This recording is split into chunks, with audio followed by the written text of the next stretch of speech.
Ozma of Oz by L. Frank Baum. The Girl in the Chicken Coop. The wind blew hard and joggled the water of the ocean, sending ripples across its surface. Then the wind pushed the edges of the ripples until they became waves, and shoved the waves around until they became billows. The billows rolled dreadfully high, higher even than the tops of houses. Some of them, indeed, rolled as high as the tops of tall trees and seemed like mountains. And the gulfs between the great billows were like deep valleys.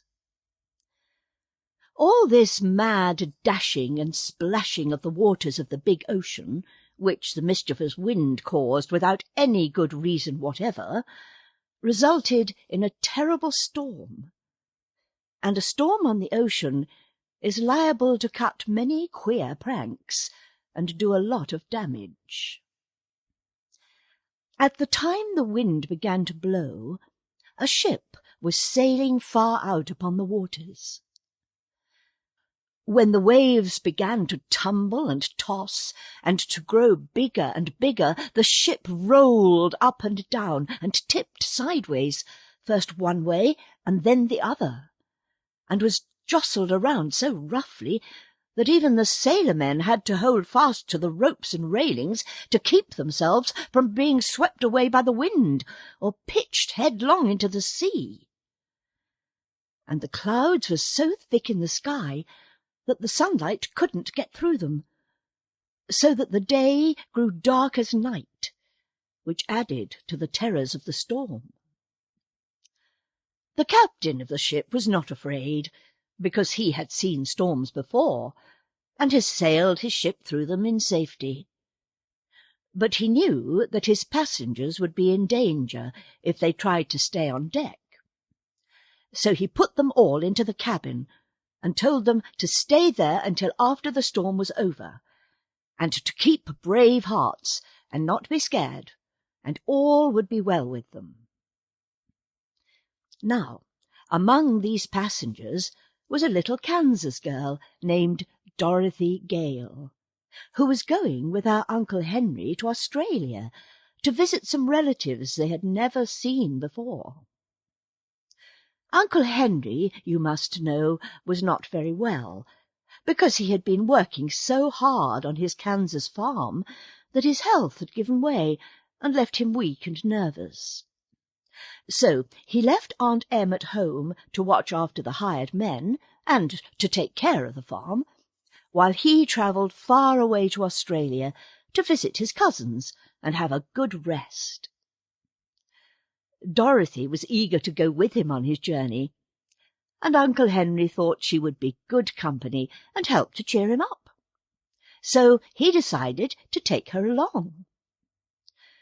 The little girl was quite an experienced traveller, for she had once been carried by a cyclone as far away from home as the marvellous land of Oz, and she had met with a good many adventures in that strange country before she managed to get back to Kansas again.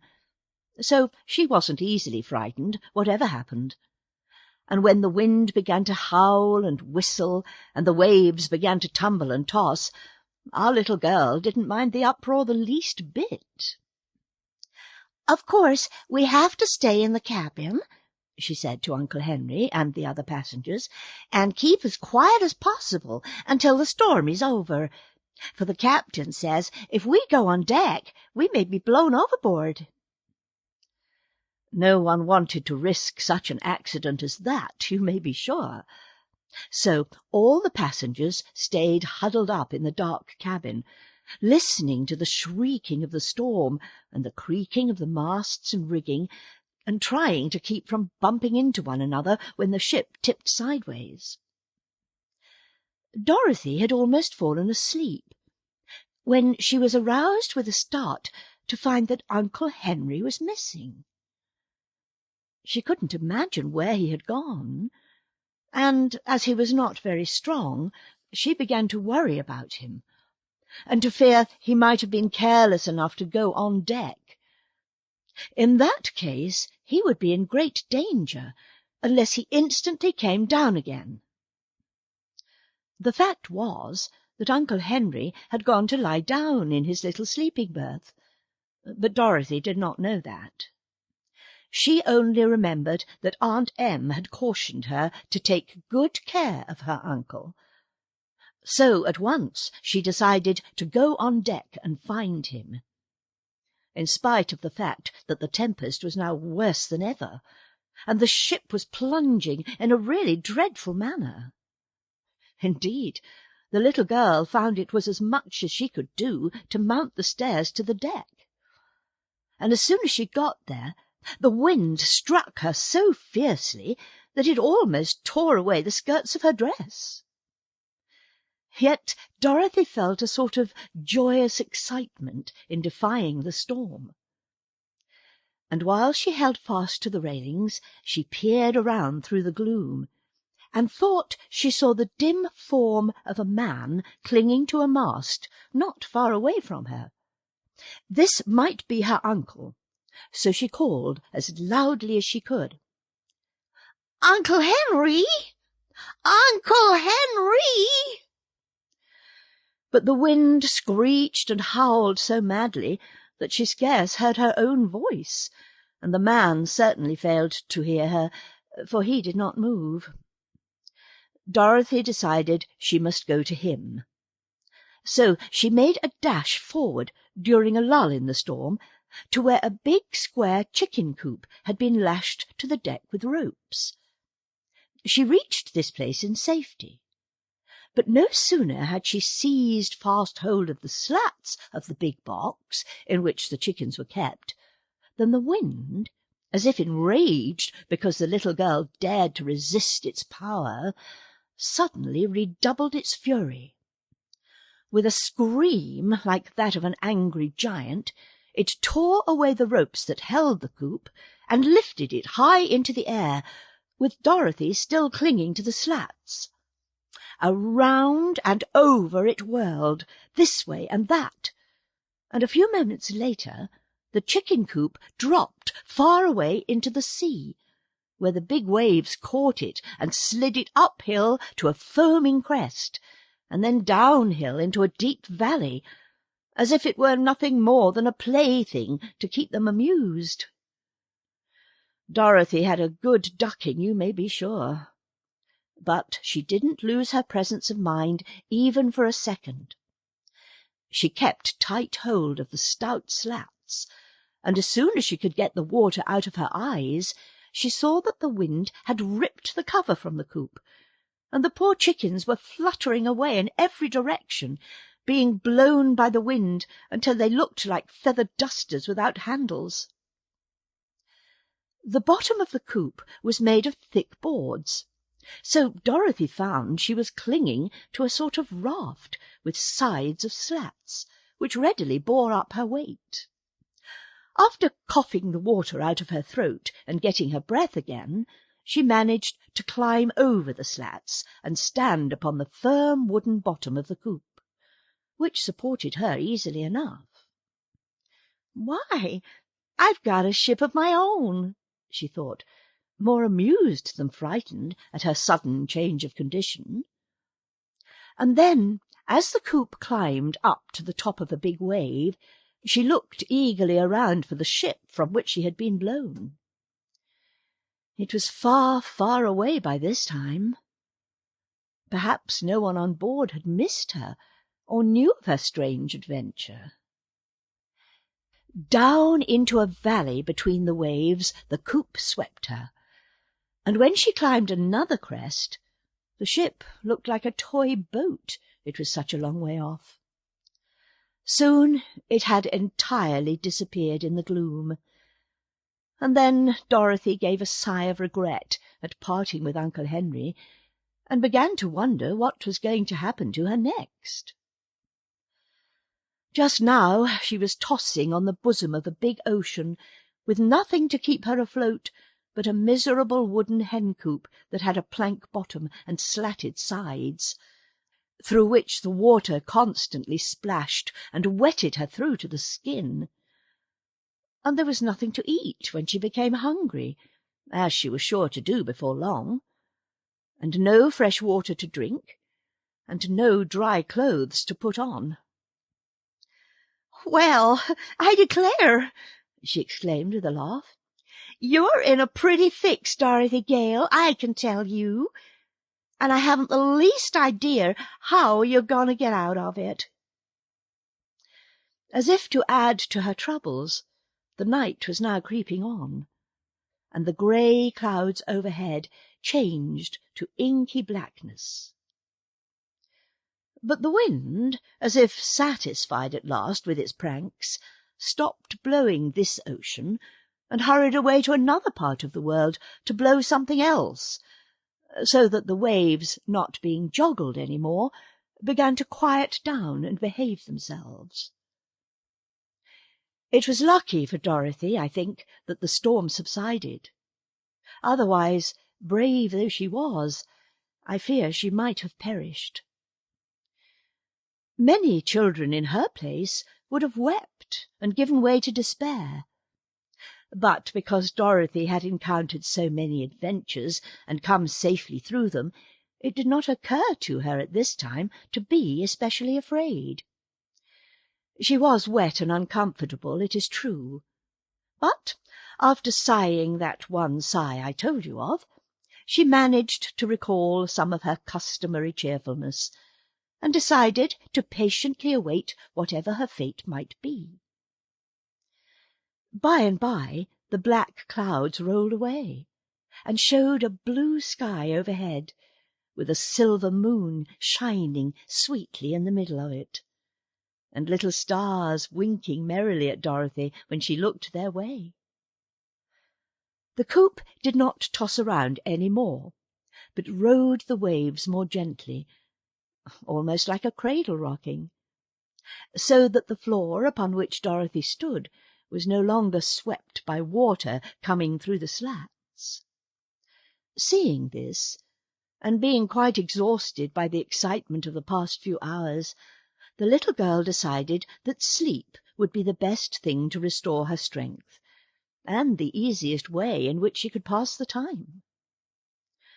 The floor was damp, and she was herself wringing wet. But fortunately this was a warm climate, and she did not feel at all cold. So she sat down in a corner of the coop, leaned her back against the slats, nodded at the friendly stars before she closed her eyes, and was asleep in half a minute. The Yellow Hen. A strange noise awoke Dorothy, who opened her eyes to find that day had dawned and the sun was shining brightly in a clear sky. She had been dreaming that she was back in Kansas again, and playing in the old barnyard with the calves and pigs and the chickens all around her. And at first, as she rubbed the sleep from her eyes, she really imagined she was there. "Cut, cut, cut! Cut, cut, cut! Cut, cut, cut! Cut, cut, cut!" Ah, here again was that strange noise that had awakened her. Surely it was a hen cackling. But her wide-opened eyes first saw through the slats of the coop the blue waves of the ocean, now calm and placid, and her thoughts flew back to the past night, so full of danger and discomfort. Also she began to remember that she was a waif of the storm, adrift upon a treacherous and unknown sea. "Cut, cut, cut! Cut-a-coo! Cut!" "What's that?" cried Dorothy, starting to her feet. "Why, I've just laid an egg, that's all," replied a small but sharp and distinct voice, and looking round her, the little girl discovered a yellow hen squatting in the opposite corner of the coop. "Dear me!" she exclaimed in surprise. "Have you been here all night too?" "Of course," answered the hen, fluttering her wings and yawning. "When the coop blew away from the ship, I clung fast to this corner with claws and beak, for I knew if I fell into the water I'd surely be drowned. Indeed, I nearly drowned as it was, with all the water washing over me. I never was so wet before in my life." "Yes," agreed Dorothy. "It was pretty wet for a time, I know. But do you feel comfortable now?" "Not very. The sun has helped to dry my feathers, as it has your dress, and I feel better since I laid my morning egg. But what's to become of us, I should like to know, afloat on this big pond?" "I'd like to know that too," said Dorothy. "But tell me, how does it happen you are able to talk? I thought hens could only cluck and cackle." "Why, as for that," answered the Yellow Hen thoughtfully, "I've clucked and cackled all my life, and never spoken a word before this morning that I can remember. But when you asked a question a minute ago, it seemed the most natural thing in the world to answer you. So I spoke, and I seem to keep on speaking, just as you and other human beings do. Strange, isn't it?" "Very," replied Dorothy. "If we were in the land of Oz, I wouldn't think it so queer, because many of the animals can talk in that fairy country. But out here in the ocean must be a good long way from Oz." "How is my grammar?" asked the Yellow Hen anxiously. "Do I speak quite properly in your judgment?" "Yes," said Dorothy, "you do very well for a beginner."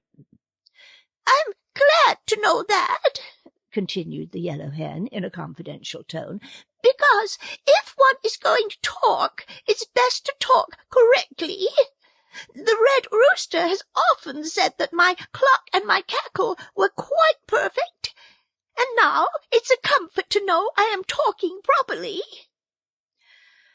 "I am beginning to get hungry," remarked Dorothy. "It's breakfast time, but there's no breakfast." "You may have my egg," said the Yellow Hen. "I don't care for it, you know." "Don't you want to hatch it?" asked the little girl in surprise. "No, indeed.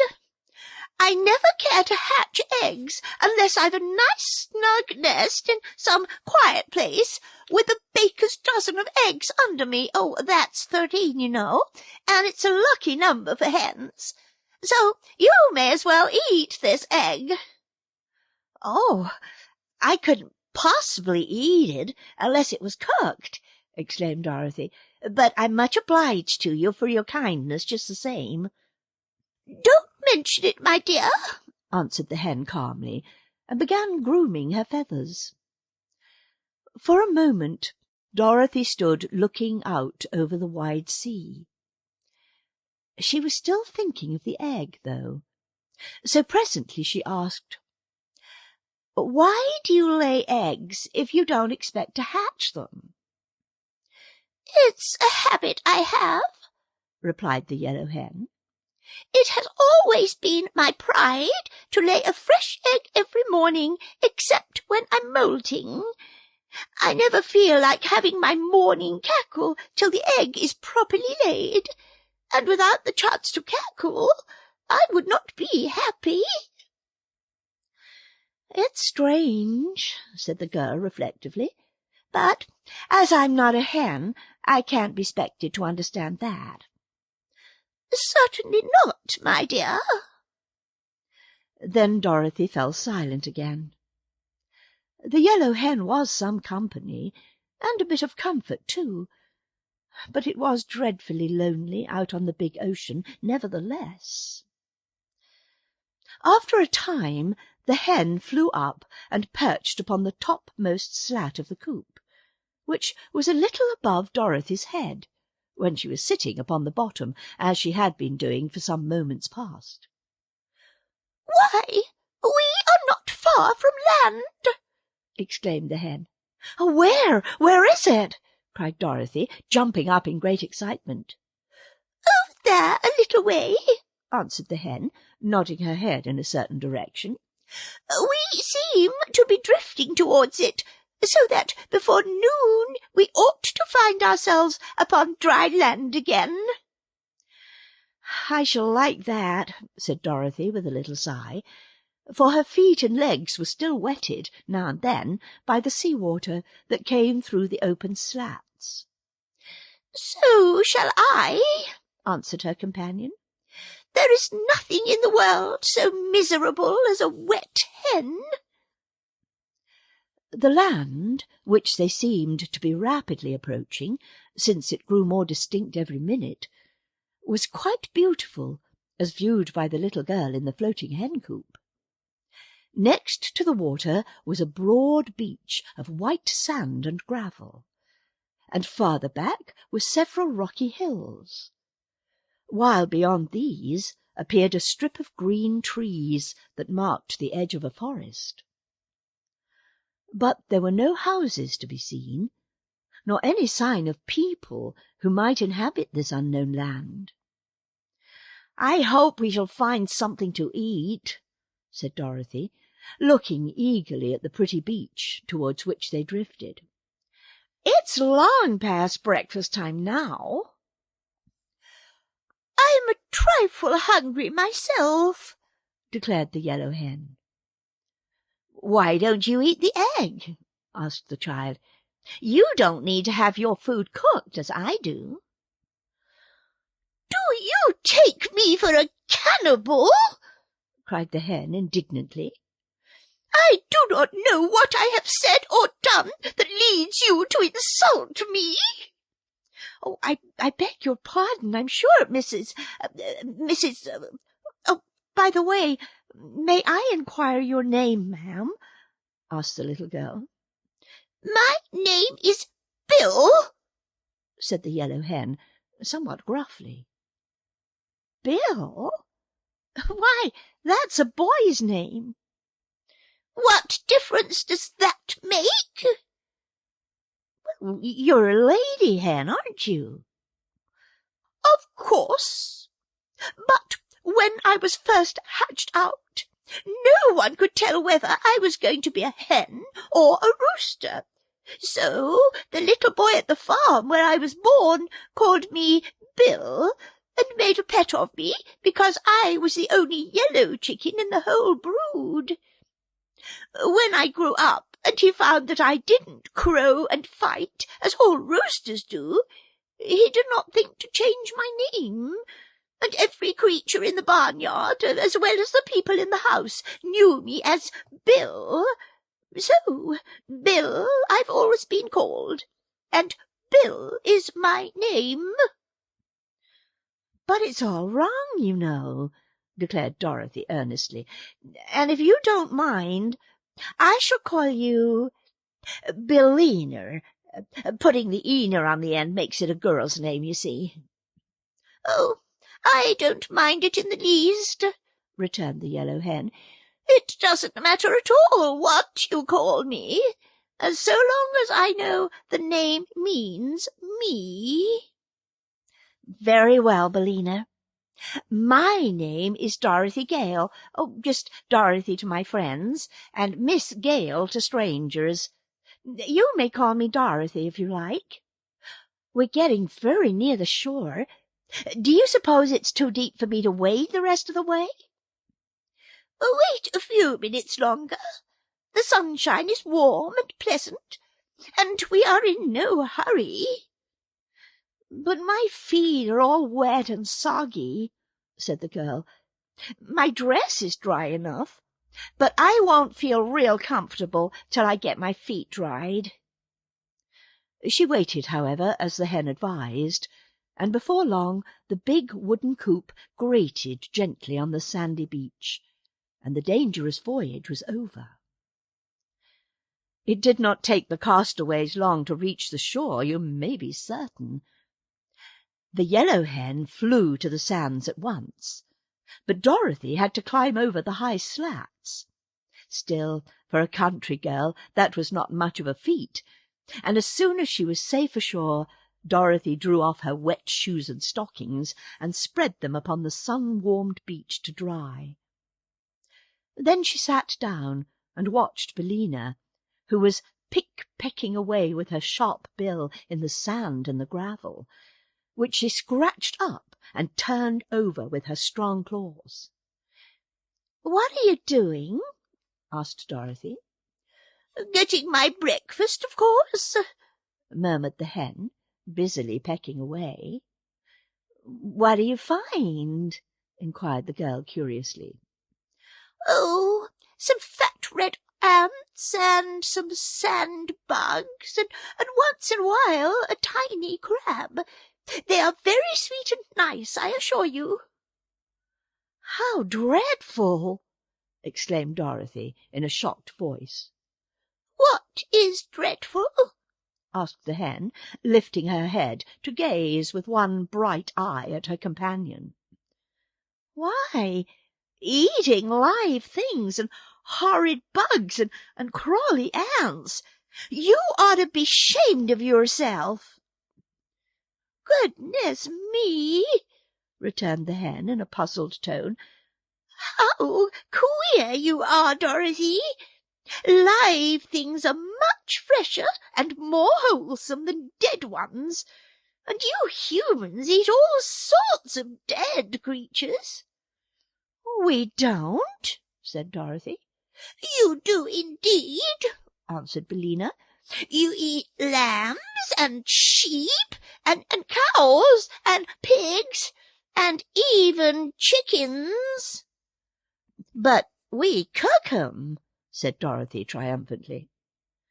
"What difference does that make?" "A good deal," said the girl in a graver tone.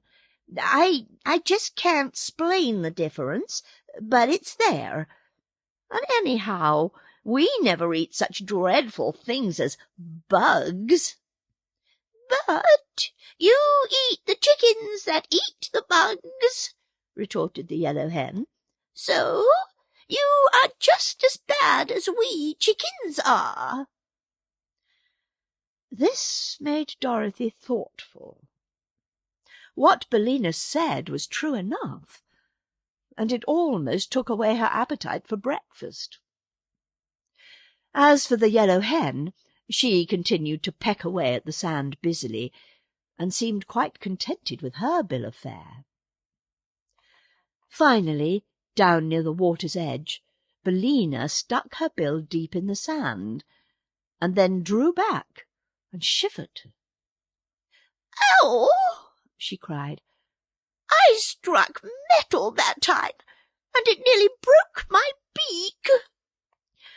"It probably was a rock," said Dorothy carelessly. "Nonsense! I know a rock from metal, I guess," said the hen. "There's a different feel to it."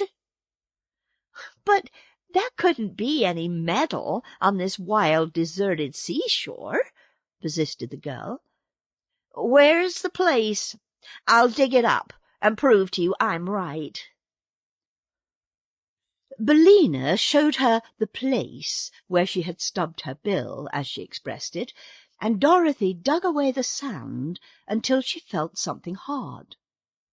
Then, thrusting in her hand, she pulled the thing out, and discovered it to be a large-sized golden key, rather old, but still bright, and of perfect shape. "What did I tell you?" cried the hen, with a cackle of triumph. "Can I tell metal when I bump into it, or is the thing a rock?" "It's metal, sure enough," answered the child, gazing thoughtfully at the curious thing she had found. "I think it's pure gold, and it must have lain hidden in the sand for a long time. How do you suppose it came there, Billina? And what do you suppose this mysterious key unlocks? "I can't say," replied the hen. "You ought to know more about locks and keys than I do." Dorothy glanced around. There was no sign of any house in that part of the country, and she reasoned that every key must fit a lock, and every lock must have a purpose. Perhaps the key had been lost by somebody who lived far away and had wandered on this very shore. Musing on these things, the girl put the key in the pocket of her dress, and then slowly drew on her shoes and stockings, which the sun had fully dried. "I believe, Billina," she said, "I'll have a look around and see if I can find some breakfast."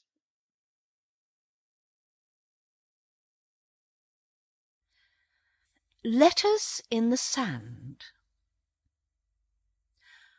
Walking a little way back from the water's edge towards the grove of trees, Dorothy came to a flat stretch of white sand that seemed to have queer signs marked upon its surface, just as one would write upon sand with a stick.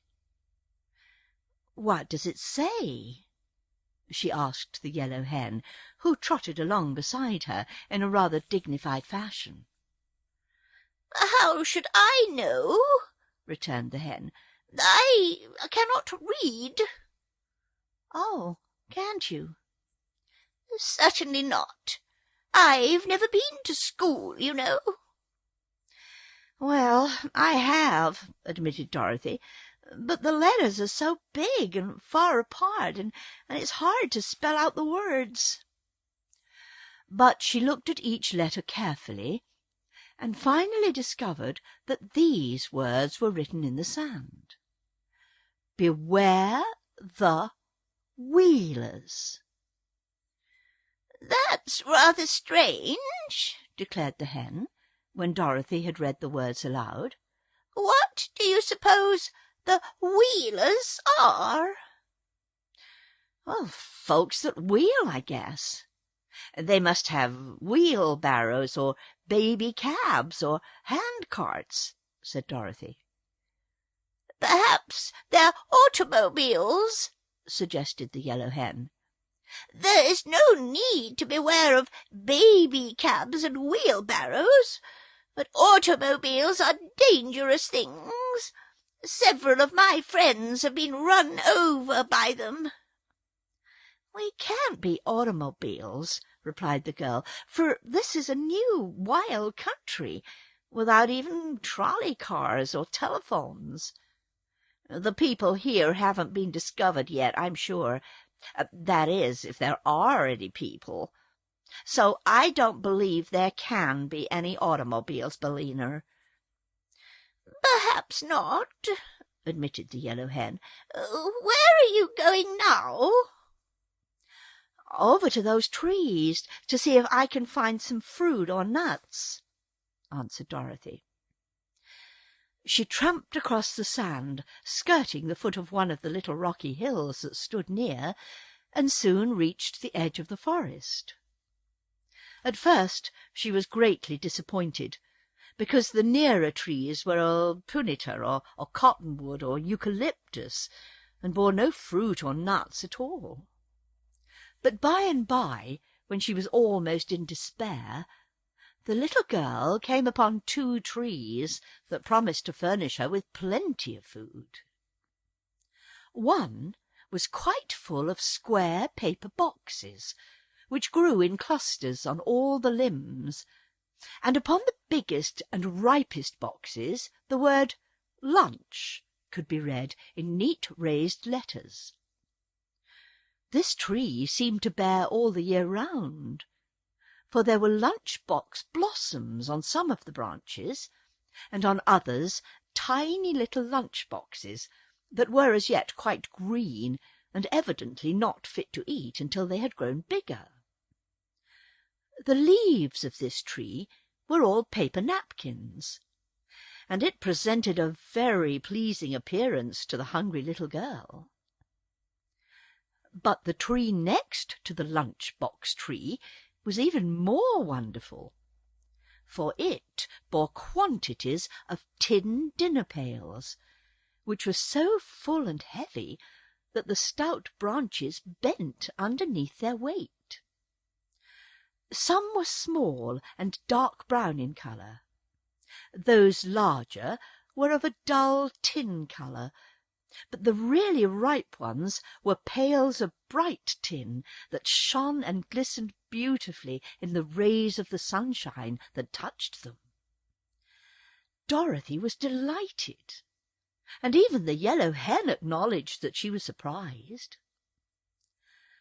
The little girl stood on tiptoe and picked one of the nicest and biggest lunch-boxes, and then she sat down upon the ground and eagerly opened it.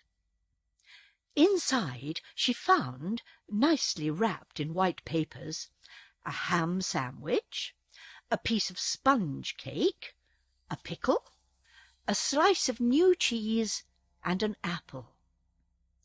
Each thing had a separate stem, and so had to be picked off the side of the box. But Dorothy found them all to be delicious, and she ate every bit of luncheon in the box before she had finished. "A lunch isn't exactly breakfast," she said to Billina, who sat beside her curiously watching. "But when one is hungry, one can eat even supper in the morning and not complain." "I hope your lunch-box was perfectly ripe," observed the Yellow Hen in an anxious tone. "So much sickness is caused by eating green things." "Oh, I'm sure it was ripe," declared Dorothy. "All that is, 'cept the pickle. And a pickle just has to be green, Billina. But everything tasted perfectly splendid, and I'd rather have it than a church picnic.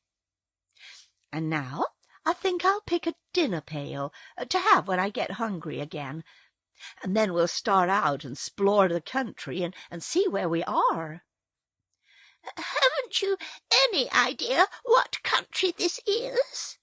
inquired Billina. "None at all. But listen, I'm quite sure it's a fairy country, or such things as lunch-boxes and dinner-pails wouldn't be growing upon trees.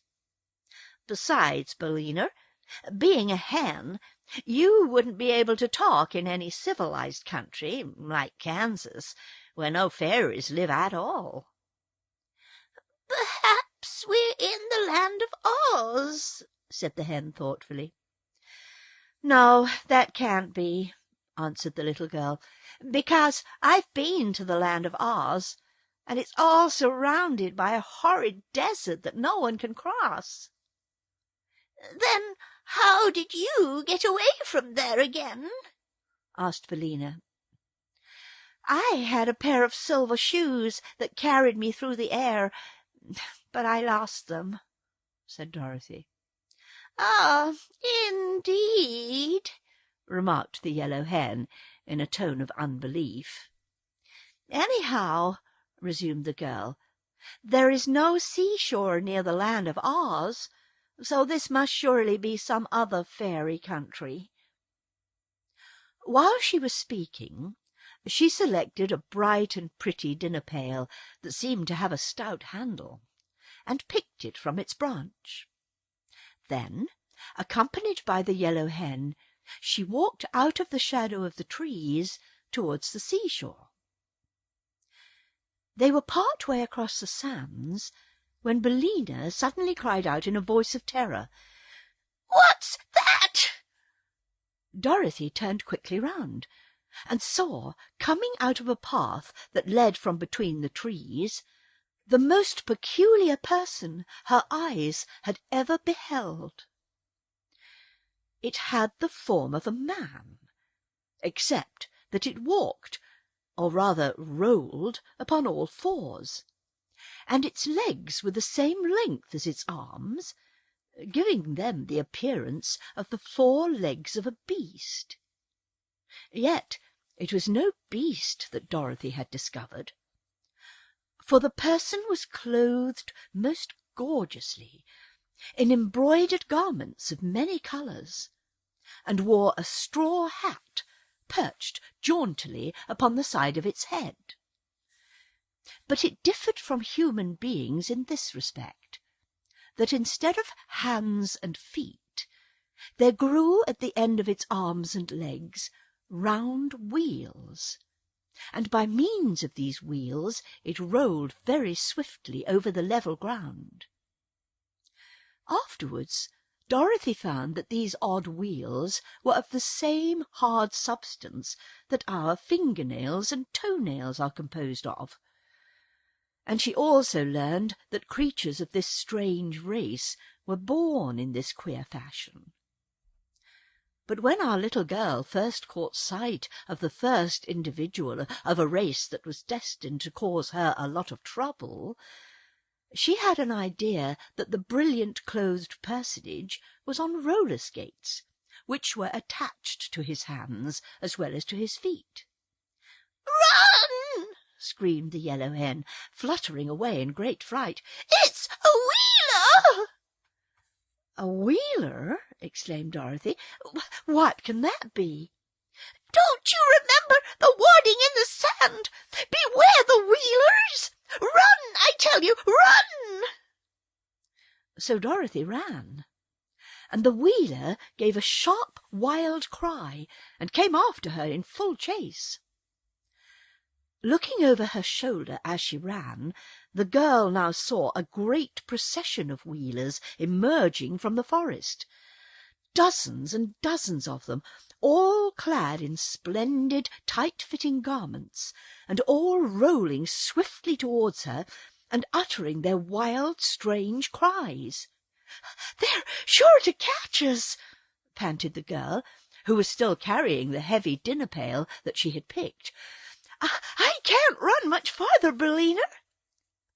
"Climb up this hill, quick," said the hen.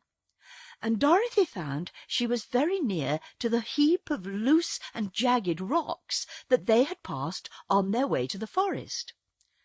The Yellow Hen was even now fluttering among the rocks, and Dorothy followed as best she could, half climbing and half tumbling up the rough and ragged steep.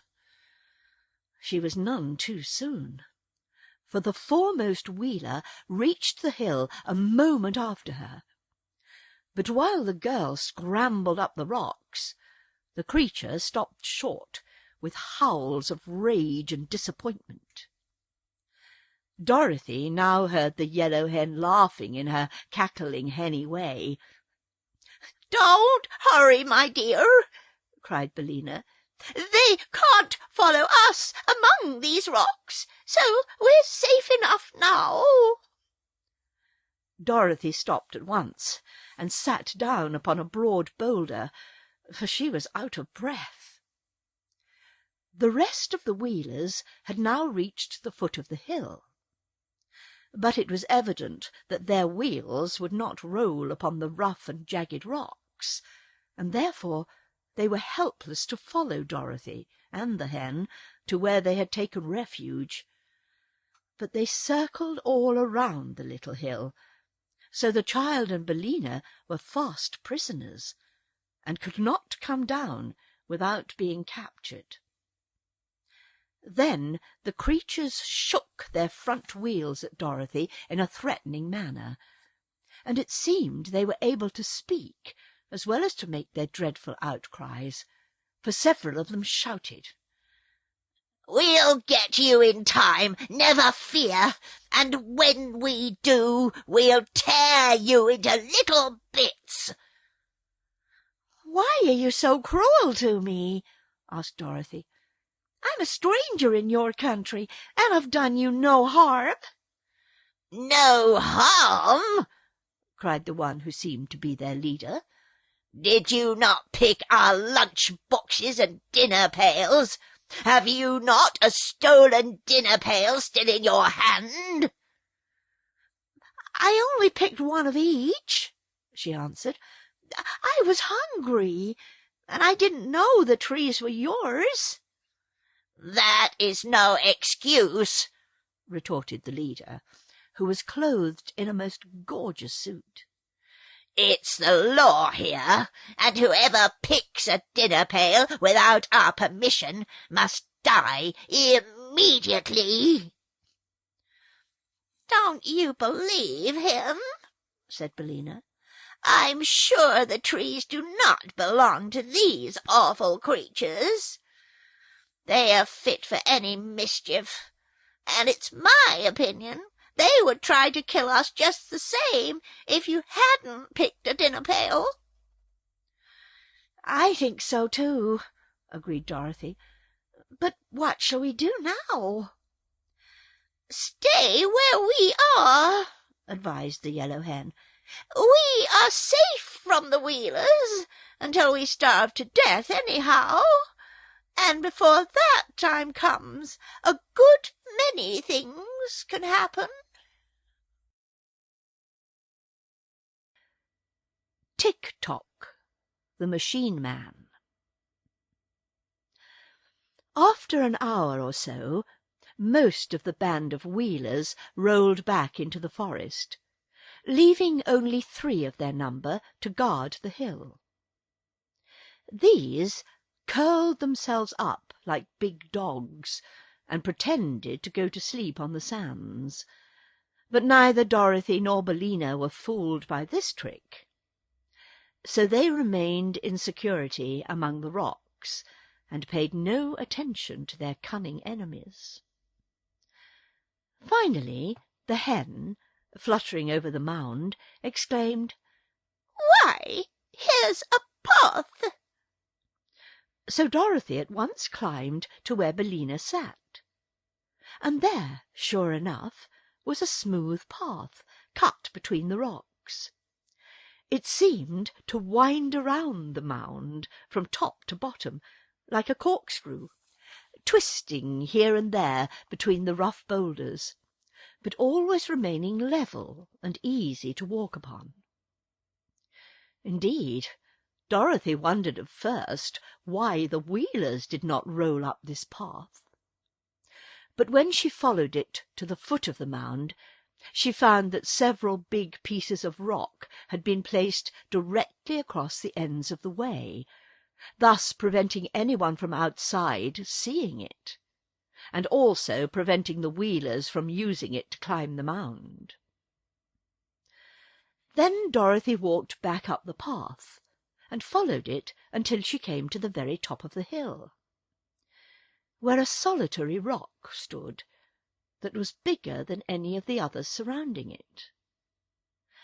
The path came to an end just beside this great rock, and for a moment it puzzled the girl to know why the path had been made at all.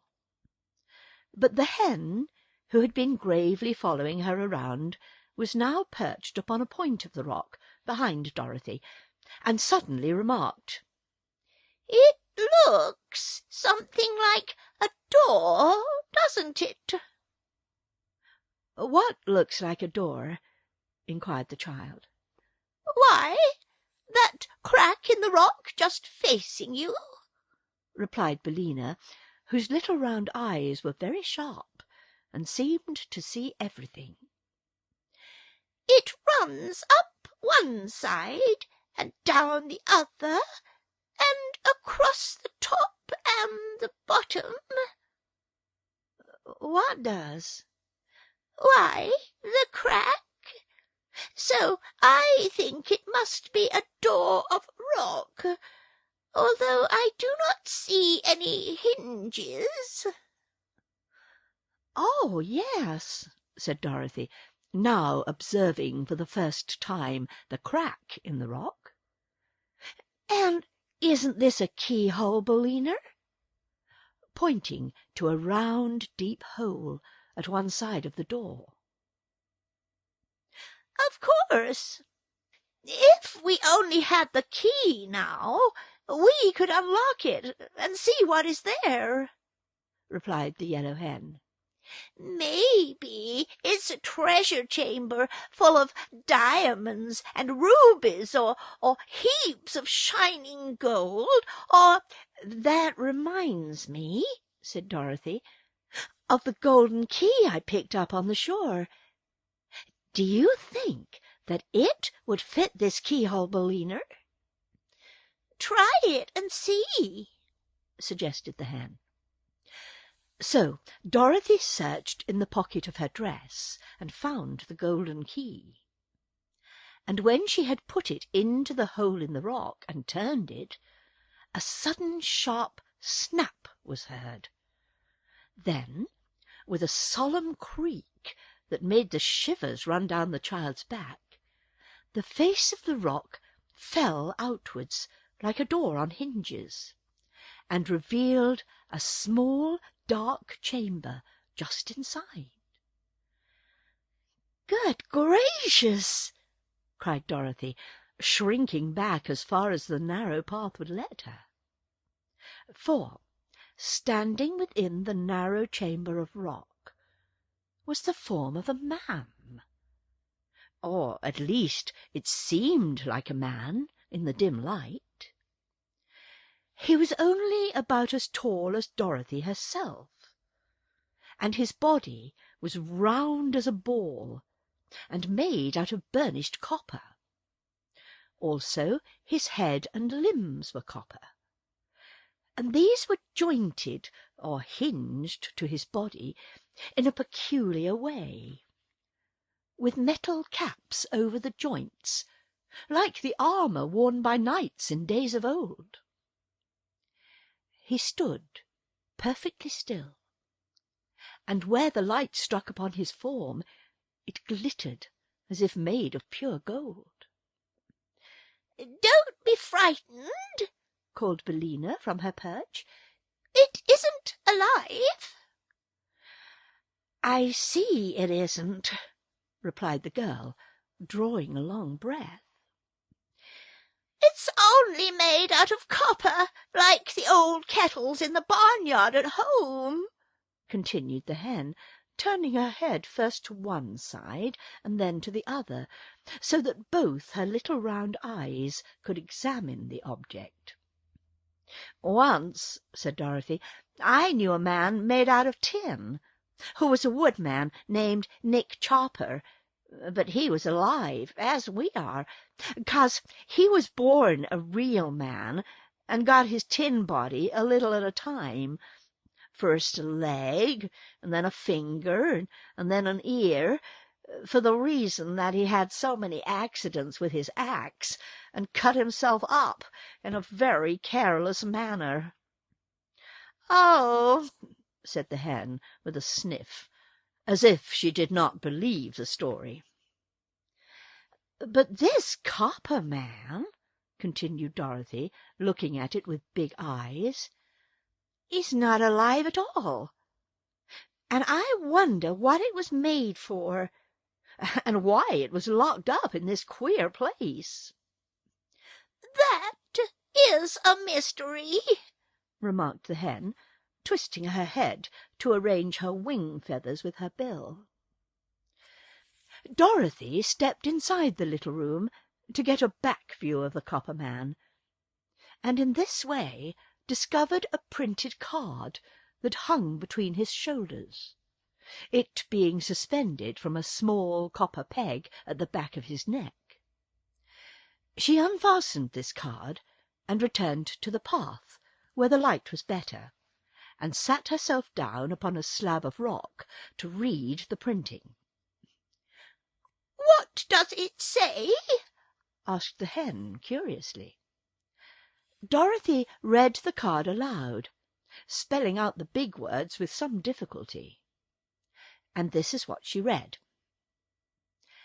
"Smith and Tinkers, patent double action, extra responsive, thought creating, perfect talking, mechanical man. Fitted with our special clockwork attachment. Thanks, speaks, acts, and does everything but live. Manufactured only at our works at Evening of Eve. All infringements will be promptly prosecuted according to law." "How queer," said the Yellow Hen. "Do you think that is all true, my dear?" "I don't know," answered Dorothy, who had more to read. "Listen to this, Billina. Directions for using. For thinking, wind the Clockwork Man under his left arm, marked number 1. For speaking, wind the Clockwork Man under his right arm, marked number 2. For walking and action, wind Clockwork in the middle of his back, marked number 3. And B, this mechanism is guaranteed to work perfectly for 1,000 years. "Well, I declare," gasped the Yellow Hen in amazement. "if the Copper Man can do half of these things, he's a very wonderful machine. But I suppose it's all humbug, like so many other patented articles." "We might wind him up," suggested Dorothy, "and see what he'll do." "Where is the key to the clockwork?" asked Billina. "Hanging on the peg where I found the card." "Then," said the Hen, "let us try him and find out if he will go.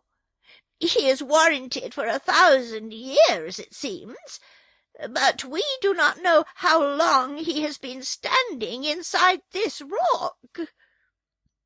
Dorothy had already taken the clock key from the peg. "Which shall I wind up first?" she asked, looking again at the directions on the card. "Number 1, I should think," returned Billina. "That makes him think, doesn't it?" "Yes," said Dorothy, and wound up number 1 under the left arm. "He doesn't seem any different," remarked the Hen critically. "Why, of course not. He's only thinking now," said Dorothy. "I wonder what he is thinking about." "I'll wind up his talk, and then perhaps he can tell us," said the girl. So she wound up number 2, and immediately the Clockwork Man said, without moving any part of his body except his lips, "Good morning, little girl. Good morning, Mrs. Hen." The words sounded a little hoarse and creaky, and they were uttered all in the same tone, without any change of expression whatever. But both Dorothy and Billina understood them perfectly. "Good morning, sir," they answered politely.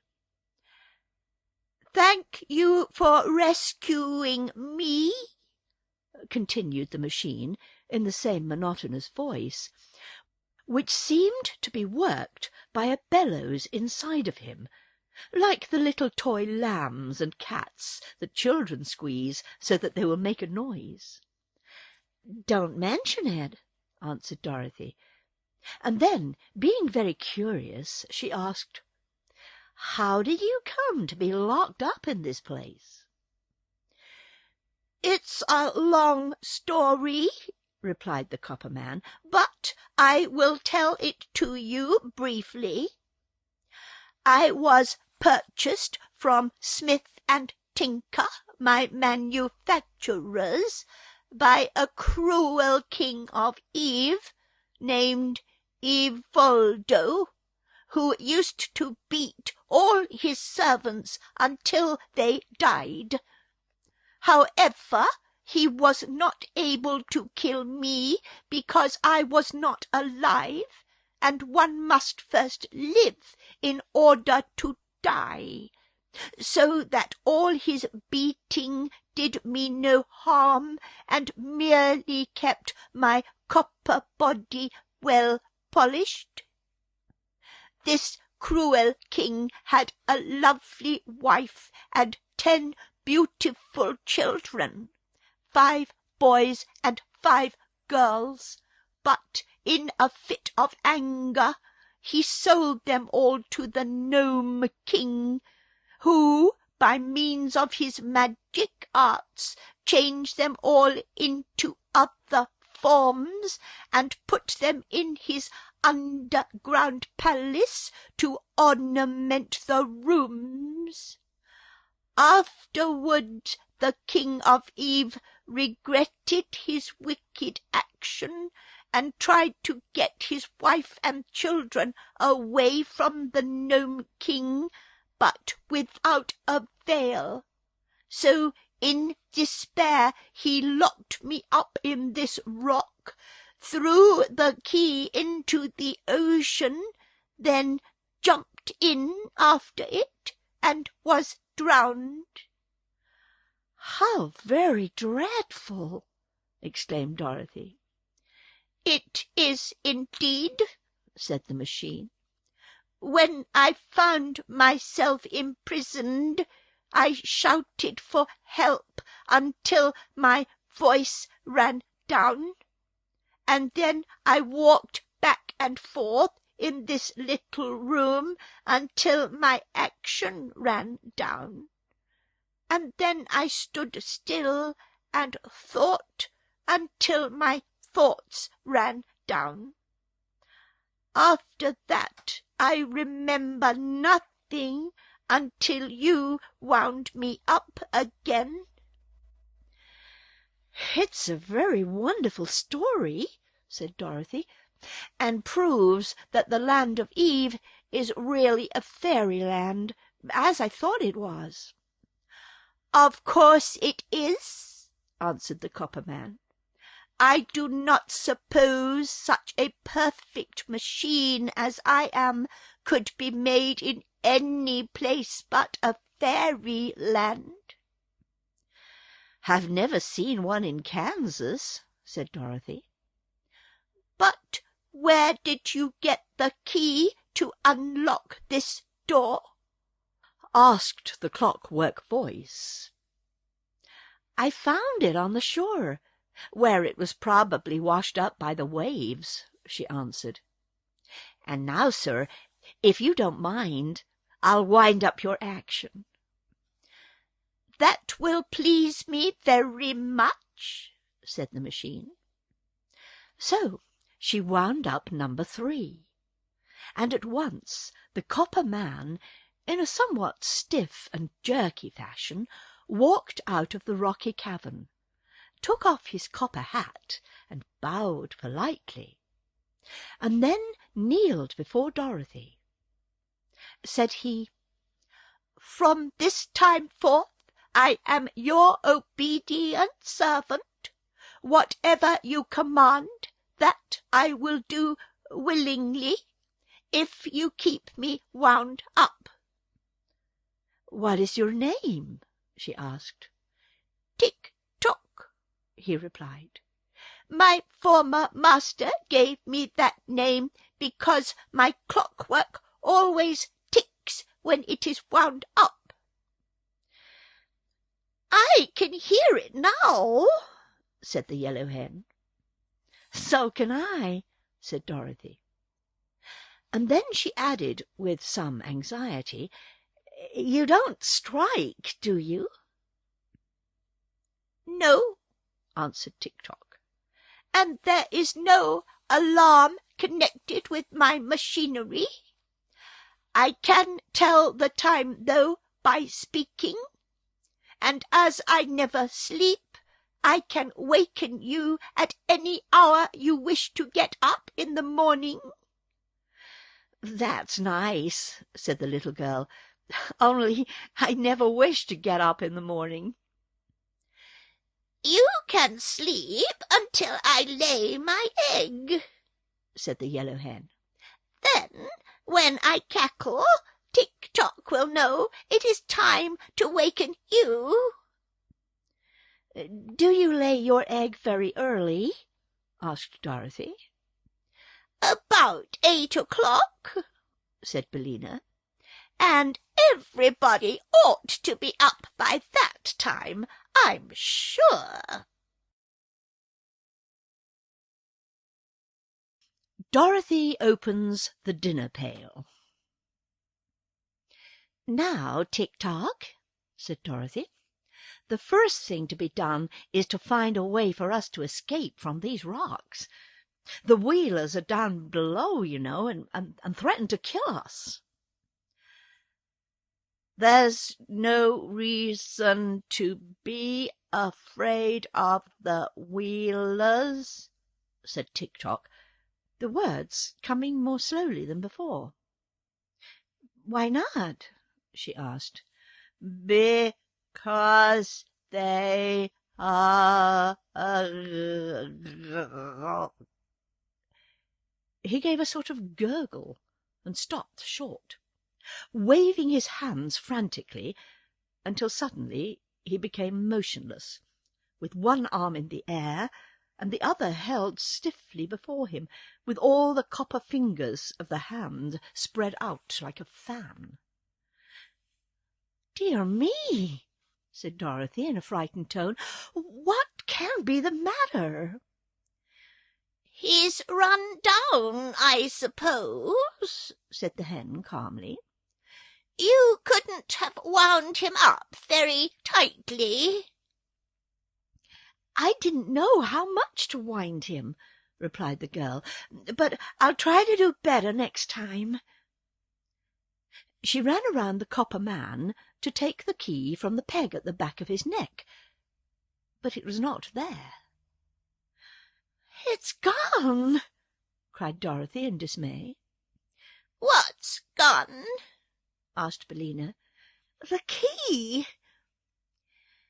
"It probably fell off when he made that low bow to you," returned the Hen.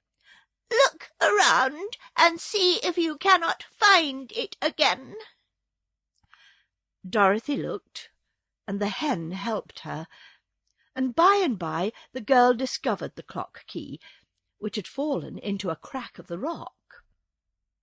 At once she wound up Tik-Tok's voice, taking care to give the key as many turns as it would go around. She found this quite a task, as you may imagine, if you've ever tried to wind a clock. But the machine man's first words were to assure Dorothy that he would now run for at least 24 hours. "You did not wind me much at first," he calmly said, "and I told you that long story about King Evoldo, so it is no wonder that I ran down." She next rewound the action clockwork, and then Billina advised her to carry the key to Tik-Tok in her pocket, so it would not get lost again. "And now," said Dorothy, when all this was accomplished, "tell me what you were going to say about the Wheelers." "Why, they are nothing to be frightened at," said the machine. "They try to make folks believe that they are very terrible, but as a matter of fact, the Wheelers are harmless enough to any one that dares to fight them. They might try to hurt a little girl like you, perhaps, because they are very mischievous, But if I had a club, they would run away as soon as they saw me." "Haven't you a club?" asked Dorothy. "No," said Tik-Tok. "And you won't find such a thing among these rocks either," declared the Yellow Hen. "Then what shall we do?" asked the girl. "Wind up my think-works tightly, and I will try to think of some other plan," said Tik-Tok. So Dorothy rewound his thought machinery, and while he was thinking, she decided to eat her dinner. Billina was already pecking away at the cracks in the rocks to find something to eat, so Dorothy sat down and opened her dinner-pail. In the cover she found a small tank that was full of very nice lemonade. It was covered by a cup, which might also, when removed, be used to drink the lemonade from. Within the pail were 3 slices of turkey, 2 slices of cold tongue, some lobster salad, 4 slices of bread and butter, a small custard pie, an orange, and 9 large strawberries, and some nuts and raisins. Singularly enough, the nuts in this dinner-pail grew already cracked, so that Dorothy had no trouble in picking out their meats to eat. She spread the feast upon the rock beside her and began her dinner, first offering some of it to Tik-Tok, who declined because, as he said, he was merely a machine. Afterwards she offered to share with Billina, but the hen murmured something about dead things, and said she preferred her bugs and ants. "Does the lunchbox tree and the dinner-pail tree belong to the Wheelers?" the child asked Tik-Tok, while engaged in eating her meal. "Of course not," he answered. "They belong to the royal family of Eve. Only, of course, there is no royal family just now, because King Evoldo jumped into the sea, and his wife and 10 children have been transformed by the Nome King, so there is no one to rule the land of Eve that I can think of. Perhaps it is for this reason that the Wheelers claim the trees for their own and pick the luncheons and dinners to eat themselves. But they belong to the king, and you will find the royal E stamped upon the bottom of every dinner pail." Dorothy turned the pail over, and at once discovered the royal mark upon it, as Tik-Tok had said. "Are the Wheelers the only folks living in the land of Eve?" inquired the girl. "No, they only inhabit a small portion of it, just back of the woods," replied the machine. "But they have always been mischievous and impertinent, and my old master, King Evoldo, used to carry a whip with him when he walked out to keep the creatures in order. When I was first made, the Wheelers tried to run me over and butt me with their heads, but they soon found I was built of too solid material for them to injure." "You seem very durable," said Dorothy. "Who made you?" "The firm of Smith and Tinkers in the town of Evna, where the royal palace stands," answered Tik-Tok. "Did they make many of you?" asked the child. "No, I am the only automatic mechanical man they ever completed," he replied. "They were very wonderful inventors, were my makers, and quite artistic in all they did." "I'm sure of that," said Dorothy. "Do they live in the town of Evener now?" "They are both gone," replied the machine. "Mr. Smith was an artist as well as an inventor, and he painted a picture of a river which was so natural that, as he was reaching across it to paint some flowers on the opposite bank, he fell into the water and was drowned." "Oh, I'm sorry for that," exclaimed the little girl.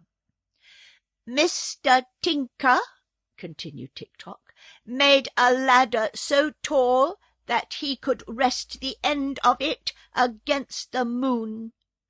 While he stood on the highest rung and picked the little stars to set in the points of the king's crown. But when he got to the moon, Mr. Tinker found it such a lovely place that he decided to live there, so he pulled up the ladder after him, and we have never seen him since." "He must have been a great loss to this country," said Dorothy, who was by this time eating her custard pie. "He was," acknowledged Tik-Tok. "Also he is a great loss to me, for if I should get out of order, I do not know of any one able to repair me, because I am so complicated. You have no idea how full of machinery I am." "I can imagine it," said Dorothy readily. "And now," continued the machine, "I must stop talking and begin thinking again of a way to escape from this rock." So he turned halfway around in order to think without being disturbed. "The best thinker I ever knew," said Dorothy to the Yellow Hen, "was a Scarecrow." "Nonsense!" snapped Billina. "It is true," declared Dorothy. "I met him in the land of Oz, and he traveled with me to the city of the great Wizard of Oz so as to get some brains, for his head was only stuffed with straw.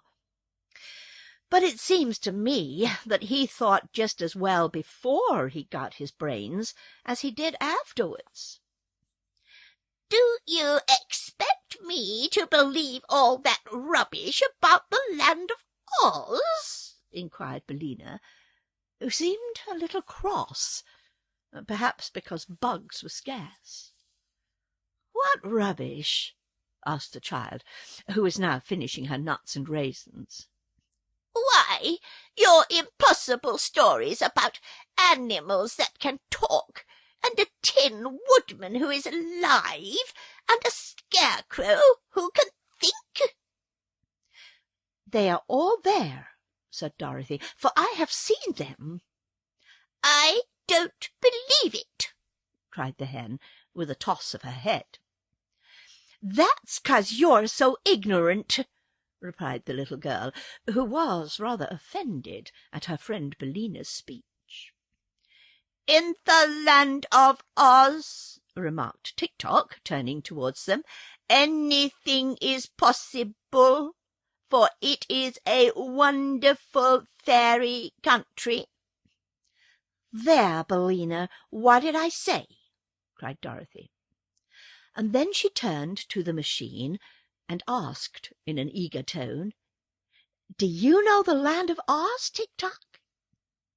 "No, but I have heard about it," said the copper man, "for it is only separated from this land of Eve by a broad desert."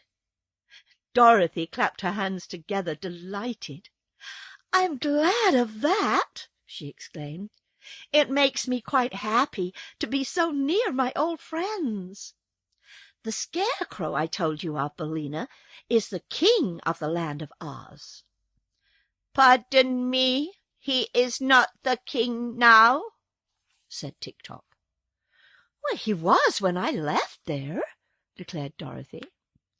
"I know," said Tik-Tok, "but there was a revolution in the land of Oz, and the Scarecrow was deposed by a soldier woman named General Ginger, and then Ginger was deposed by a little girl named Ozma, who was the rightful heir to the throne and now rules the land under the title of Ozma of Oz."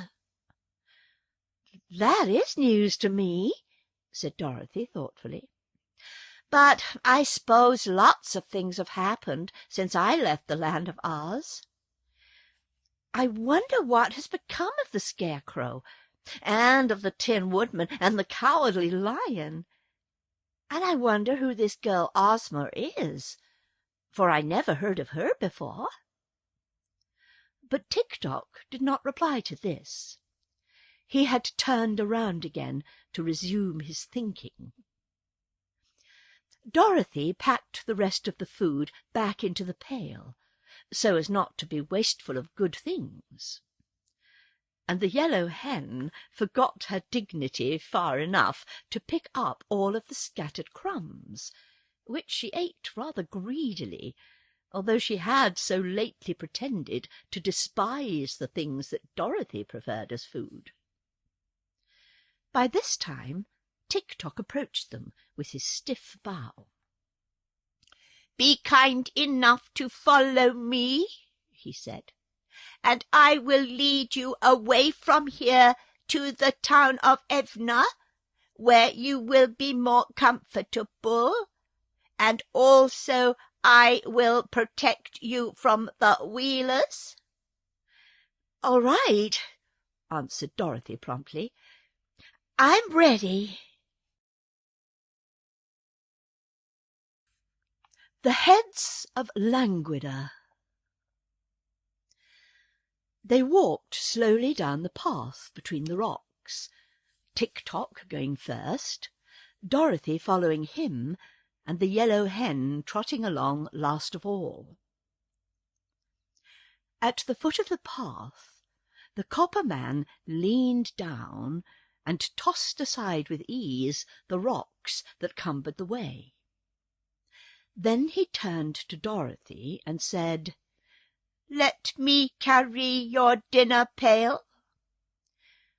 She placed it in his right hand at once, and the copper fingers closed firmly over the stout handle. Then the little procession marched out upon the level sand.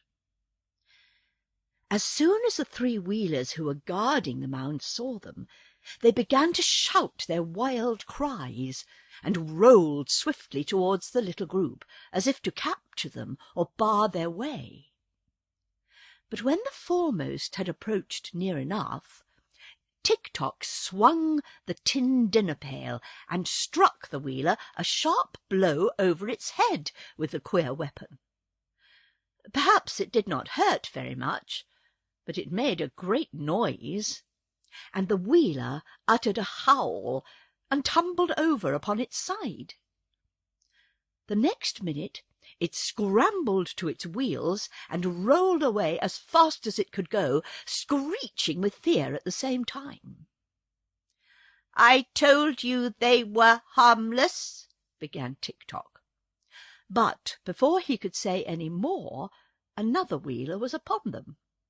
Crack went the dinner-pail against its head, knocking its straw hat a dozen feet away, and that was enough for this Wheeler also. It rolled away after the first one, and the third did not wait to be pounded with the pail, but joined its fellows as quickly as its wheels would whirl.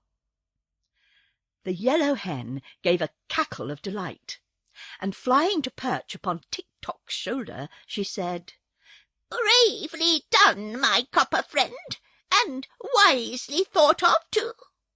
Now we are free from those ugly creatures." But just then a large band of Wheelers rolled from the forest, and relying upon their numbers to conquer, they advanced fiercely upon Tik-Tok. Dorothy grabbed Billina in her arms and held her tight, and the machine embraced the form of the little girl with his left arm, the better to protect her. Then the Wheelers were upon them. Rattlety-bang, bang went the dinner-pail in every direction, and it made so much clatter, bumping against the heads of the Wheelers, that they were much more frightened than hurt, and fled in a great panic. All, that is, except their leader. This Wheeler had stumbled against another and fallen flat upon his back, and before he could get his wheels under him to rise again, Tik-Tok had fastened his copper fingers into the neck of the gorgeous jacket of his foe and held him fast. "Tell your people to go away," commanded the machine.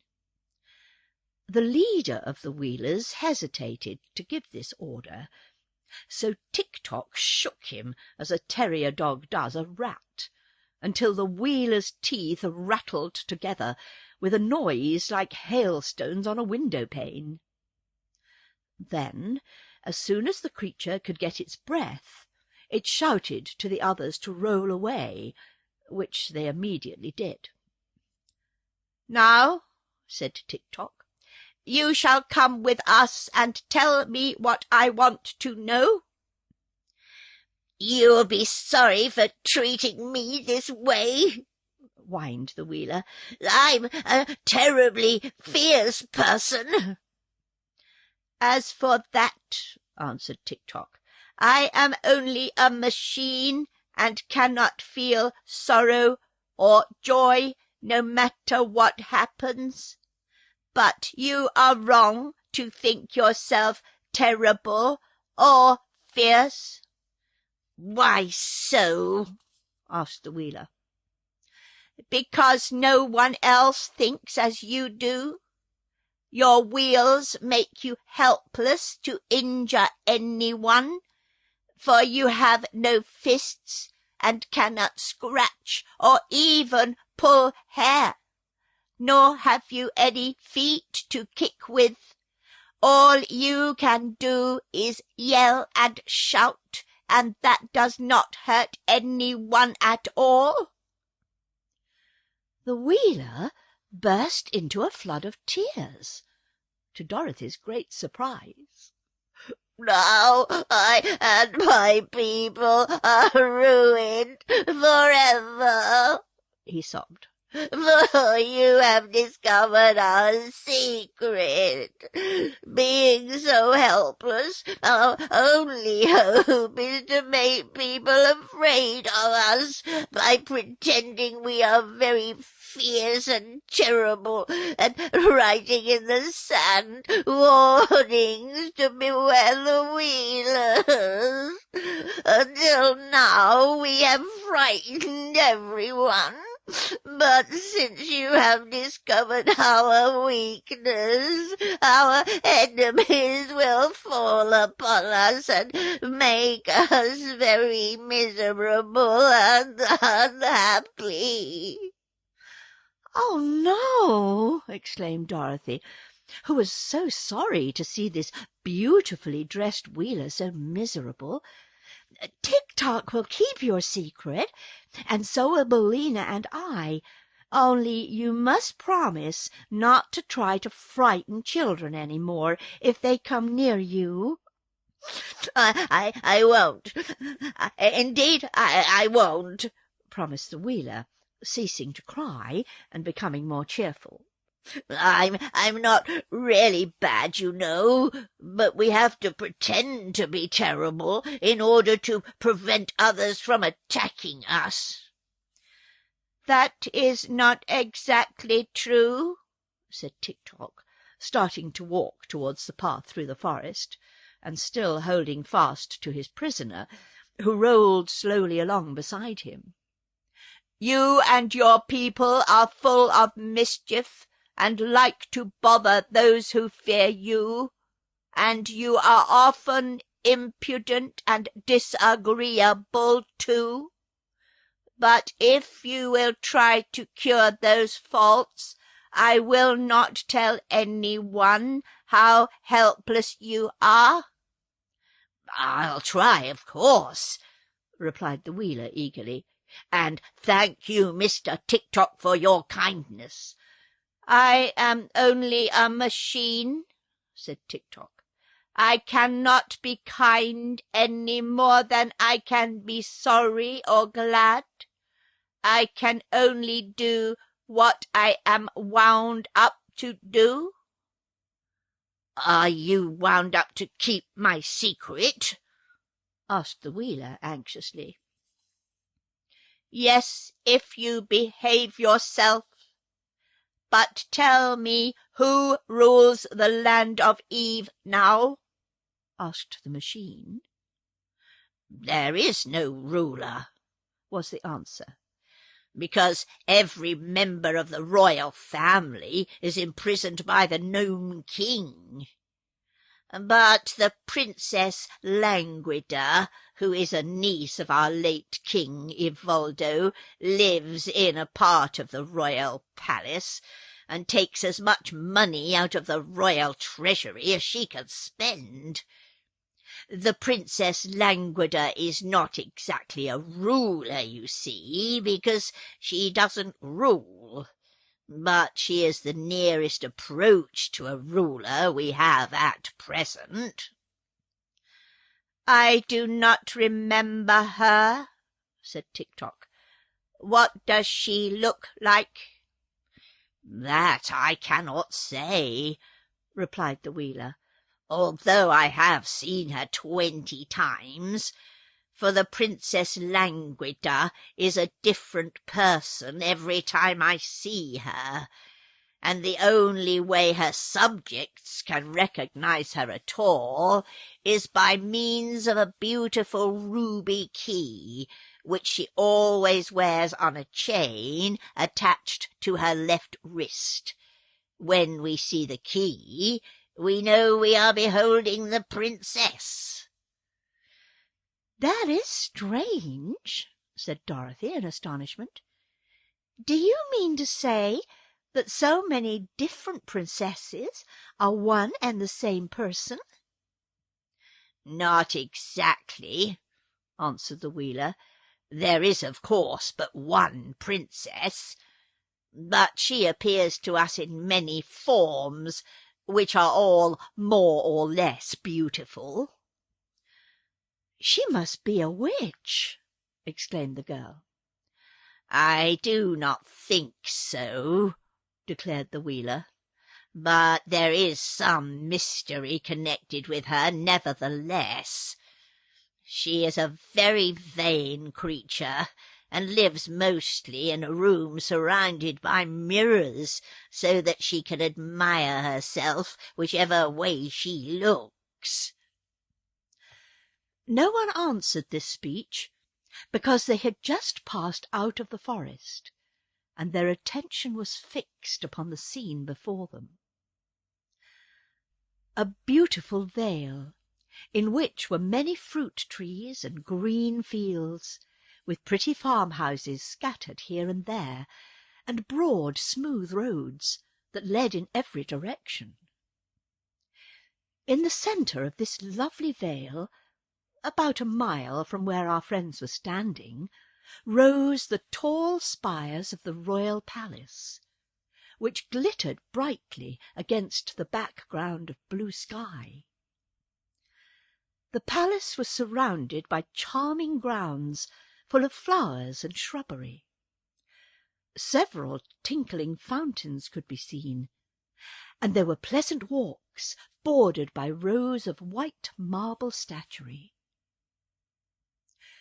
All these details Dorothy was, of course, unable to notice or admire until they had advanced along the road to a position quite near to the palace. And she was still looking at the pretty sights when her party entered the grounds and approached the big front door of the king's own apartments. To their disappointment, they found the door tightly closed. A sign was tacked to the panel, which read as follows: "Owner absent. Please knock at the third door in the left wing."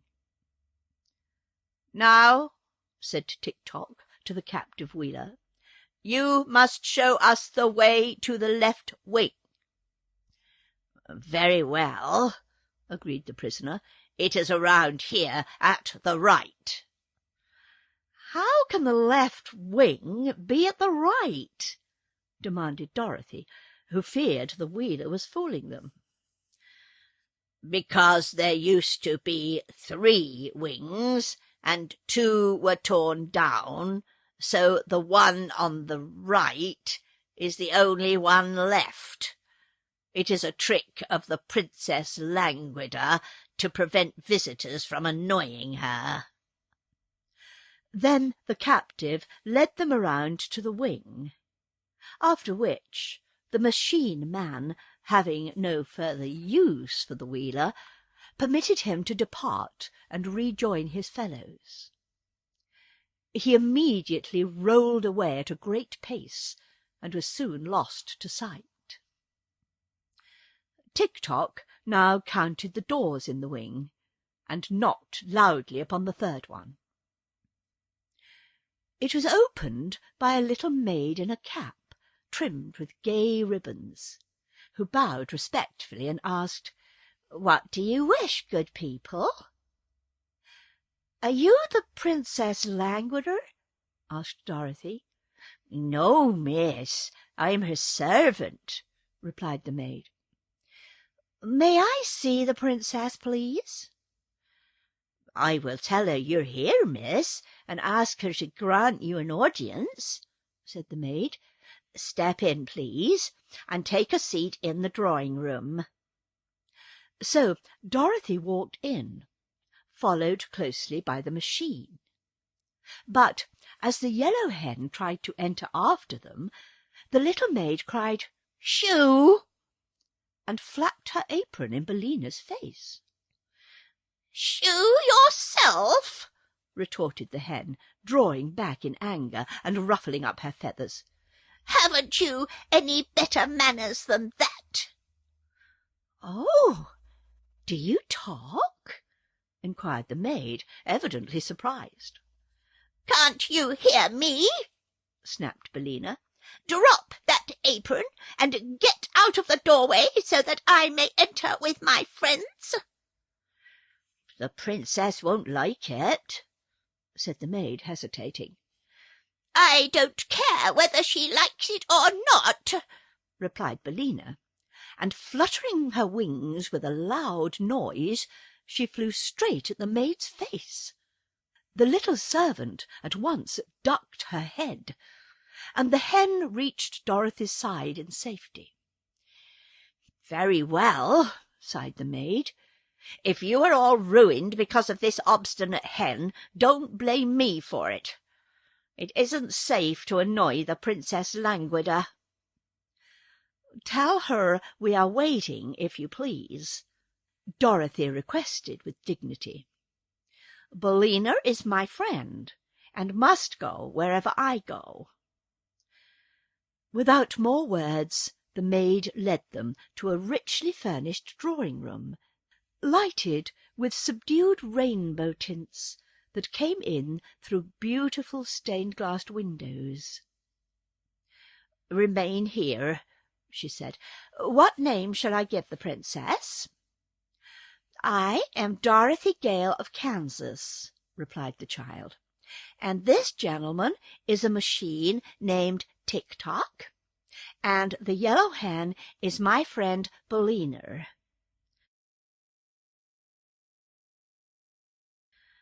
The little servant bowed and withdrew, going through several passages and mounting 2 marble stairways before she came to the apartments occupied by her mistress. Princess Langwidere's sitting-room was panelled with great mirrors, which reached from the ceiling to the floor. Also the ceiling was composed of mirrors, and the floor was of polished silver that reflected every object upon it. So, when Langwidere sat in her easy chair and played soft melodies upon her mandolin, her form was mirrored hundreds of times in walls and ceiling and floor, and whichever way the lady turned her head, she could see and admire her own features. This she loved to do, and just as the maid entered, she was saying to herself, "This head with auburn hair and hazel eyes is quite attractive. I must wear it more often than I have done of late, although it may not be the best of my collection." "You have company, your highness," announced the maid, bowing low. "Who is it?" asked Langwidere, yawning. "Dorothy Gale of Kansas, Mr. Tik-Tok, and Billina," answered the maid. "What a queer lot of names," murmured the princess, beginning to be a little interested. "What are they like? Is Dorothy Gale of Kansas pretty?" "She might be called so," the maid replied. "And is Mr. Tik-Tok attractive?" continued the princess. "That I cannot say, your highness, but he seems very bright. Will your gracious highness see them?" "Oh, I may as well, Nanda. But I am tired of admiring this head, and if my visitor has any claim to beauty, I must take care that she does not surpass me. So I will go to my cabinet and change to number 17, which I think is my best appearance, don't you?" "Your number 17 is exceedingly beautiful," answered Nanda with another bow. Again the princess yawned. Then she said, "Help me to rise." So the maid assisted her to gain her feet, although Langwidere was the stronger of the 2. And then the princess slowly walked across the silver floor to her cabinet, leaning heavily at every step upon Nanda's arm. Now, I must explain to you that the Princess Langwidere had 30 heads, as many as there are days in the month. But, of course, she could only wear them one at a time, because she had but one neck. These heads were kept in what she called her cabinet, which was a beautiful dressing-room that lay just between Langwidere's sleeping-chamber and the mirrored sitting-room. Each head was in a separate cupboard lined with velvet. The cupboards ran all around the sides of the dressing-room, and had elaborately carved doors with gold numbers on the outside and jewel-framed mirrors on the inside of them. When the princess got out of her crystal bed in the morning, she went to her cabinet, opened one of the velvet-lined cupboards, and took the head it contained from its golden shelf. Then, by the aid of the mirror inside the open door, she put on the head, as neat and straight as could be, and afterwards called her maids to robe her for the day. She always wore a simple white costume that suited all the heads, for, being able to change her face whenever she liked, The princess had no interest in wearing a variety of gowns, as have other ladies who are compelled to wear the same face constantly. Of course, the 30 heads were in great variety. No two formed alike, but all being of exceeding loveliness. There were heads with golden hair, brown hair, rich auburn hair, and black hair, but none with grey hair. The heads had eyes of blue, of grey, of hazel, of brown, and of black. But there were no red eyes among them, and all were bright and handsome. The noses were Grecian, Roman, retrousse, and oriental, representing all types of beauty, and the mouths were of assorted sizes and shapes, displaying pearly teeth when the head smiled. As for dimples, they appeared in cheeks and chins wherever they might be most charming, and 1 or 2 heads had freckles upon the faces, to contrast the better with the brilliancy of their complexions. 1 key unlocked all the velvet cupboards containing these treasures. A curious key, carved from a single blood-red ruby, and this was fastened to a strong but slender chain which the princess wore around her left wrist. When Nanda had supported Langwidere to a position in front of cupboard number 17, the princess unlocked the door with her ruby key, and after handing head number 9, which she had been wearing, to the maid, she took number 17 from its shelf and fitted it to her neck. It had black hair and dark eyes, and a lovely pearl and white complexion, and when Langwidere wore it, she knew she was remarkably beautiful in appearance. There was only one trouble with number 17, the temper that went with it, and which was hidden somewhere under the glossy black hair, was fiery, harsh, and haughty in the extreme, and it often led the princess to do unpleasant things, which she regretted when she came to wear her other heads.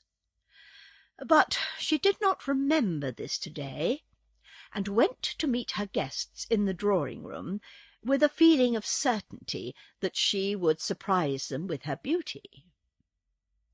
However, she was greatly disappointed to find that her visitors were merely a small girl in a gingham dress, a copper man that would only go when he was wound up, and a yellow hen that was sitting contentedly in Langwidere's best work-basket, where there was a china egg used for darning stockings.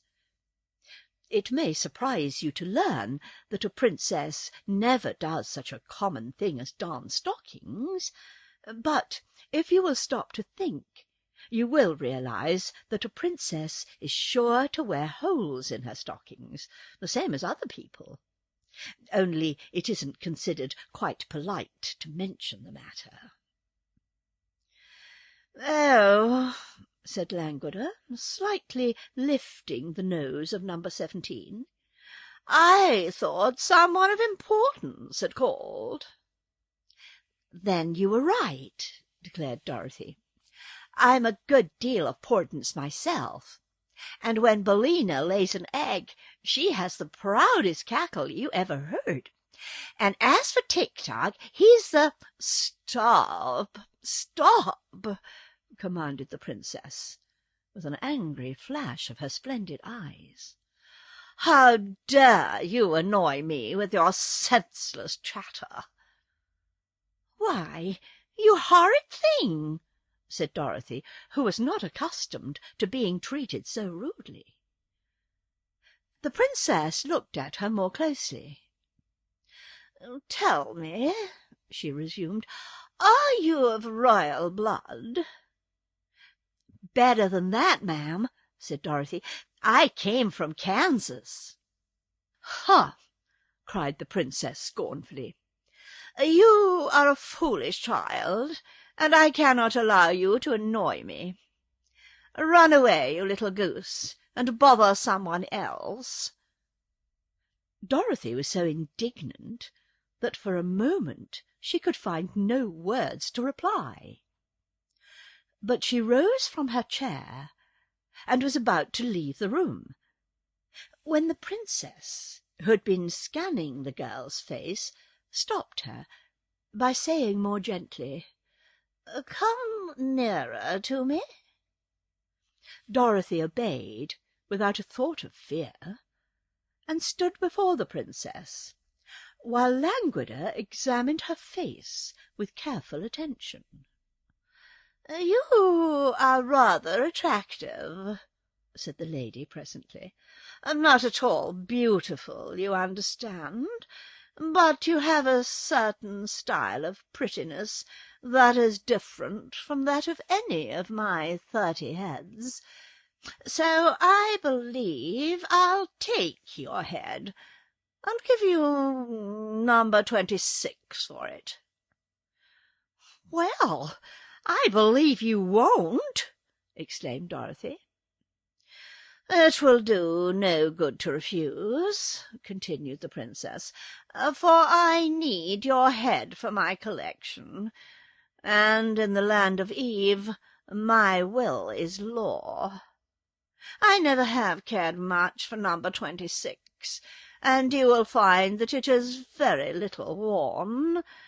Besides, it will do you just as well as the one you're wearing for all practical purposes." "I don't know anything about your number 26, and I don't want to," said Dorothy firmly. "I'm not used to taking cast-off things, so I'll just keep my own head." "You refuse?" cried the princess with a frown. "Of course I do," was the reply. "Then," said Langwidere, "I shall lock you up in a tower until you decide to obey me. Nanda," turning to her maid, "call my army." Nanda rang a silver bell, and at once a big fat colonel in a bright red uniform entered the room, followed by 10 lean soldiers, who all looked sad and discouraged, and saluted the princess in a very melancholy fashion. "Carry that girl to the North Tower, and lock her up," cried the princess, pointing to Dorothy. "To hear is to obey," answered the big red colonel, and caught the child by her arm. But at that moment Tik-Tok raised his dinner-pail and pounded it so forcibly against the colonel's head that the big officer sat down on the floor with a sudden bump, looking both dazed and very much astonished. "Help!" he shouted, and the 10 lean soldiers sprang to assist their leader. There was great excitement for the next few moments, and Tik-Tok had knocked down 7 of the army, who were sprawling in every direction upon the carpet, when suddenly the machine paused, with the dinner-pail raised for another blow, and remained perfectly motionless.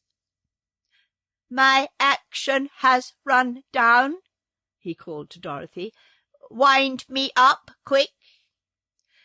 She tried to obey, but the big colonel had by this time managed to get upon his feet again, so he grabbed fast hold of the girl, and she was helpless to escape.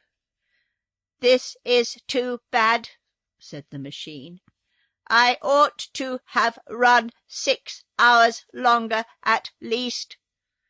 but I suppose my long walk and my fight with the Wheelers made me run down faster than usual."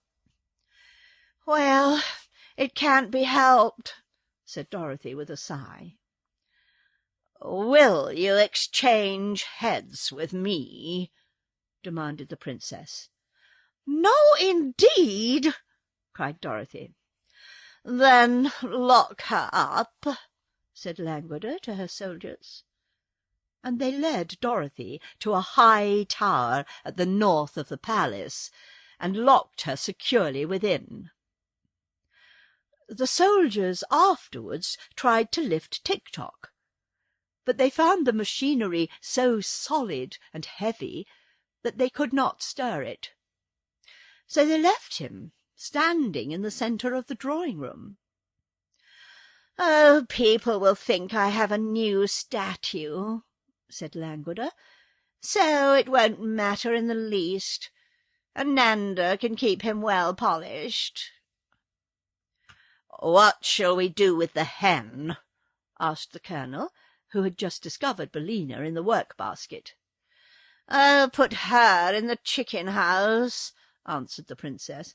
"Some day I'll have her fried for breakfast." "She looks rather tough, your highness," said Nanda doubtfully.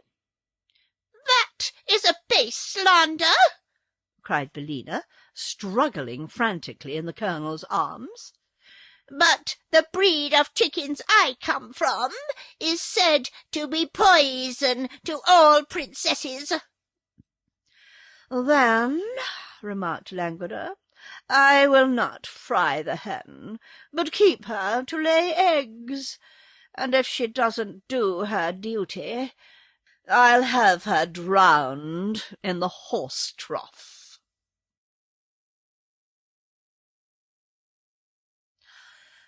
Ozma of Oz to the rescue.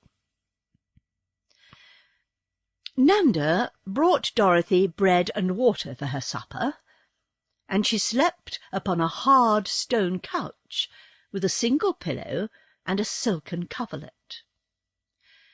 In the morning she leaned out of the window of her prison in the tower to see if there was any way to escape. The room was not so very high up when compared with our modern buildings, but it was far enough above the trees and farmhouses to give her a good view of the surrounding country. To the east she saw the forest, with the sands beyond it, and the ocean beyond that. There was even a dark speck upon the shore that she thought might be the chicken-coop in which she had arrived at this singular country. Then she looked to the north, and saw a deep but narrow valley lying between two rocky mountains, and a third mountain that shut off the valley at the further end. Westward, the fertile land of Eve suddenly ended a little way from the palace, and the girl could see miles and miles of sandy desert that stretched further than her eyes could reach. It was this desert, she thought with much interest, that alone separated her from the wonderful land of Oz, and she remembered sorrowfully that she had been told that no one had ever been able to cross this dangerous waste but herself. Once a cyclone had carried her across it, and a magical pair of silver shoes had carried her back again. But now she had neither cyclone nor silver shoes to assist her, and her condition was sad indeed. For she had become the prisoner of a disagreeable princess, who insisted that she must exchange her head for another one that she was not used to, and which might not fit her at all. Really, there seemed no hope of help for her from her old friends in the land of Oz. Thoughtfully she gazed from her narrow window. On all the desert not a living thing was stirring. Wait, though. Something surely was stirring on the desert, something her eyes had not observed at first. Now it seemed like a cloud. Now it seemed like a spot of silver.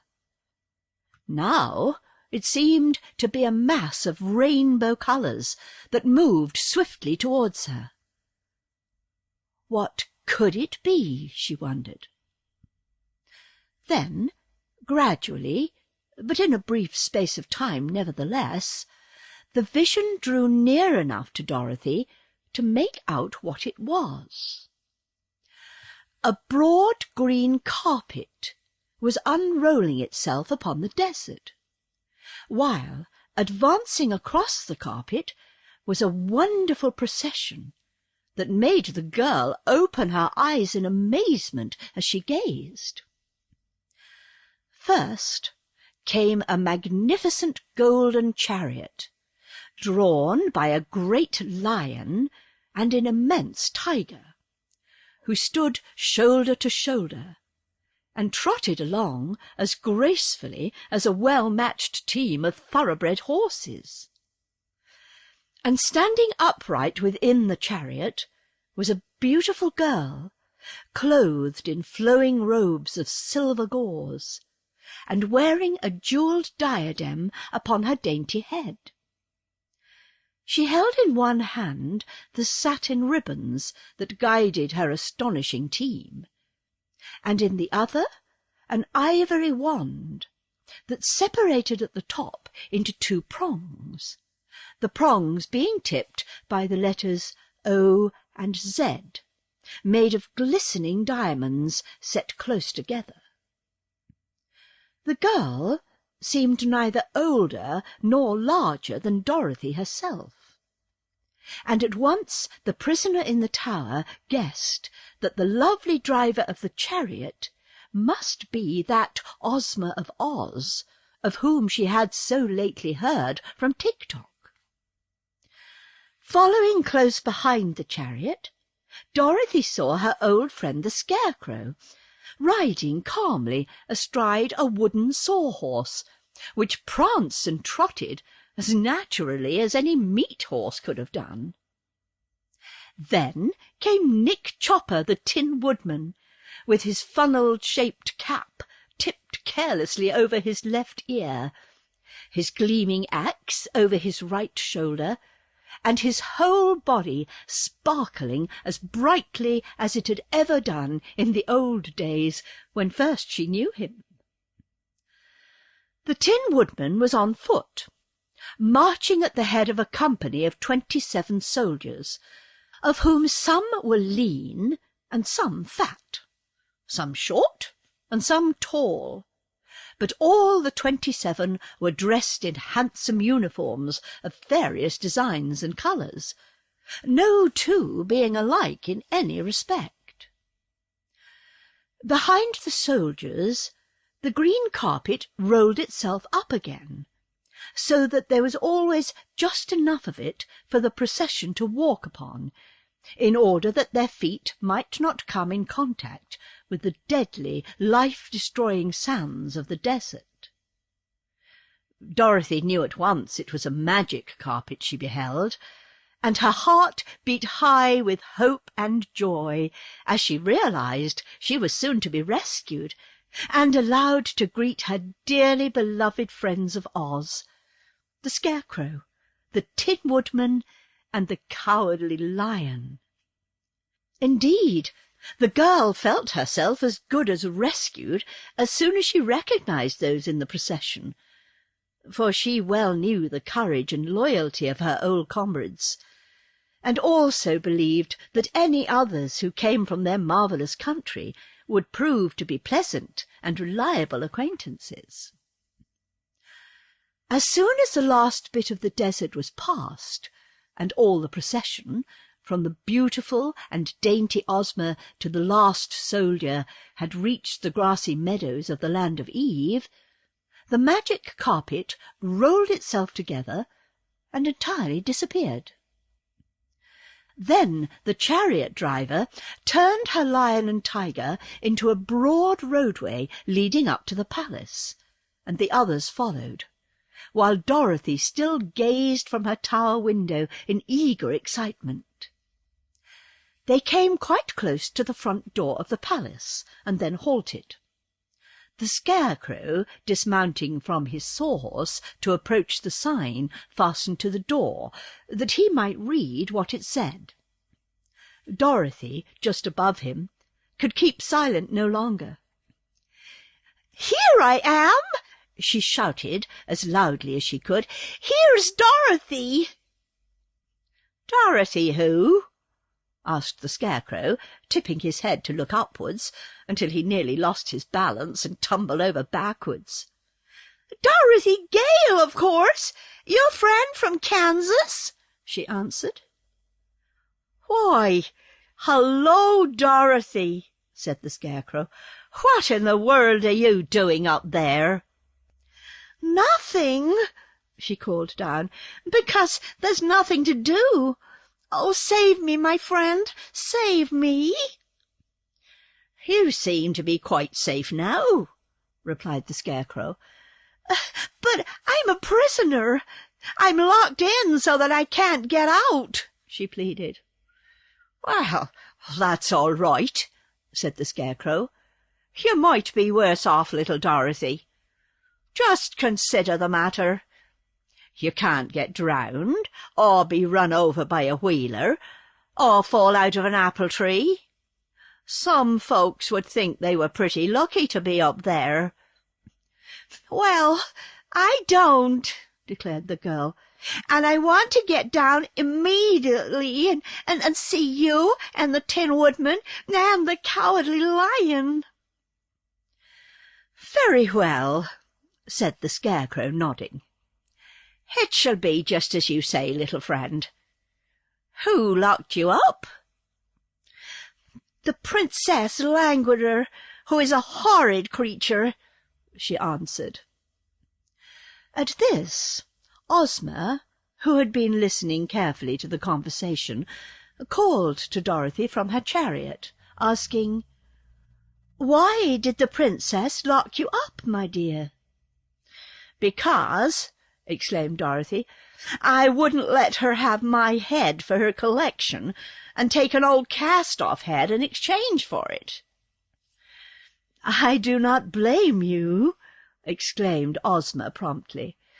"I will see the Princess at once, and oblige her to liberate you." "Oh, thank you very, very much," cried Dorothy, who, as soon as she heard the sweet voice of the girlish ruler of Oz, knew that she would soon love her dearly. Ozma now drove her chariot around to the third door of the wing, upon which the Tin Woodman boldly proceeded to knock. As soon as the maid opened the door, Ozma, bearing in her hand her ivory wand, stepped into the hall, and made her way at once to the drawing-room, followed by all her company except the lion and the tiger. And the 27 soldiers made such a noise and such a clatter that the little maid Nanda ran away screaming to her mistress. Whereupon the Princess Langwidere, roused to a great anger by this rude invasion of her palace, came running into the drawing-room without any assistance whatever. There she stood, before the slight and delicate form of the little girl from Oz, and cried out, "How dare you enter my palace unbidden? Leave this room at once, or I will bind you and all your people in chains and throw you into my darkest dungeons." "What a dangerous lady!" murmured the Scarecrow in a soft voice. "She seems a little nervous," replied the Tin Woodman. But Ozma only smiled at the angry princess. "Sit down, please," she said quietly. "I have travelled a long way to see you, and you must listen to what I have to say." "Must!" screamed the princess, her black eyes flashing with fury, for she still wore her number 17 head. "Must! To me?" "To be sure," said Ozma. "I am ruler of the land of Oz, and I am powerful enough to destroy all your kingdom if I so wish. Yet I did not come here to do harm, but rather to free the royal family of Eve from the thrall of the Nome King, the news having reached me that he is holding the Queen and her children prisoner." Hearing these words, Langwidere suddenly became quiet. "I wish you could indeed free my aunt and her 10 royal children," she said eagerly, "for if they were restored to their proper forms and stations, they could rule the kingdom of Eve themselves, and that would save me a lot of trouble and worry. At present, there are at least 10 minutes every day that I must devote to affairs of state, and I would like to be able to spend my whole time in admiring my beautiful heads." "Then we will presently discuss this matter," said Ozma, "and try to find a way to liberate your aunt and cousins. But first you must liberate another prisoner, the little girl you have locked up in your tower." "Oh, of course," said Langwidere readily. "I had forgotten all about her. That was yesterday, you know, and a princess cannot be expected to remember today what she did yesterday. Oh, come with me, and I will release the prisoner at once." So Ozma followed her, and they passed up the stairs that led to the room in the tower. While they were gone, Ozma's followers remained in the drawing-room, and the Scarecrow was leaning against a form that he had mistaken for a copper statue, when a harsh metallic voice said suddenly in his ear, "Get off my foot, please. You are scratching my polish." "Oh, excuse me," he replied, hastily drawing back. "Are you alive?" "No," said Tik-Tok. "I am only a machine, but I can think and speak and act when I am properly wound up. Just now my action is run down, and Dorothy has the key to it." "That's all right," replied the Scarecrow. "Dorothy will soon be free, and then she'll attend to your works. But it must be a great misfortune not to be alive. I'm sorry for you." "Why?" asked Tik-Tok. "Because you have no brains, as I have," said the Scarecrow.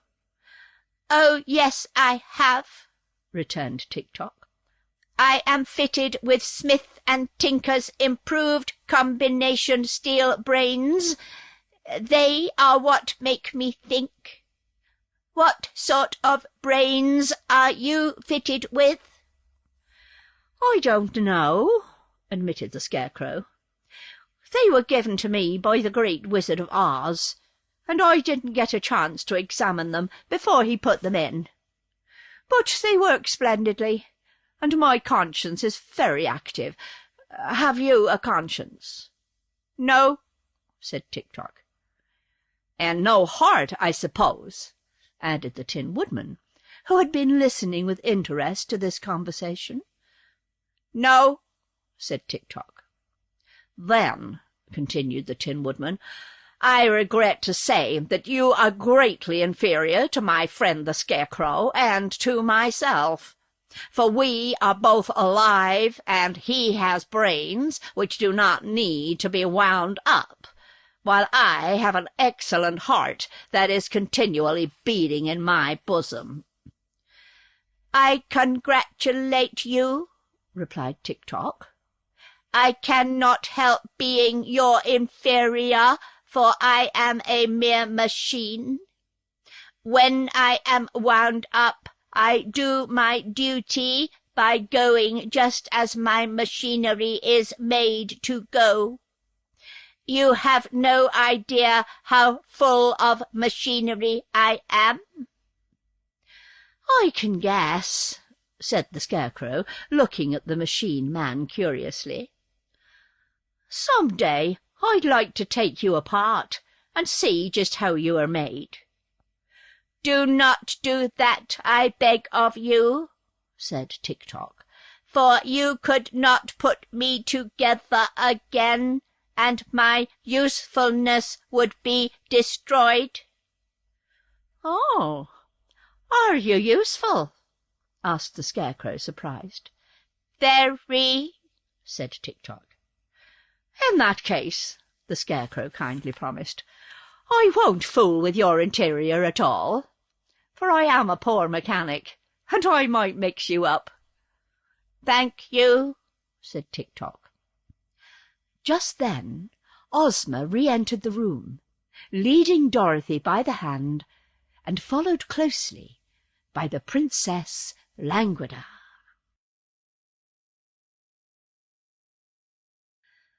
The Hungry Tiger. The first thing Dorothy did was to rush into the embrace of the Scarecrow, whose painted face beamed with delight as he pressed her form to his straw-padded bosom. Then the Tin Woodman embraced her very gently, for he knew his tin arms might hurt her if he squeezed too roughly. These greetings having been exchanged, Dorothy took the key to Tik-Tok from her pocket and wound up the machine man's action, so that he could bow properly when introduced to the rest of the company. While doing this, she told them how useful Tik-Tok had been to her, and both the Scarecrow and the Tin Woodman shook hands with the machine once more and thanked him for protecting their friend. Then Dorothy asked, "Where is Billina?" "I don't know," said the Scarecrow. "Who is Billina?" "She's a Yellow Hen, who is another friend of mine," answered the girl anxiously. "I wonder what has become of her." "She is in the chicken house in the backyard," said the Princess. "My drawing-room is no place for hens." Without waiting to hear more, Dorothy ran to get Billina, and just outside the door she came upon the Cowardly Lion, still hitched to the chariot besides the great tiger. The Cowardly Lion had a big bow of blue ribbon fastened to the long hair between his ears, and the tiger wore a bow of red ribbon on his tail, just in front of the bushy end. In an instant Dorothy was hugging the huge lion joyfully. "I am so glad to see you again," she cried. "I am also glad to see you, Dorothy," said the lion. "We've had some fine adventures together, haven't we?" "Oh, yes, indeed," she replied. "How are you?" "As cowardly as ever," the beast answered in a meek voice. "Every little thing scares me and makes my heart beat fast. Oh, but let me introduce to you a new friend of mine, the Hungry Tiger."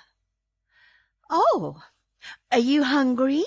she asked, turning to the other beast, who was just then yawning so widely that he displayed 2 rows of terrible teeth and a mouth big enough to startle anyone.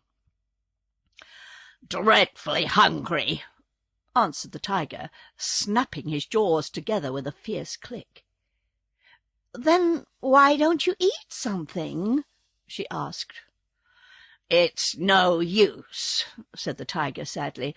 "I've tried that, but I always get hungry again." "Why, it's the same with me," said Dorothy. "Yet I keep on eating." "But you eat harmless things, so it doesn't matter," replied the tiger. "For my part, I'm a savage beast, and have an appetite for all sorts of poor little living creatures, from a chipmunk to fat babies." "How dreadful!" said Dorothy. "Isn't it, though?"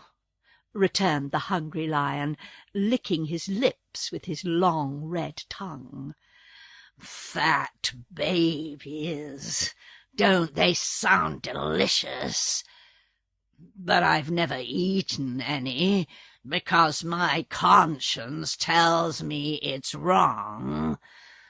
If I had no conscience, I would probably eat the babies and then get hungry again, which would mean that I had sacrificed the poor babies for nothing.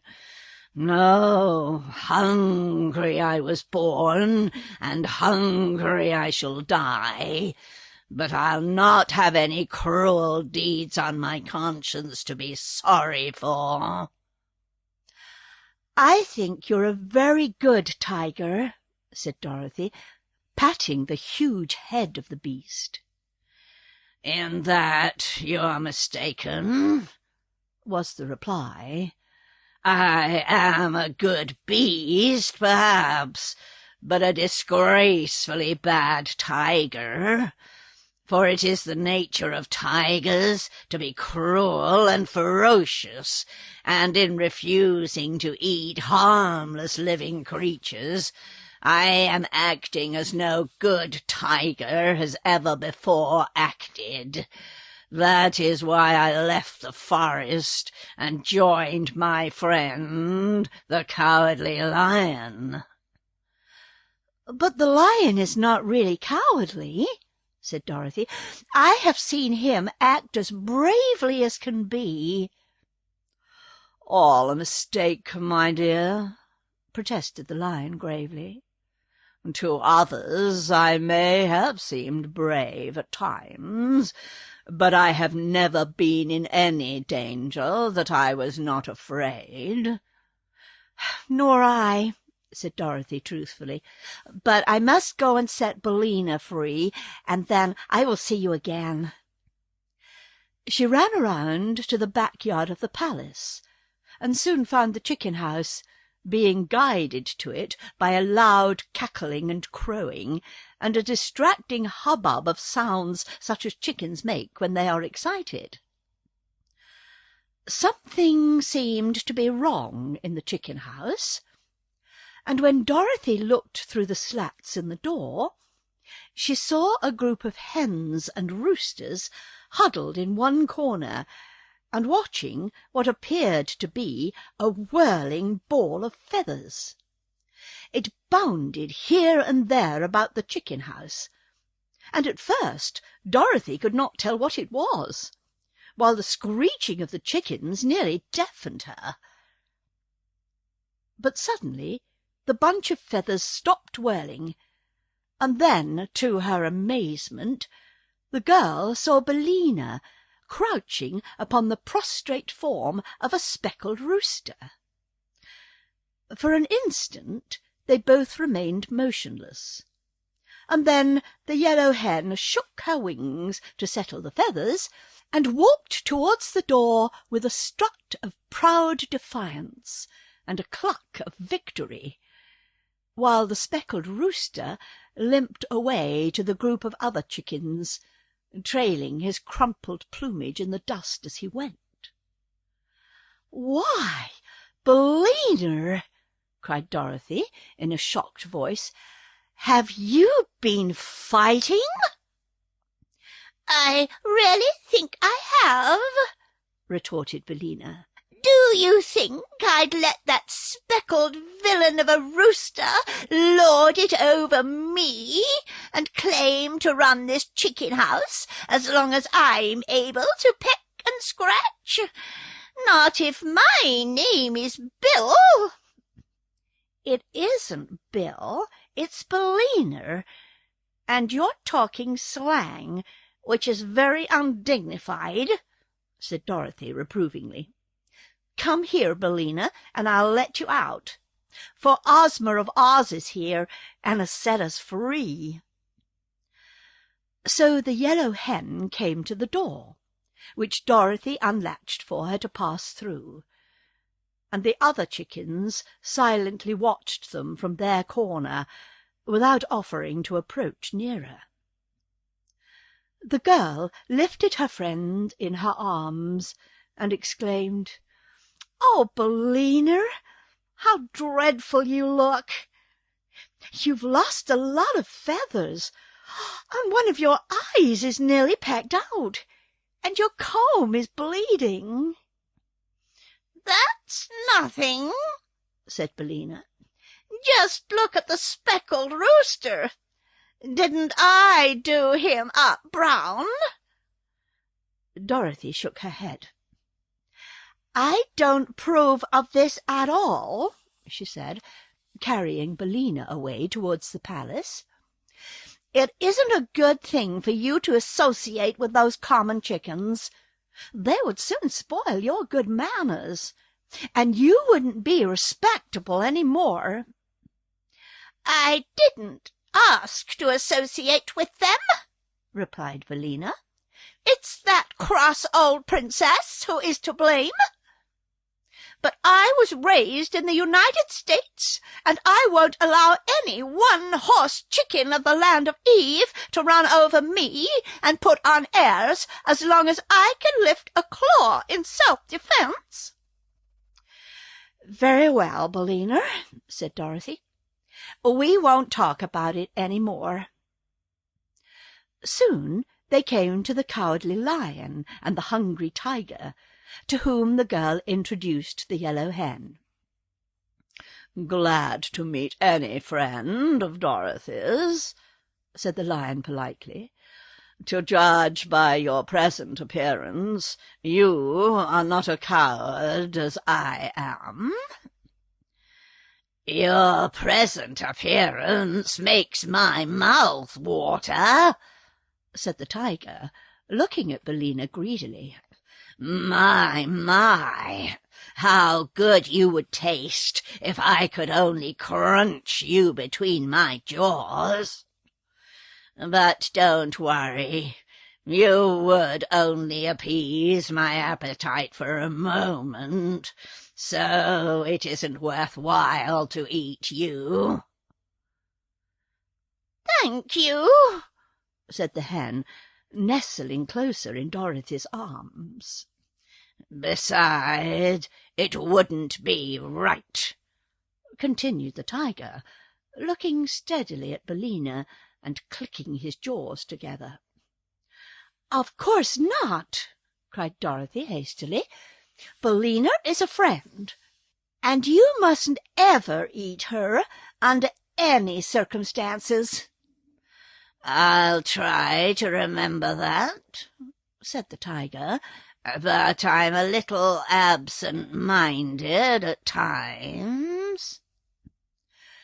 Then Dorothy carried her pet into the drawing-room of the palace, where Tik-Tok, being invited to do so by Ozma, had seated himself between the Scarecrow and the Tin Woodman.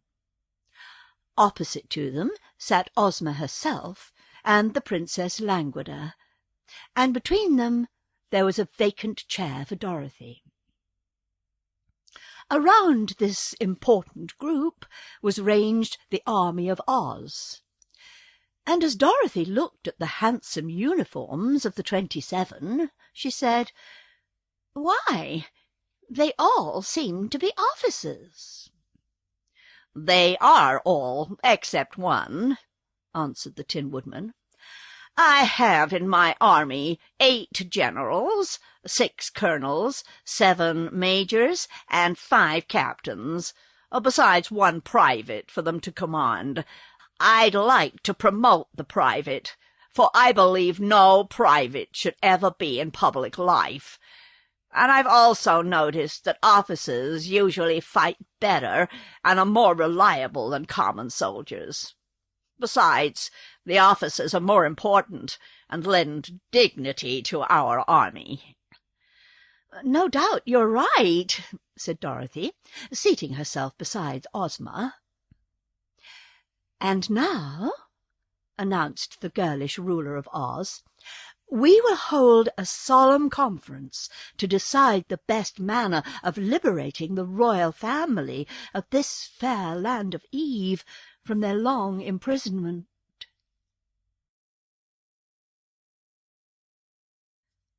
The royal family of Eve.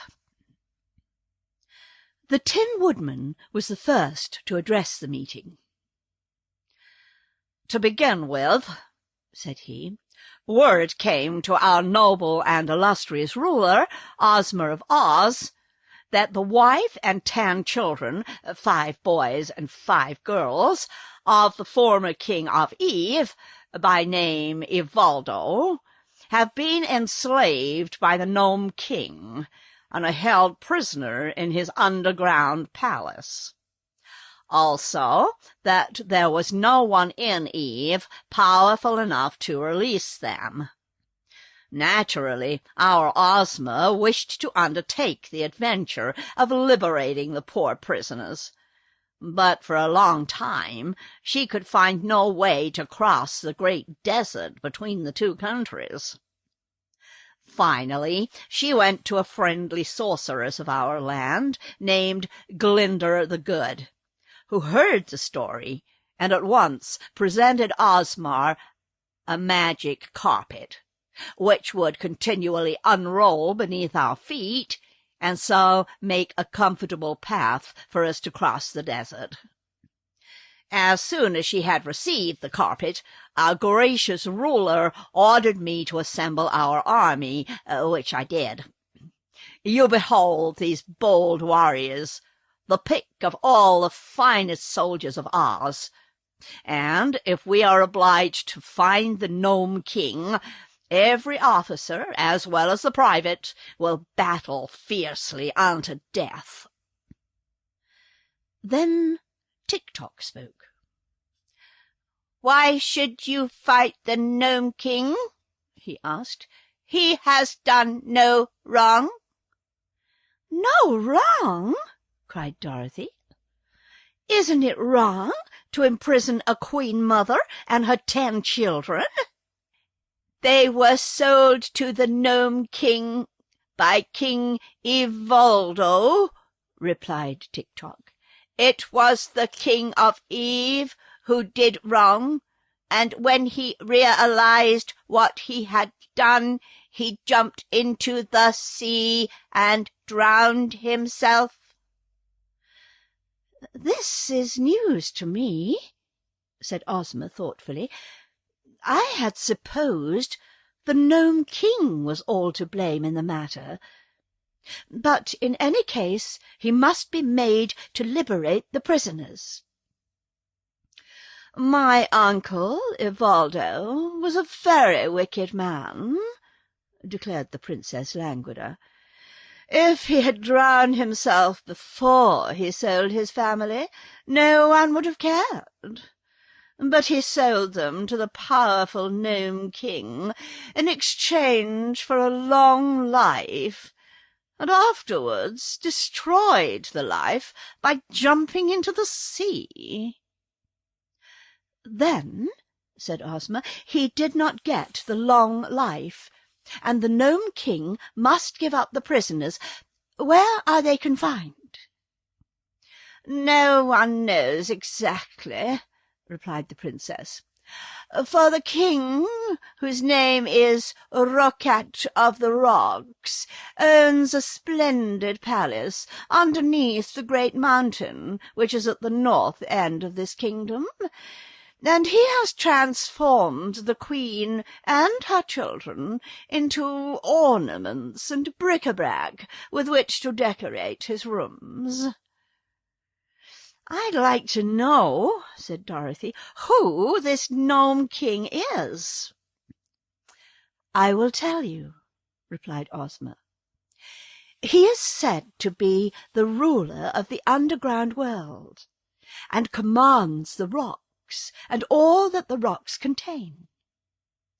Under his rule are many thousands of the gnomes, who are queerly shaped but powerful sprites that labour at the furnaces and forges of their king, making gold and silver and other metals, which they conceal in the crevices of the rocks, so that those living upon the earth's surface can only find them with great difficulty. Also they make diamonds and rubies and emeralds, which they hide in the ground, so that the kingdom of gnomes is wonderfully rich. And all we have of the precious stones and silver and gold is what we take from the earth and rocks, where the Nome King has hidden them." "I understand," said Dorothy, nodding her little head wisely. "For the reason that we often steal his treasures," continued Ozma, "the ruler of the underground world is not fond of those who live upon the earth's surface, and never appears among us.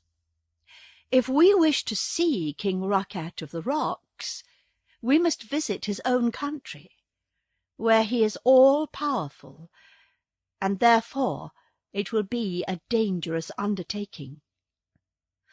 But for the sake of the poor prisoners," said Dorothy, "we ought to do it." "We shall do it," replied the Scarecrow, "although it requires a lot of courage for me to go near the furnaces of the Nome King, for I am only stuffed with straw, and a single spark of fire might destroy me entirely." "The furnaces may also melt my tin," said the Tin Woodman, "but I am going." "I can't bear heat," remarked the Princess Langwidere, yawning lazily, "so I shall stay at home. But I wish you may have success in your undertaking, for I am heartily tired of ruling the stupid kingdom, and I need more leisure in which to admire my beautiful heads."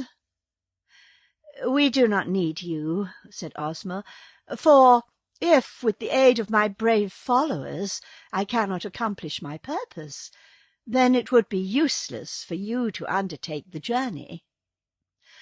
"Quite true," sighed the Princess. "So, if you'll excuse me, I will now retire to my cabinet. I've worn this head quite a while. I want to change it for another." When she had left them, and you may be sure no one was sorry to see her go, Ozma said to Tik-Tok, "Will you join our party?" "I am the slave of the girl Dorothy, who rescued me from prison," replied the machine. "Where she goes, I will go." "Oh, I'm going with my friends, of course," said Dorothy quickly. "I wouldn't miss the fun for anything. Will you go too, Billina?" "To be sure," said Billina in a careless tone. She was smoothing down the feathers of her back, and not paying much attention. "Heat is just in her line," remarked the Scarecrow. "If she is nicely roasted, she'll be better than ever." "Then," said Ozma, "we will arrange to start for the kingdom of the gnomes at daybreak tomorrow. And in the meantime we will rest and prepare ourselves for the journey." Although Princess Langwidere did not again appear to her guests, the palace servants waited upon the strangers from Oz, and did everything in their power to make the party comfortable. There were many vacant rooms at their disposal, and the brave army of 27 was easily provided for, and liberally feasted. The Cowardly Lion and the Hungry Tiger were unharnessed from the chariot, and allowed to roam at will throughout the palace, where they nearly frightened the servants into fits, although they did no harm at all. At one time Dorothy found the little maid Nanda crouching in terror in a corner, with the Hungry Tiger standing before her. "You certainly look delicious," the beast was saying.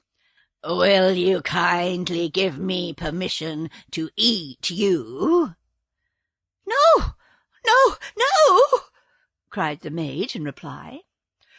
"Then," said the tiger, yawning frightfully, "please to get me about 30 pounds of tenderloin steak, cooked rare, with a peck of boiled potatoes on the side, and 5 gallons of ice cream for dessert." I'll do the best I can," said Nanda, and she ran away as fast as she could go. "Are you so very hungry?" asked Dorothy in wonder. "You can hardly imagine the size of my appetite," replied the tiger sadly. "It seems to fill my whole body, from the end of my throat to the tip of my tail. I'm very sure the appetite doesn't fit me, and is too large for the size of my body. Some day, when I meet a dentist with a pair of forceps, I'm going to have it pulled." "What, your tooth?" asked Dorothy. "No, my appetite," said the Hungry Tiger. The little girl spent most of the afternoon talking with the Scarecrow and the Tin Woodman, who related to her all that had taken place in the land of Oz since Dorothy had left it.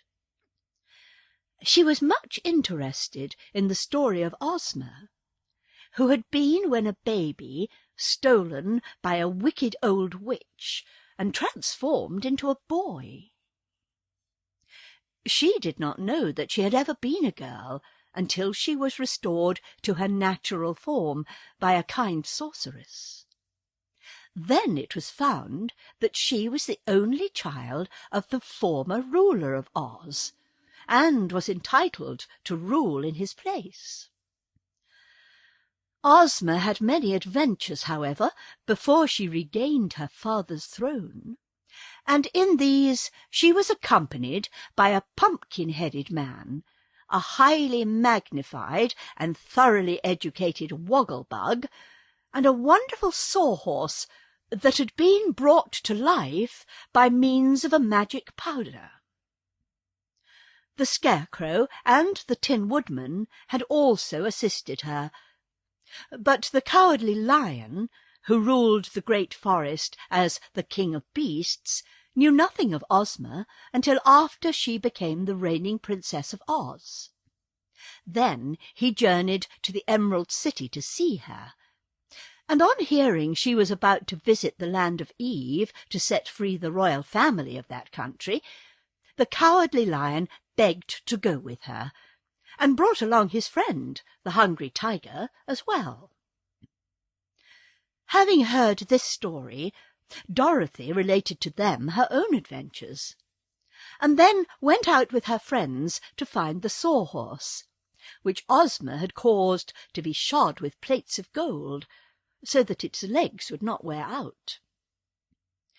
They came upon the sawhorse standing motionless beside the garden gate. But when Dorothy was introduced to him, he bowed politely and blinked his eyes, which were knots of wood, and wagged his tail, which was only the branch of a tree. "What a remarkable thing to be alive!" exclaimed Dorothy. "I quite agree with you," replied the Sawhorse, in a rough but not unpleasant voice. "A creature like me has no business to live, as we all know. But it was the magic powder that did it, so I cannot be justly blamed." "Of course not," said Dorothy. "And you seem to be of some use, 'cause I noticed the Scarecrow riding upon your back." "Oh, yes, I'm of use," returned the Sawhorse, "and I never tire, never having to be fed or cared for in any way." "Are you intelligent?" asked the girl. "Not very," said the creature. "It would be foolish to waste intelligence on a common Sawhorse when so many professors need it. But I know enough to obey my masters and to gid up or whoa when I'm told to, so I'm pretty well satisfied." That night Dorothy slept in a pleasant little bedchamber next to that occupied by Ozma of Oz, and Billina perched upon the foot of the bed and tucked her head under her wing, and slept as soundly in that position as did Dorothy upon her soft cushions. But before daybreak everyone was awake and stirring, and soon the adventurers were eating a hasty breakfast in the great dining-room of the palace. Ozma sat at the head of a long table on a raised platform, with Dorothy on her right hand and the Scarecrow on her left. The Scarecrow did not eat, of course, but Ozma placed him near her so that she might ask his advice about the journey while she ate. Lower down the table were the 27 warriors of Oz, and at the end of the room the Lion and the Tiger were eating out of a kettle that had been placed upon the floor, while Billina fluttered around to pick up any scraps that might be scattered. It did not take long to finish the meal, and then the Lion and the Tiger were harnessed to the chariot, and the party was ready to start for the Nome King's palace. First rode Ozma, with Dorothy beside her in the golden chariot, and holding Billina fast in her arms. Then came the Scarecrow on the Sawhorse, with the Tin Woodman and Tik-Tok marching side by side just behind him. After these tramped the army, looking brave and handsome in their splendid uniforms.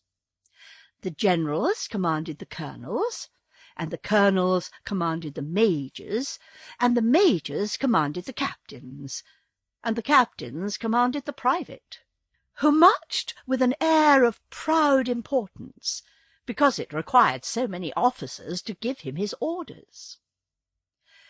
And so the magnificent procession left the palace, and started along the road just as day was breaking. And by the time the sun came out, they had made good progress towards the valley that led to the Nome King's domain. The Giant with the Hammer.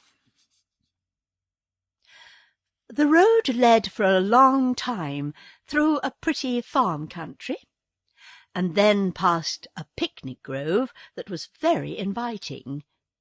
But the procession continued to steadily advance, until Billina cried, in an abrupt and commanding manner, "Wait! Wait!" Ozma stopped her chariot so suddenly that the Scarecrow's Sawhorse nearly ran into it, and the ranks of the army tumbled over one another before they could come to a halt. Immediately the Yellow Hen struggled from Dorothy's arms and flew into a clump of bushes by the roadside. "What's the matter?" called the Tin Woodman anxiously. "Why, Billina wants to lay her egg, that's all," said Dorothy. "Lay her egg?" repeated the Tin Woodman in astonishment. "Yes, she lays one every morning about this time, and it's quite fresh," said the girl. "But does your foolish old hen suppose that this entire cavalcade, which is bound on an important adventure, is gonna stand still while she lays her egg?" inquired the Tin Woodman earnestly. "What else can we do?" asked the girl. "It's a habit of Billina's, and she can't break herself of it." "Then she must hurry up," said the Tin Woodman impatiently. "No, no," exclaimed the Scarecrow. "If she hurries, she may lay scrambled eggs." "That's nonsense," said Dorothy. "But Billina won't be long, I'm sure." So they stood and waited, although all were restless and anxious to proceed. And by the Yellow Hen came from the bushes, saying, "Cut, cut, cut, cow-a-dock, cut, cut, cut, cow-a-dock, cut." "What is she doing?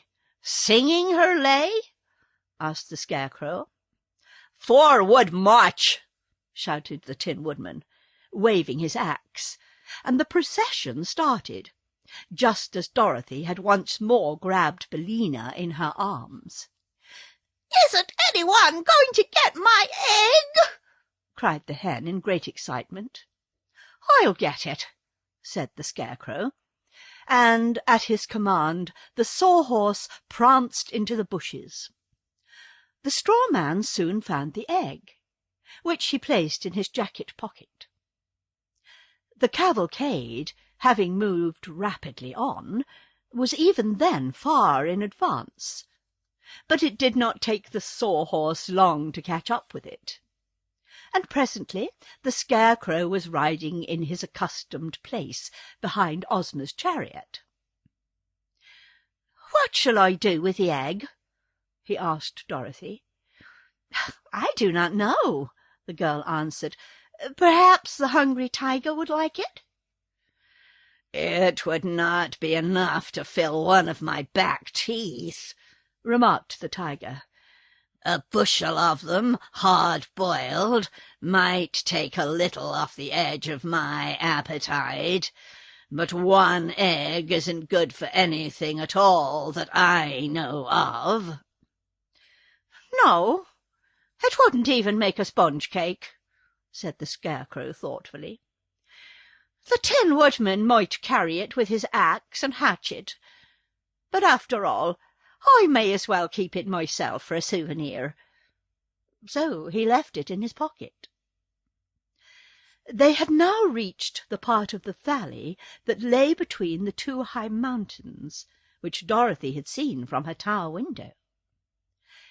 At the far end was the third great mountain, which blocked the valley, and was the northern edge of the land of Eve. It was underneath this mountain that the Nome King's palace was said to be, but it would be some time before they reached that place. The path was becoming rocky and difficult for the wheels of the chariot to pass over, and presently a deep gulf appeared at their feet, which was too wide for them to leap. So Ozma took a small square of green cloth from her pocket and threw it upon the ground. At once it became the magic carpet, and unrolled itself far enough for all the cavalcade to walk upon. The chariot now advanced, and the green carpet unrolled before it, crossing the gulf on a level with its banks, so that all passed over in safety. "Oh, that's easy enough," said the Scarecrow. "I wonder what'll happen next." He was not long in making the discovery, for the sides of the mountain came closer together, until finally there was but a narrow path between them, along which Ozma and her party were forced to pass in single file. They now heard a low and deep thump, thump, thump, which echoed throughout the valley, and seemed to grow louder as they advanced. Then, turning a corner of rock, they saw before them a huge form, which towered above the path for more than 100 feet. The form was that of a gigantic man, built out of plates of cast iron, and it stood with one foot on either side of the narrow road, and swung over its right shoulder an immense iron mallet, with which it constantly pounded the earth. These resounding blows explained the thumping sound they had heard, for the mallet was much bigger than a barrel, and where it struck the path between the rocky sides of the mountain, it filled all the space through which our travellers would be obliged to pass. Of course, they at once halted, a safe distance away from the terrible iron mallet. The magic carpet would do them no good in this case, for it was only meant to protect them from any danger upon the ground beneath their feet, and not from dangers that appeared in the air above them.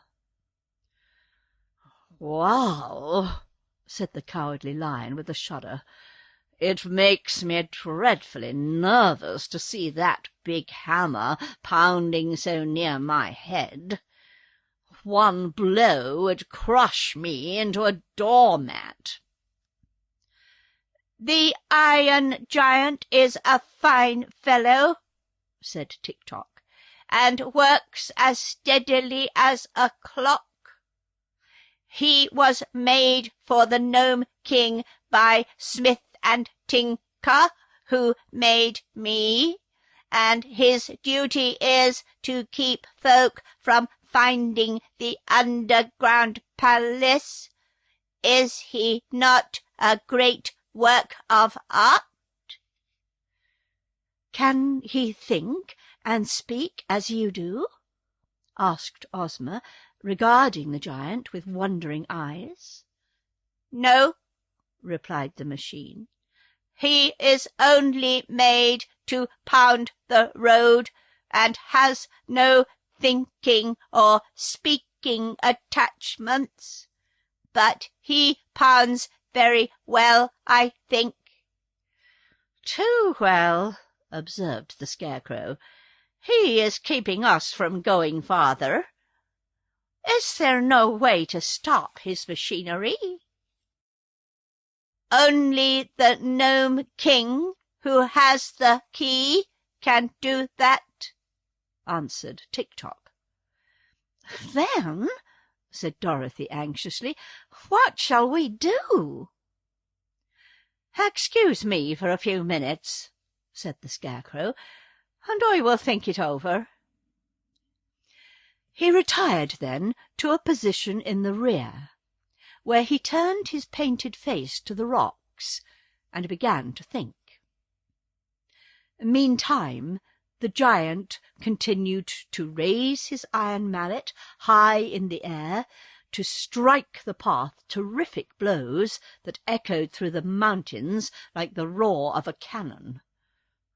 Each time the mallet lifted, however, there was a moment when the path beneath the monster was free, and perhaps the Scarecrow had noticed this, for when he came back to the others, he said, "The matter is a very simple one, after all. We have but to run under the hammer one at a time when it is lifted, and pass to the other side before it falls again. It will require quick work if we escape the blow, said the Tin Woodman with a shake of his head. But it really seems the only thing to be done. Who will make the first attempt? They looked at one another hesitatingly for a moment.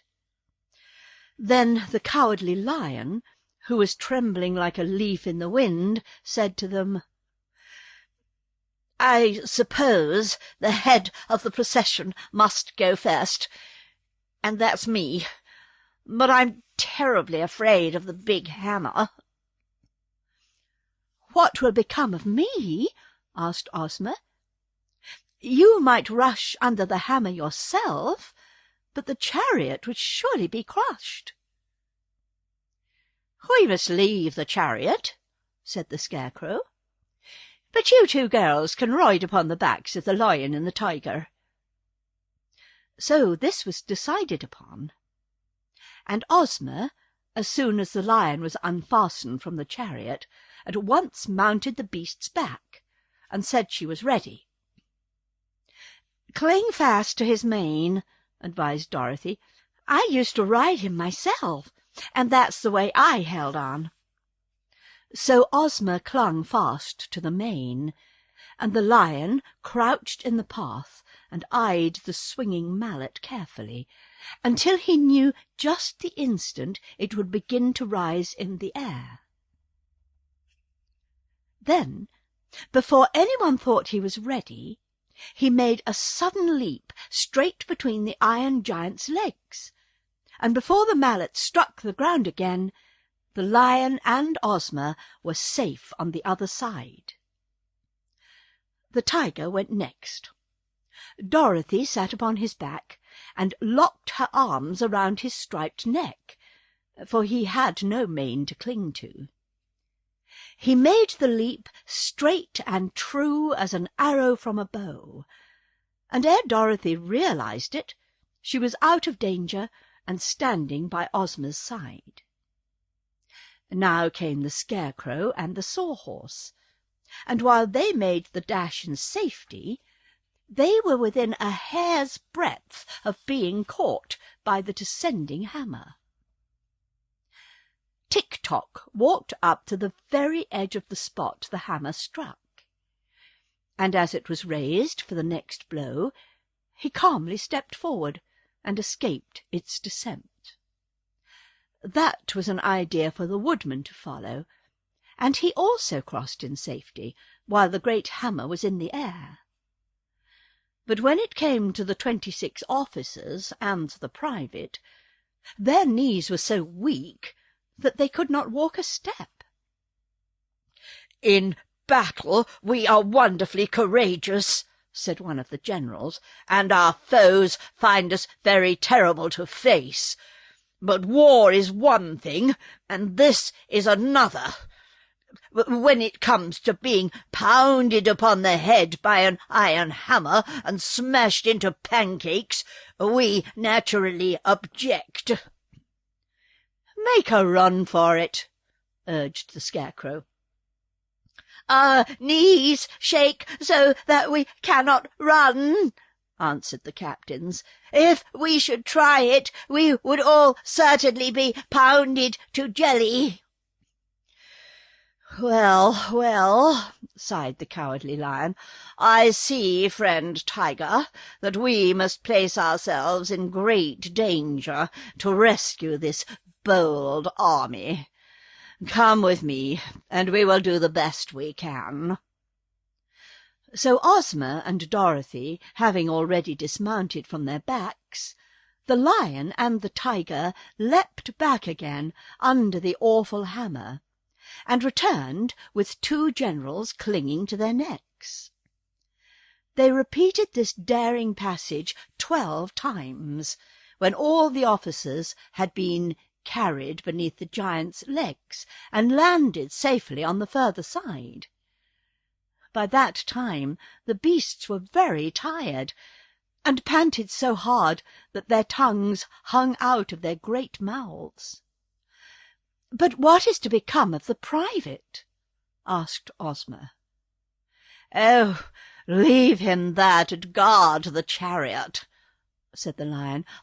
"I am tired out, and won't pass under that mallet again."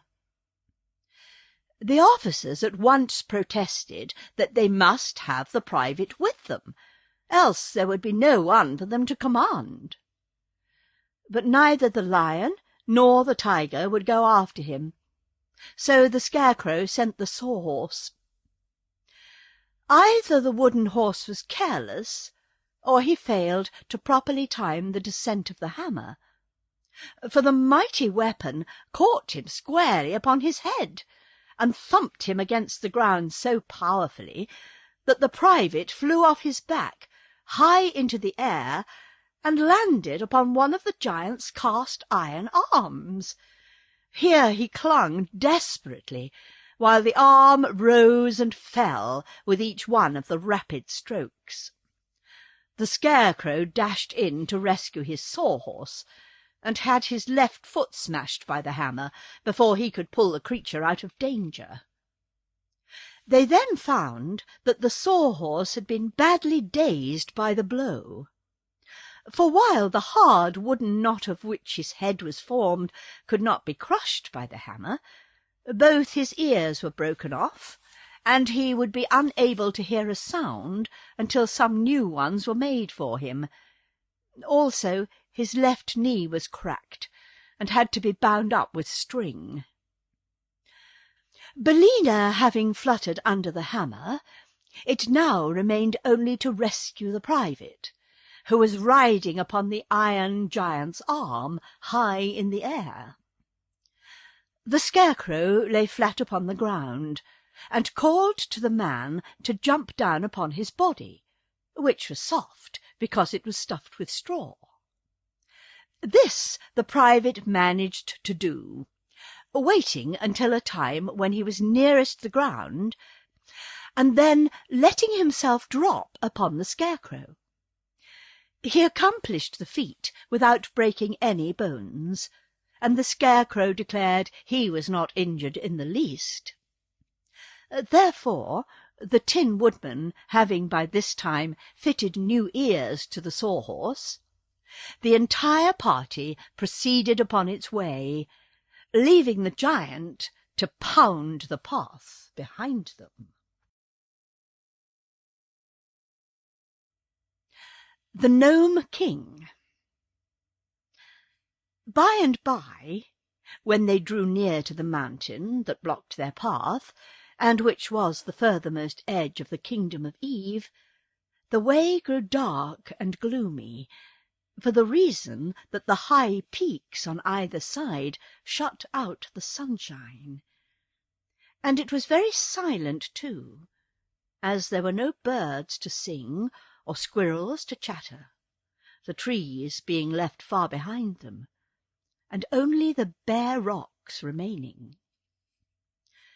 Ozma and Dorothy were a little awed by the silence, and all the others were quiet and grave, except the Sawhorse, which, as he trotted along with the Scarecrow upon his back, hummed a queer little song, of which this was the chorus.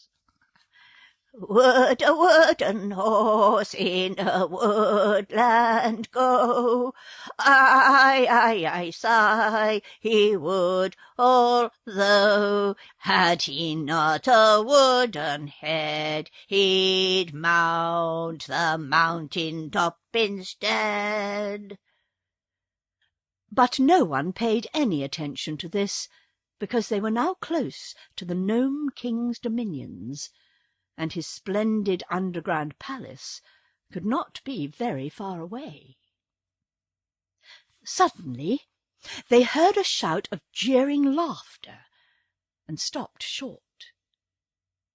They would have to stop in a minute anyway, for the huge mountain barred their further progress, and the path ran close up to the wall of the rock and ended. "Who was that laughing?" asked Ozma.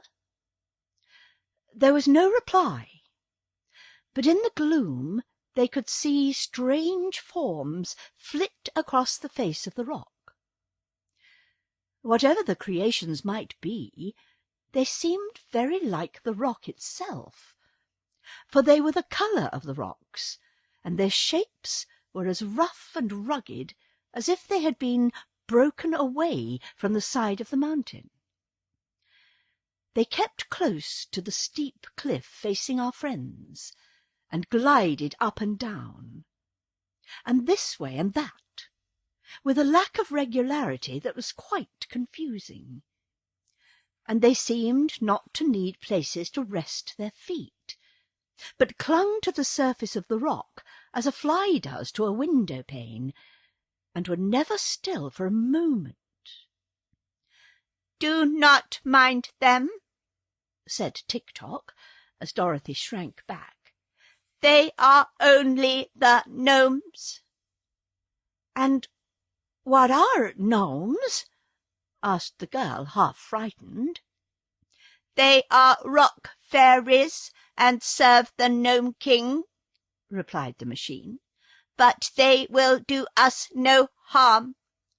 You must call for the king, because without him you can never find the entrance to the palace." "You call," said Dorothy to Ozma. Just then the gnomes laughed again, and the sound was so weird and disheartening that the 26 officers commanded the private to "right about face," and they all started to run as fast as they could. The Tin Woodman at once pursued his army and cried, "Halt!" And when they had stopped their flight, he asked, "Where are you going?" I find I've forgotten the brush for my whiskers," said a general, trembling with fear, so we are going back after it." "That is impossible," replied the Tin Woodman, "for the giant with the hammer would kill you all if you tried to pass him." "Oh, I've forgotten the giant," said the general, turning pale. "You seem to forget a good many things," remarked the Tin Woodman. "I hope you won't forget that you are brave men." "Never!" cried the general, slapping his gold-embroidered chest. "Never!" cried all the other officers, indignantly slapping their chests. "For my part," said the private meekly, "I must obey my officers, so when I'm told to run, I run, and when I'm told to fight, I fight."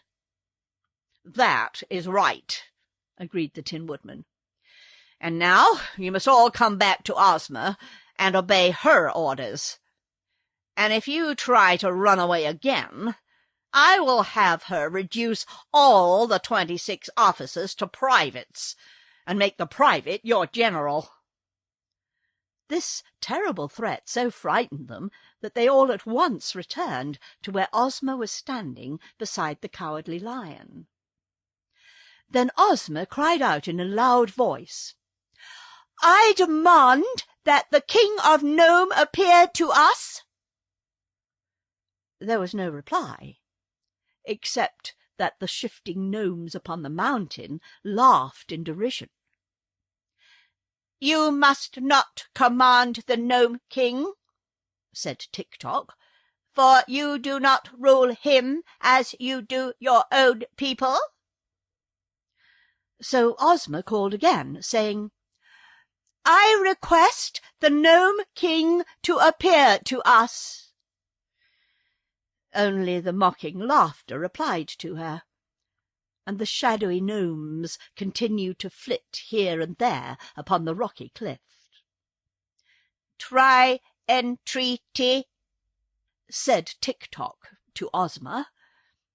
"If he will not come at your request, then the Nome King may listen to your pleading." Ozma looked round her proudly.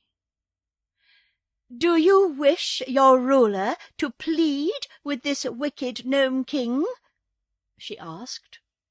"Shall Ozma of Oz humble herself to a creature who lives in an underground kingdom?"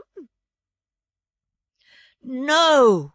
they all shouted with big voices, and the Scarecrow added, "If he will not come, we'll dig him out of his hole like a fox and conquer his stubbornness. But our sweet little ruler must always maintain her dignity, just as I maintain mine." "I am not afraid to plead with him," said Dorothy.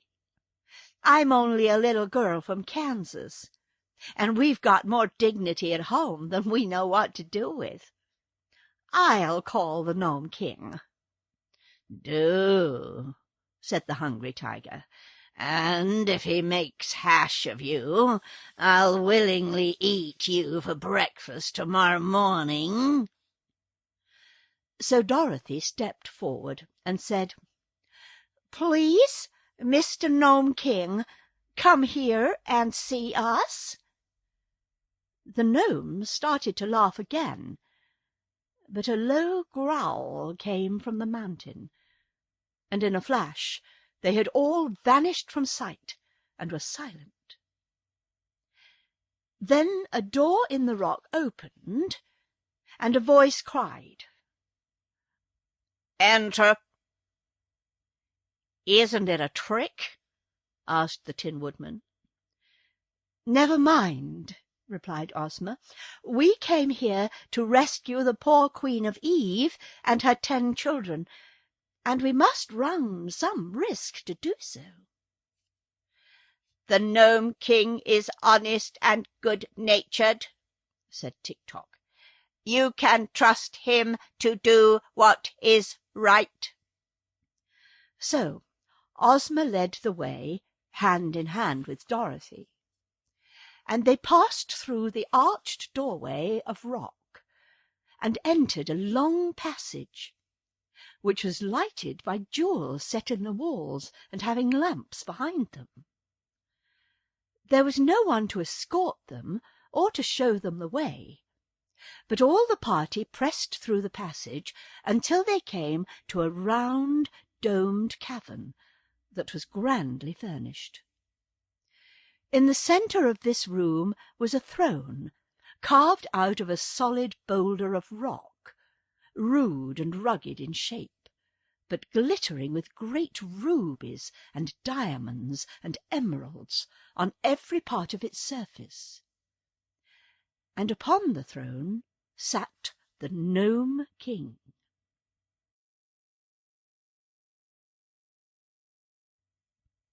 This important monarch of the underground world was a little fat man, clothed in grey-brown garments, which were exactly the colour of the rock throne in which he was seated.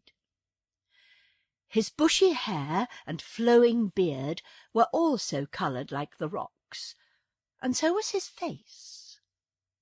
He wore no crown of any sort, and his only ornament was a broad, jewel-studded belt that encircled his fat little body.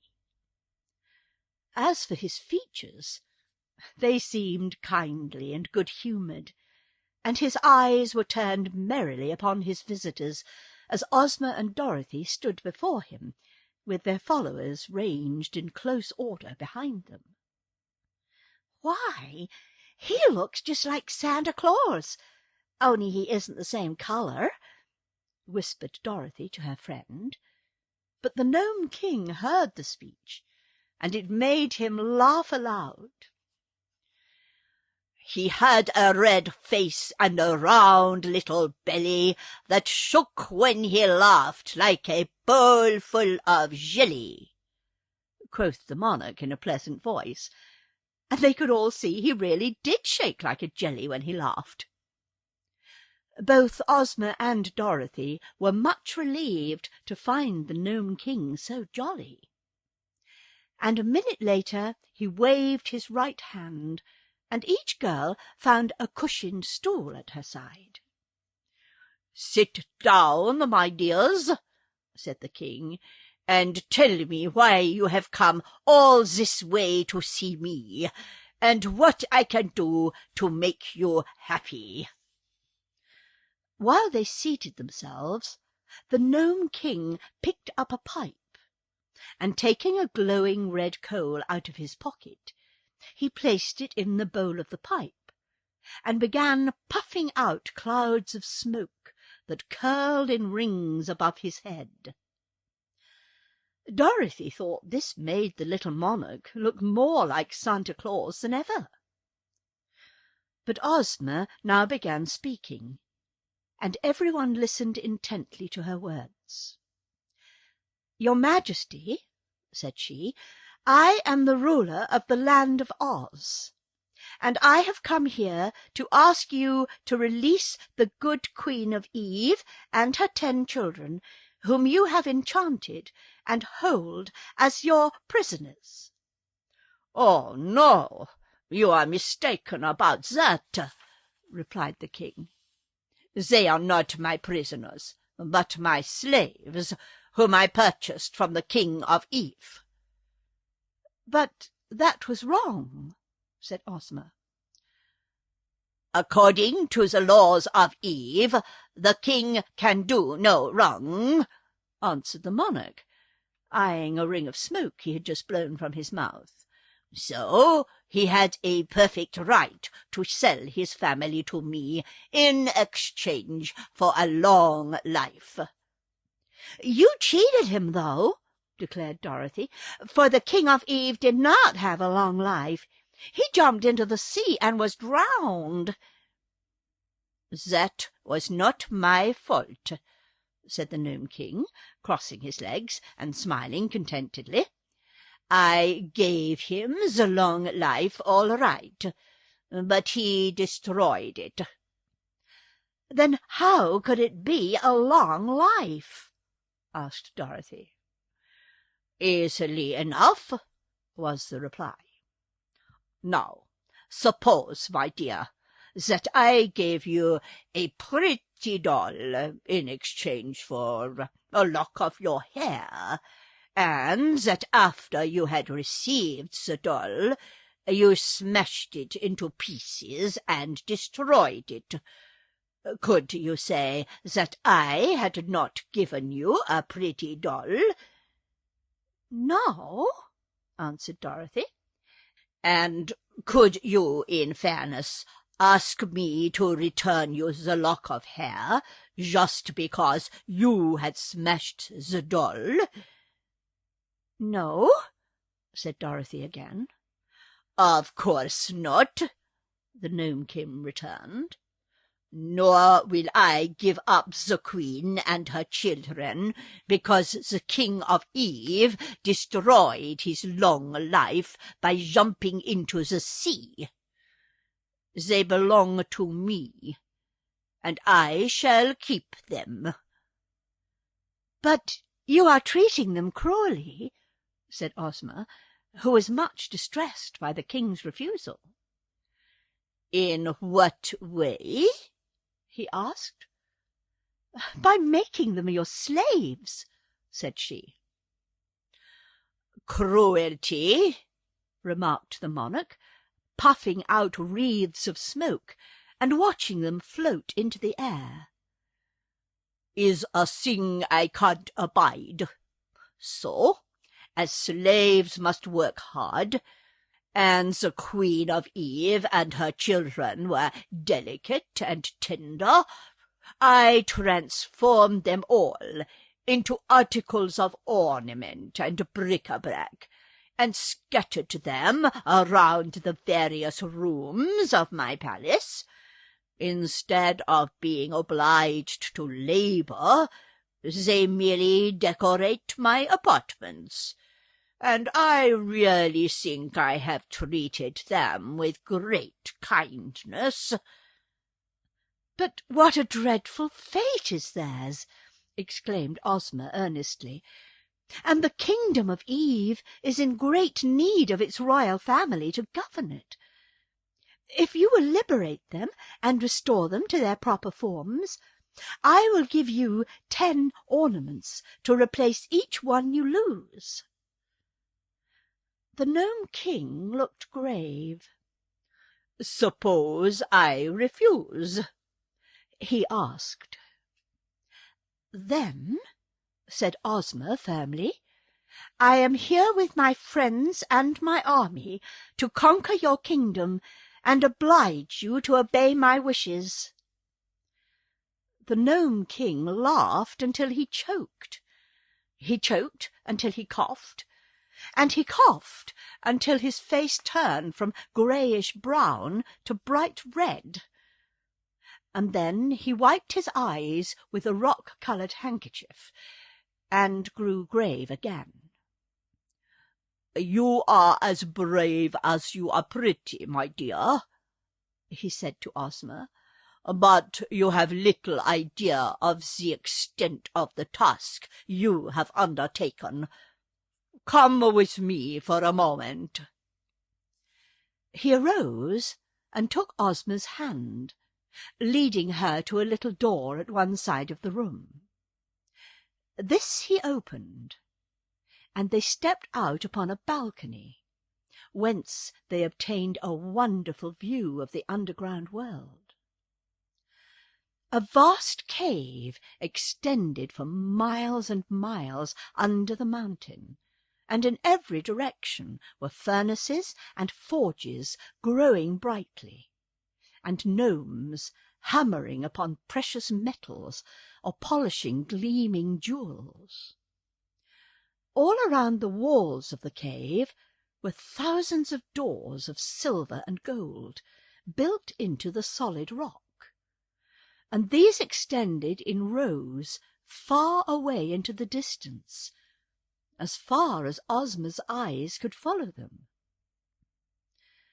While the little maid from Oz gazed wonderingly upon this scene, the Nome King uttered a shrill whistle, and at once all the silver and gold doors flew open, and solid ranks of gnome soldiers marched out from every one. So great were their numbers that they quickly filled the immense underground cavern, and forced the busy workmen to abandon their tasks.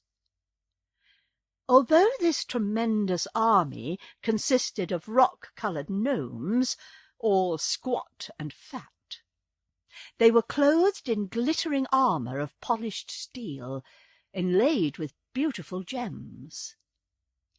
Upon his brow each wore a brilliant electric light, and they bore sharp spears and swords and battle-axes of solid bronze. It was evident they were perfectly trained, for they stood in straight rows, rank after rank, with their weapons held erect and true, as if awaiting but the word of command to level them upon their foes. "This," said the Nome King, "is but a small part of my army. No ruler upon earth has ever dared to fight me, and no ruler ever will, for I am too powerful to oppose." He whistled again, and at once the martial array filed through the silver and gold doorways and disappeared, after which the workmen again resumed their labours at the furnaces. Then, sad and discouraged, Ozma of Oz turned to her friends, and the Nome King calmly reseated himself on his rock throne. "It would be foolish for us to fight," the girl said to the Tin Woodman, "for our brave 27 would be quickly destroyed. I'm sure I do not know how to act in this emergency." "Ask the king where his kitchen is," suggested the tiger. "I'm hungry as a bear." "I might pounce upon the king and tear him in pieces," remarked the Cowardly Lion. "Try it," said the monarch, lighting his pipe with another hot coal, which he took from his pocket. The lion crouched low and tried to spring upon the Nome King. But he hopped only a little way into the air, and came down again in the same place, not being able to approach the throne by even an inch. "It seems to me," said the Scarecrow thoughtfully, "that our best plan is to wheedle his Majesty into giving up his slave, since he is too great a magician to oppose." "This is the most sensible thing any of you have suggested," declared the Nome King. "It is folly to threaten me, but I am so kind-hearted that I cannot stand coaxing or wheedling. If you really wish to accomplish anything by your journey, my dear Ozma, you must coax me." "Very well," said Ozma more cheerfully. "Let us be friends, and talk this over in a friendly manner."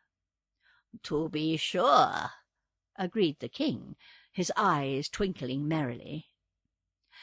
"I am very anxious," she continued, "to liberate the Queen of Eve and her children, who are now ornaments and bric-a-brac in your Majesty's palace, and to restore them to their people.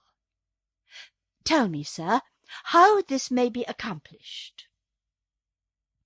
The king remained thoughtful for a moment, after which he asked, "Are you willing to take a few chances and risks yourself in order to set free the people of Eve?" "Yes, indeed," answered Ozma eagerly.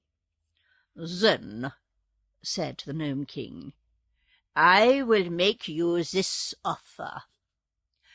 You shall go, alone and unattended, into my palace, and examine carefully all that the rooms contain. Then you shall have permission to touch 11 different objects, pronouncing at the same time the word Eve. And if any one of them, or more than one, proves to be the transformation of the Queen of Eve, or any of her 10 children, then they will instantly be restored to their true forms, and may leave my palace and my kingdom in your company, without any objections whatever. It is possible for you in this way to free the entire 11. But if you do not guess all the objects correctly, and some of the slaves remain transformed, then each one of your friends and followers may in turn enter the palace and have the same privileges I grant you." "Oh, thank you for this kind offer," said Ozma eagerly. "I make but one condition," added the Nome King, his eyes twinkling. "What is it?" she inquired. "If none of the 11 objects you touch proves to be the transformation of any of the royal family of Eve, then, instead of freeing them, you will yourself become enchanted and transformed into an article of bric-a-brac or an ornament. This is only fair and just, and is the risk you declared you were willing to take."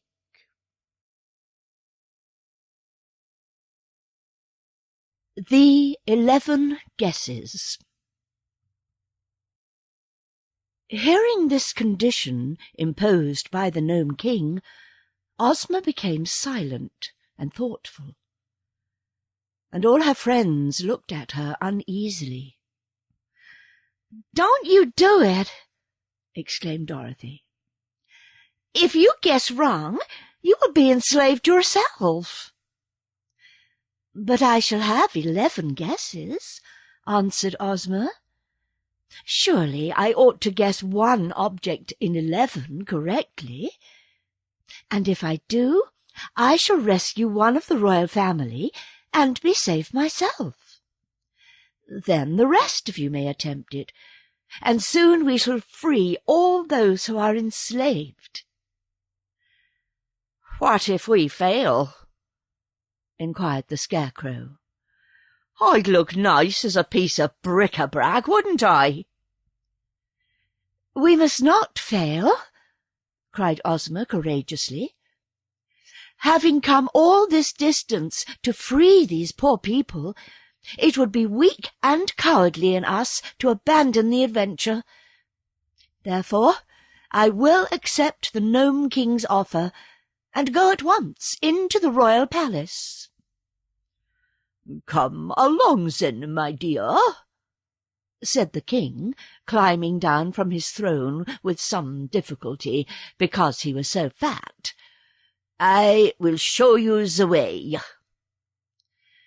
He approached a wall of the cave and waved his hand. Instantly an opening appeared, through which Ozma, after smiling a farewell to her friends, boldly passed. She found herself in a splendid hall that was more beautiful and grand than anything she had ever beheld.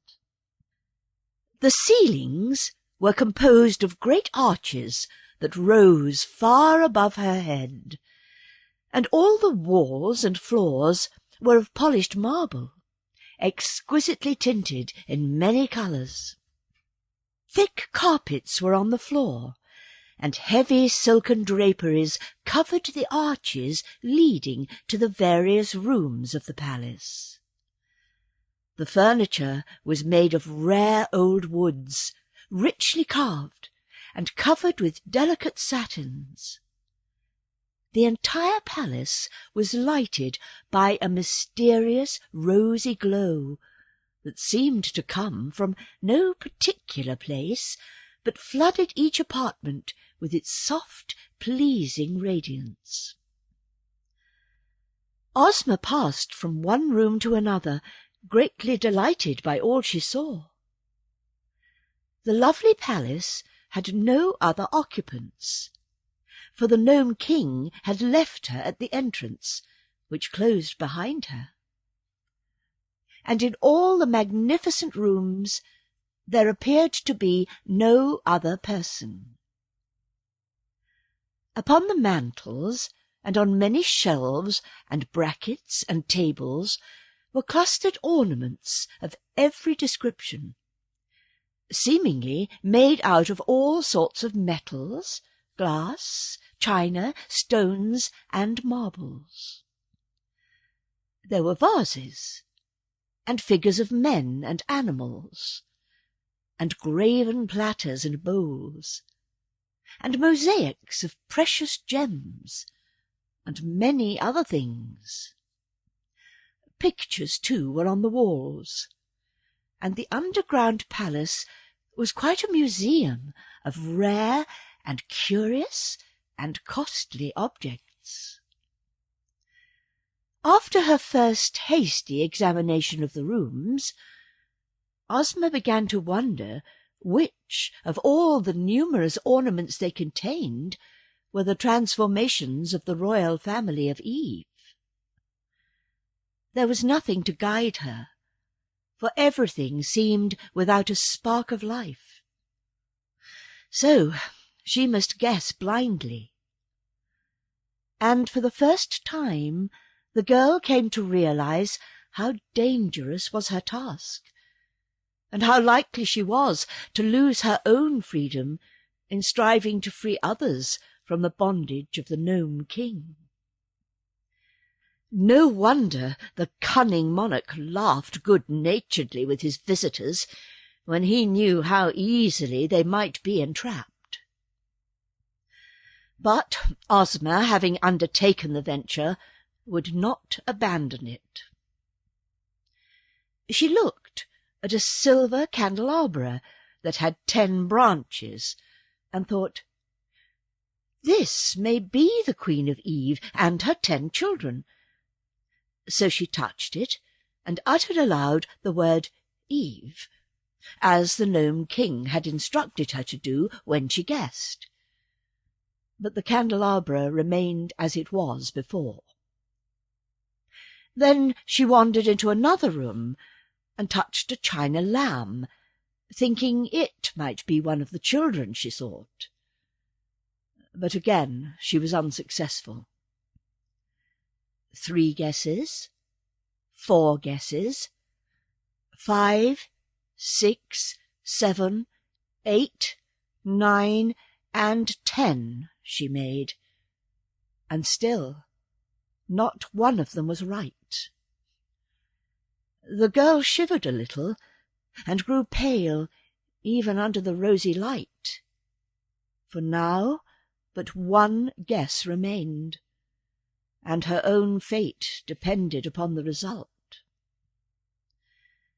She resolved not to be hasty, and strolled through all the rooms once more, gazing earnestly upon the various ornaments, and trying to decide which she would touch. Finally, in despair, she decided to leave it entirely to chance. She faced the doorway of a room, shut her eyes tightly, and then, thrusting aside the heavy draperies, she advanced blindly, with her right arm outstretched before her. Slowly, softly, she crept forward, until her hand came in contact with an object upon a small round table. She did not know what it was, but in a low voice she pronounced the word, "Eve?" The rooms were quite empty of life after that. The Nome King had gained a new ornament, for upon the edge of the table rested a pretty grasshopper that seemed to have been formed from a single emerald. It was all that remained of Ozma of Oz. In the throne-room, just beyond the palace, the Nome King suddenly looked up and smiled. "Next," he said in his pleasant voice. Dorothy, the Scarecrow, and the Tin Woodman, who had been sitting in anxious silence, gave each other a start of dismay, and stared into one another's eyes. "Has she failed?" asked Tik-Tok. "So it seems," answered the little monarch cheerfully. "But that is no reason why one of you should not succeed. The next may have 12 guesses instead of 11, for there are now 12 persons transformed into ornaments.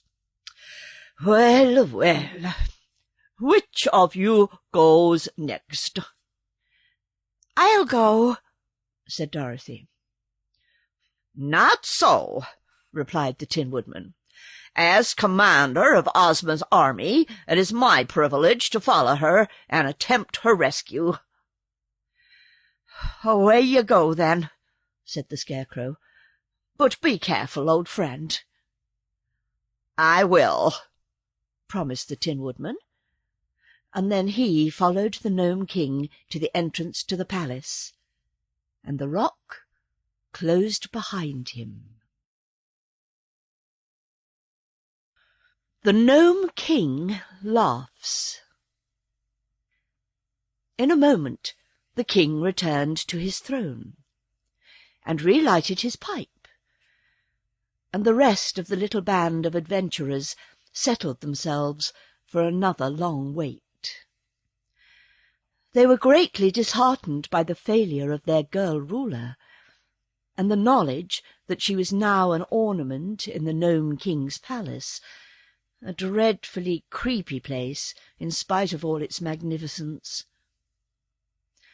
Without their little leader, they did not know what to do next, and each one, down to the trembling private of the army, began to fear he would soon be more ornamental than useful.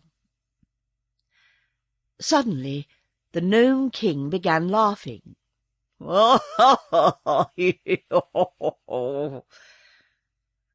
"What's happened?" asked the Scarecrow.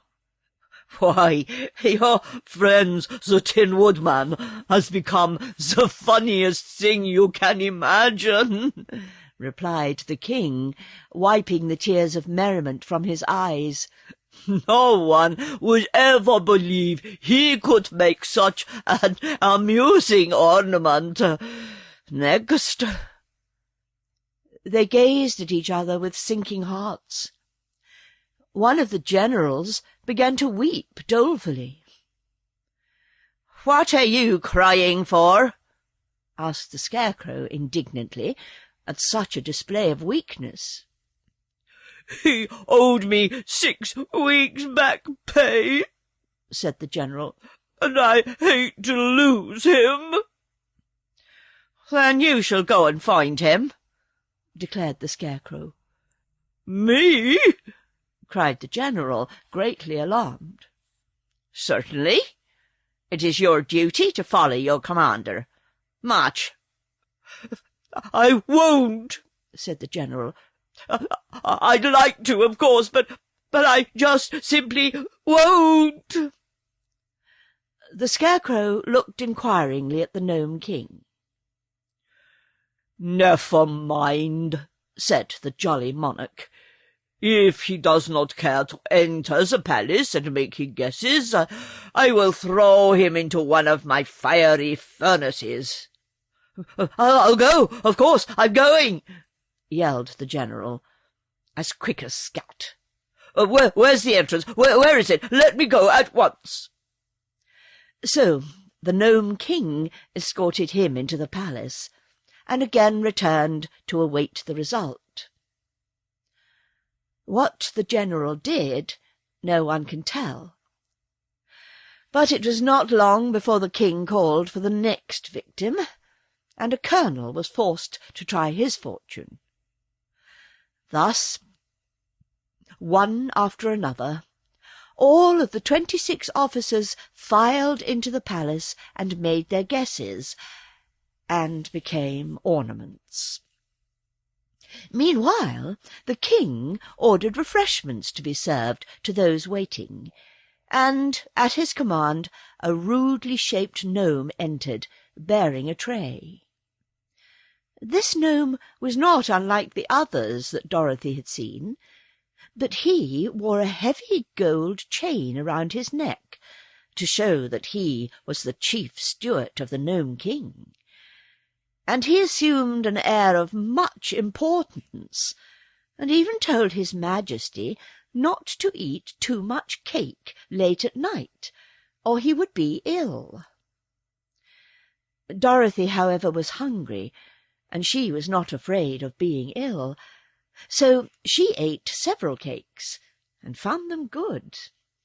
And also she drank a cup of excellent coffee, made of richly flavoured clay, browned in the furnace, and then ground fine, and found it most refreshing, and not at all muddy. Of all the party which had started upon this adventure, the little Kansas girl was now left alone, with the Scarecrow, Tik-Tok, and the private, for counsellors and companions. Of course, the Cowardly Lion and the Hungry Tiger were still there, but they, having also eaten some of the cakes, had gone to sleep at one side of the cave, while upon the other side stood the Sawhorse, motionless and silent, as became a mere thing of wood. Billina had quietly walked around and picked up the crumbs of cake which had been scattered, and now, as it was long after bedtime, she tried to find some dark place in which to go to sleep. Presently the hen espied a hollow underneath the king's rocky throne, and crept into it unnoticed. She could still hear the chattering of those around her, but it was almost dark underneath the throne, so that soon she had fallen asleep. "Next!" called the king, and the private, whose turn it was to enter the fatal palace, shook hands with Dorothy and the Scarecrow, and bade them a sorrowful good-bye, and passed through the rocky portal.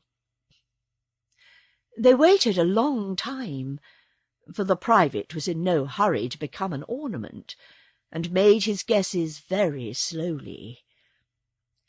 The Nome King, who seemed to know by some magical power all that took place in the beautiful rooms of his palace, grew impatient finally, and declared he would sit up no longer. "I love ornaments," said he, "but I can wait until tomorrow to get more of them. So, as soon as that stupid private is transformed, we will all go to bed, and leave the job to be finished in the morning." "Is it so very late?" asked Dorothy. "Why, it is after midnight," said the king, "and that strikes me as being late enough. There is neither night nor day in my kingdom, because it is under the earth's surface, where the sun does not shine. But we have to sleep, just the same as the upstairs people do, and for my part I'm going to bed in a few minutes." Indeed, it was not long after this that the private made his last guess. Of course, he guessed wrongly, and of course he at once became an ornament. So the king was greatly pleased, and clapped his hands to summon his chief steward. "Show these guests to some of the sleeping apartments," he commanded, "and be quick about it, for I'm dreadfully sleepy myself." "You've no business to sit up so late," replied the steward gruffly. "You'll be as cross as a griffin tomorrow morning." His Majesty made no answer to this remark, and the chief steward led Dorothy through another doorway into a long hall, from which several plain but comfortable sleeping-rooms opened. The little girl was given the first room, and the Scarecrow and Tik-Tok the next, although they never slept, and the Lion and Tiger the third. The Sawhorse hobbled after the steward into a fourth room, to stand stiffly in the centre of it until morning.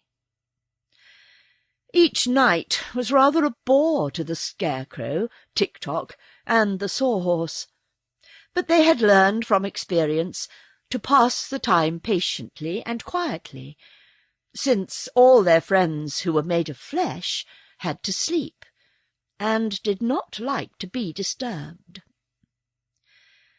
When the chief steward had left them alone, the Scarecrow remarked sadly, "I am in great sorrow over the loss of my old comrade, the Tin Woodman. We have had many dangerous adventures together, and escaped them all, and now it grieves me to know he has become an ornament, and is lost to me forever." "He was always an ornament to society," said Tik-Tok. "True, but now the Nome King laughs at him, and calls him the funniest ornament in all the palace. It will hurt my poor friend's pride to be laughed at," continued the Scarecrow sadly. "We will make rather absurd ornaments ourselves tomorrow," observed the machine in his monotonous voice. Just then Dorothy ran into their room in a state of great anxiety, crying, "Where's Billina? Have you seen Billina? Is she here?" "No," answered the Scarecrow. "Then what has become of her?" asked the girl. "Why, I thought she was with you," said the Scarecrow. "Yet I do not remember seeing the Yellow Hen since she picked up the crumbs of cake." "We must have left her in the room where the king's throne is," declared Dorothy.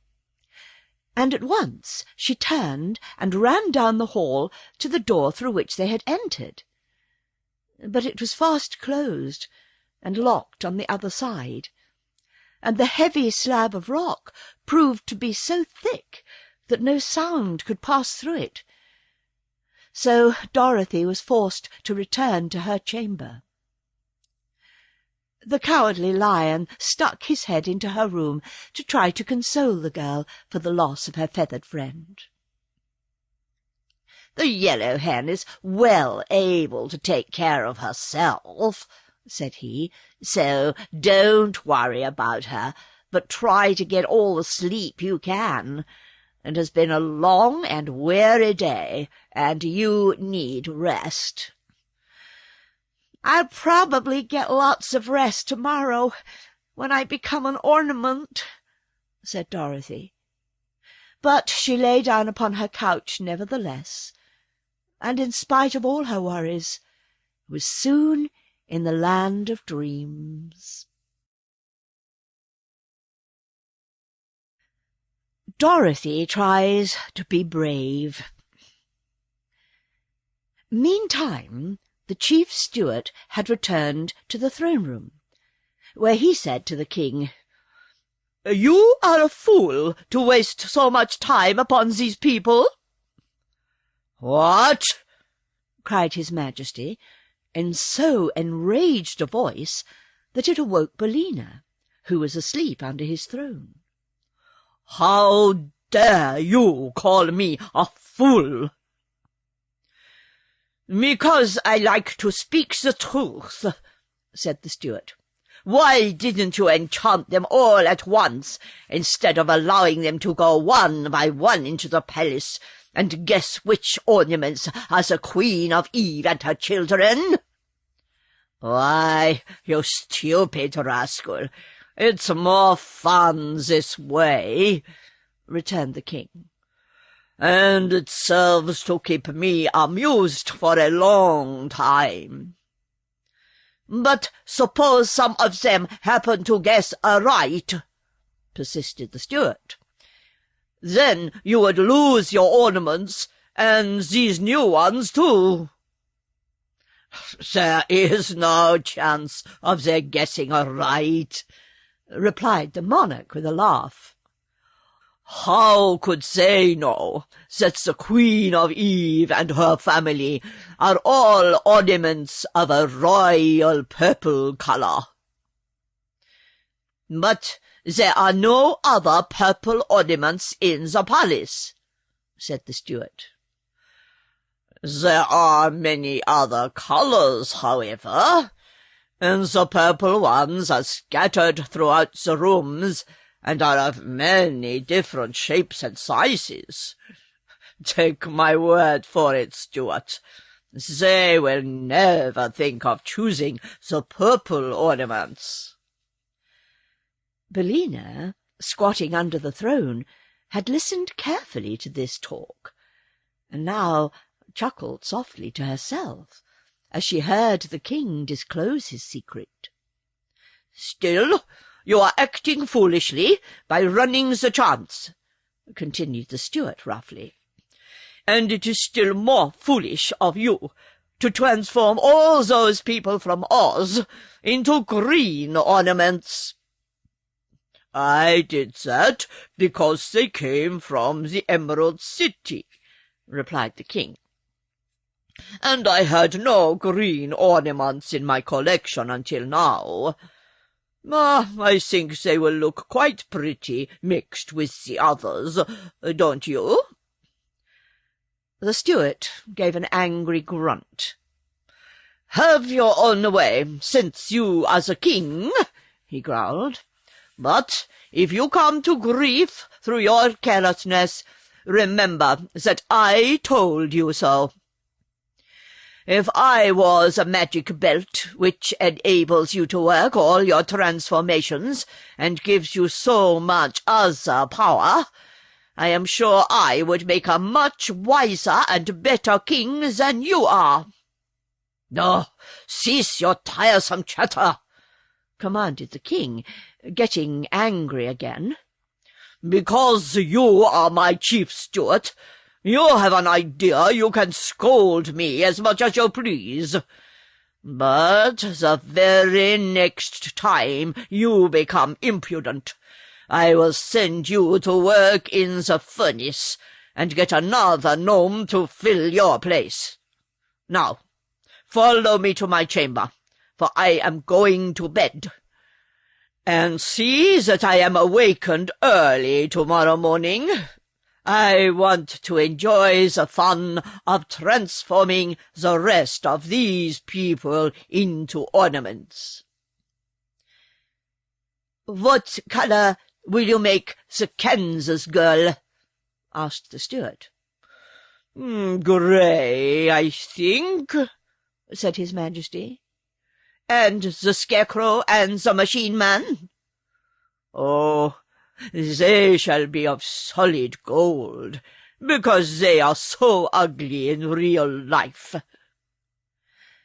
Then the voices died away, and Billina knew that the king and his steward had left the room.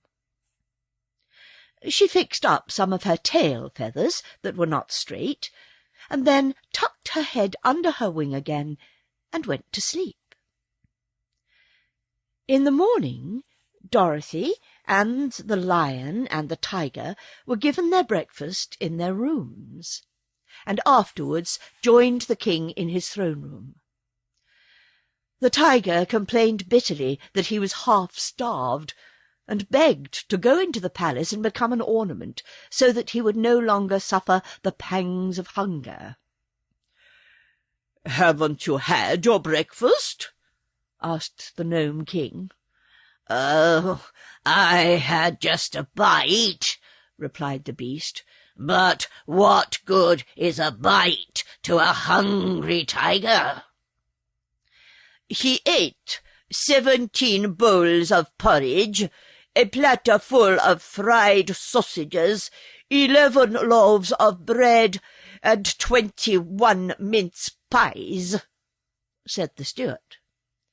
"What more do you want?" demanded the king.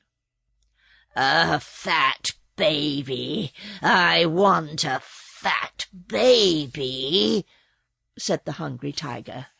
"A nice, plump, juicy, tender, fat baby. But, of course, if I had one, my conscience would not allow me to eat it.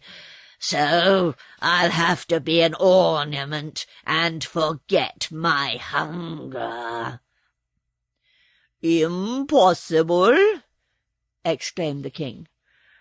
"I'll have no clumsy beasts enter my palace to overturn and break all my pretty knickknacks.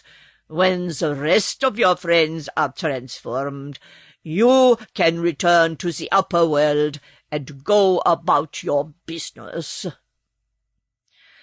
"As for that, we have no business when our friends are gone," said the lion. "So we do not care much what becomes of us." Dorothy begged to be allowed to go first into the palace, but Tik-Tok firmly maintained that the slave should face danger before the mistress. The Scarecrow agreed with him in that, so the Nome King opened the door for the Machine Man, who tramped into the palace to meet his fate. Then His Majesty returned to his throne, and puffed his pipe so contentedly that a small cloud of smoke formed above his head. By and by he said, "I am sorry that there are so few of you left. Very soon now my fun will be over, and then for amusement I shall have nothing to do but admire my new ornaments." "It seems to me," said Dorothy, "that you are not so honest as you pretend to be." "How's that?" asked the king. "Why, you made us think it would be easy to guess what ornaments the people of Eve were changed into." "It is easy," declared the monarch, "if one is a good guesser. But it appears that the members of your party are all poor guessers." "What is Tik-Tok doing now?" asked the girl uneasily. "Nothing," replied the king with a frown. "He is standing perfectly still in the middle of a room." "Oh, I expect he's run down," said Dorothy. "I forgot to wind him up this morning. How many guesses has he made?" "All that he is allowed, except one," answered the king. "Suppose you go in and wind him up, and then you can stay there and make your own guesses." "All right," said Dorothy. "It's my turn next," declared the Scarecrow.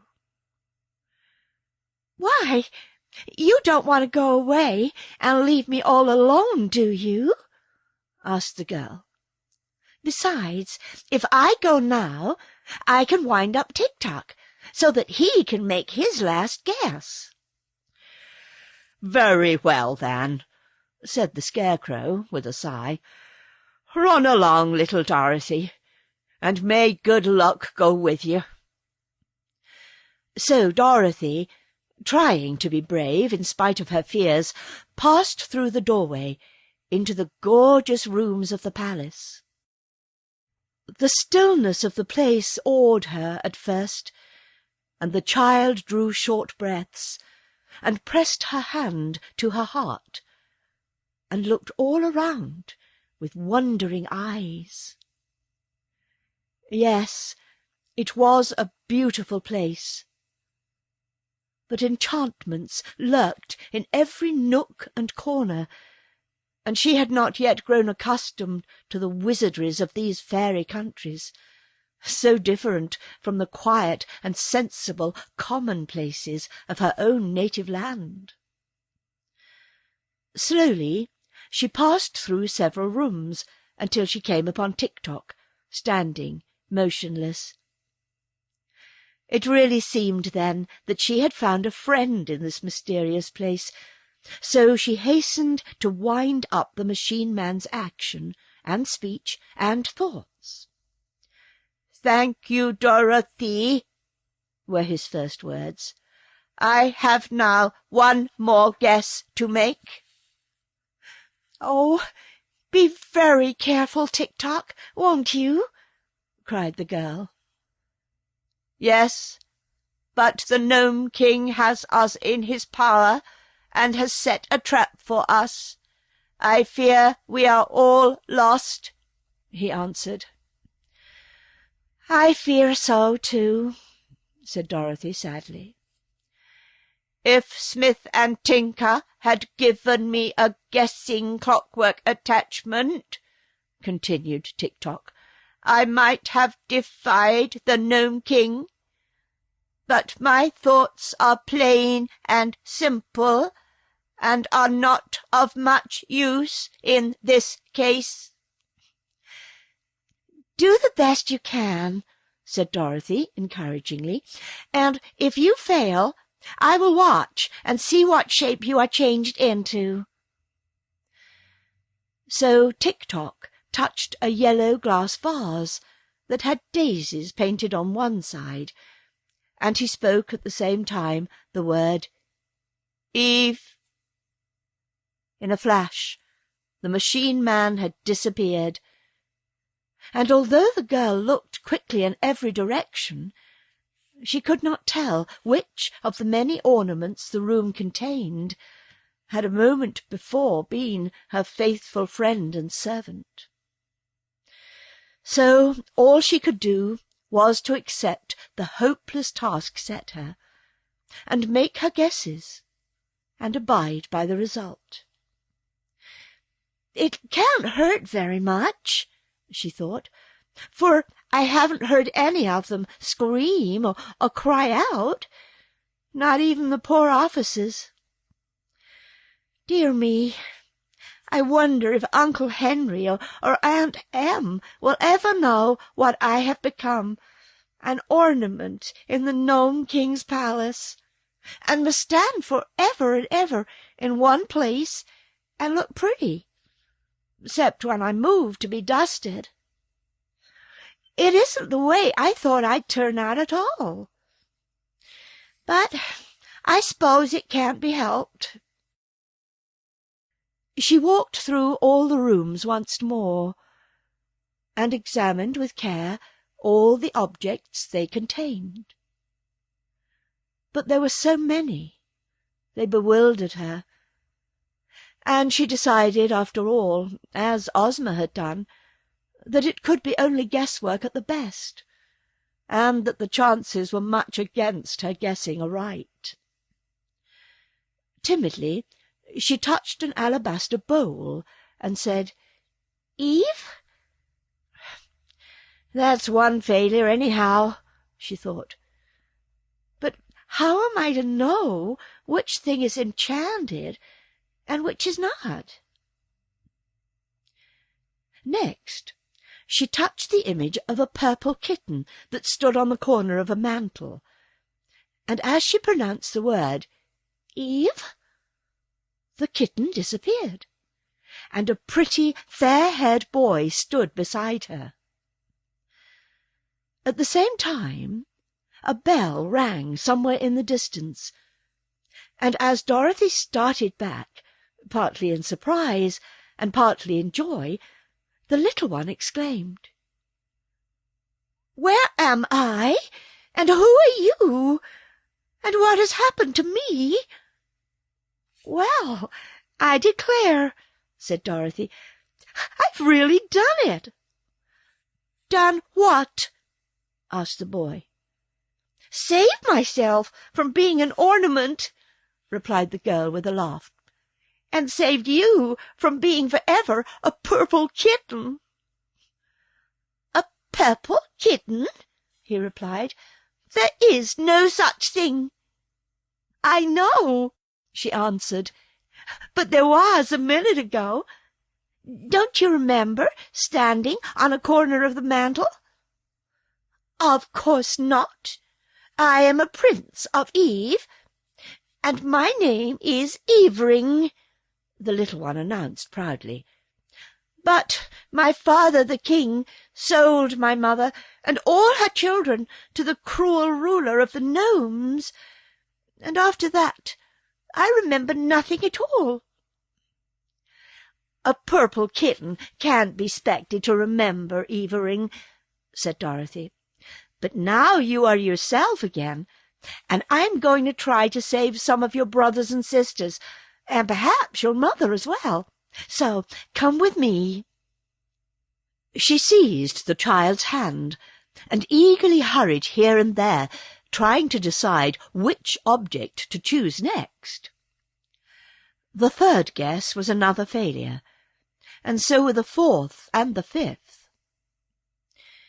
Little Evering could not imagine what she was doing, but he trotted along beside her very willingly, for he liked the new companion he had found. Dorothy's further quest proved unsuccessful, but after her first disappointment was over, the little girl was filled with joy and thankfulness to think that after all she had been able to save one member of the royal family of Eve, and could restore the little prince to his sorrowing country. Now she might return to the terrible Nome King in safety, carrying with her the prize she had won, in the person of the fair-haired boy. So she retraced her steps until she found the entrance to the palace, and as she approached, the massive doors of rock opened of their own accord, allowing both Dorothy and Evering to pass the portals and enter the throne room. Billina frightens the Nome King. Now, when Dorothy had entered the palace to make her guesses, and the Scarecrow was left with the Nome King, the two sat in moody silence for several minutes. Then the monarch exclaimed in a tone of satisfaction, "Very good." "Who is very good?" asked the Scarecrow. "The machine man. He won't need to be wound up any more, for he has now become a very neat ornament. Very neat indeed." "How about Dorothy?" the Scarecrow inquired. "Oh, she will begin to guess pretty soon," said the King cheerfully, "and then she will join my collection, and it will be your turn." The good Scarecrow was much distressed by the thought that his little friend was about to suffer the fate of Ozma and the rest of their party. But while he sat in gloomy reverie, a shrill voice suddenly cried, "Cut, cut, cut, cut, cut, cut, cut, cut, cut, cut, cut." The Nome King nearly jumped off his seat, he was so startled. "Good gracious! What is that?" he yelled. "Why, it's Billina," said the Scarecrow. "What do you mean by making a noise like that?" shouted the King angrily, as the Yellow Hen came from under the throne and strutted proudly about the room. "I've got a right to cackle, I think," replied Billina. "I've just laid my egg." "What? Laid an egg in my throne room? How dare you do such a thing?" asked the King in a voice of fury. "I lay eggs wherever I happen to be," said the Hen, ruffling her feathers and then shaking them into place. "But, thunderation! Don't you know that eggs are poison?" roared the King, while his rock-coloured eyes stuck out in great terror. "Poison? Well, I declare," said Billina indignantly.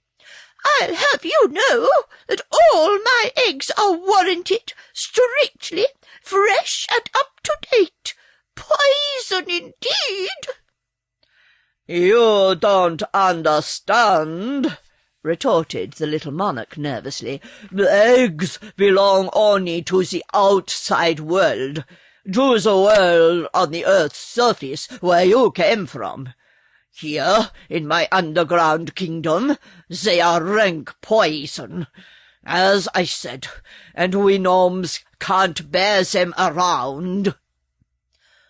"Well, you'll have to bear this one around," declared Billina, "for I've laid it." "Where?" asked the King. "Under your throne," said the Hen. The King jumped 3 feet into the air, so anxious was he to get away from the throne. "Take it away! Take it away at once!" he shouted. "I can't," said Billina. "I haven't any hands." "I'll take the egg," said the Scarecrow. "I'm making a collection of Billina's eggs. There's one in my pocket now that she laid yesterday." Hearing this, the monarch hastened to put a good distance between himself and the Scarecrow, who was about to reach under the throne for the egg, when the hen suddenly cried, "Stop!" "What's wrong?" asked the Scarecrow. "Don't take the egg, unless the king will allow me to enter the palace and guess as the others have done," said Billina. "Pshaw!" returned the king. "You're only a hen. How could you guess my enchantments?" "I can try, I suppose," said Billina, "and if I fail, you will have another ornament." "A pretty ornament you'd make, wouldn't you?" growled the king. "But you shall have your way. It will properly punish you for daring to lay an egg in my presence. After the Scarecrow is enchanted, you shall follow him into the palace. But how will you touch the objects?" "With my claws," said the hen, "and I can speak the word Eve as plain as anyone. Also, I must have the right to guess the enchantments of my friends, and to release them if I succeed." "Very well," said the king. "You have my promise." "Then," said Billina to the Scarecrow, "you may get the egg." He knelt down and reached underneath the throne, and found the egg, which he placed in another pocket of his jacket, fearing that if both eggs were in one pocket they would knock together and get broken.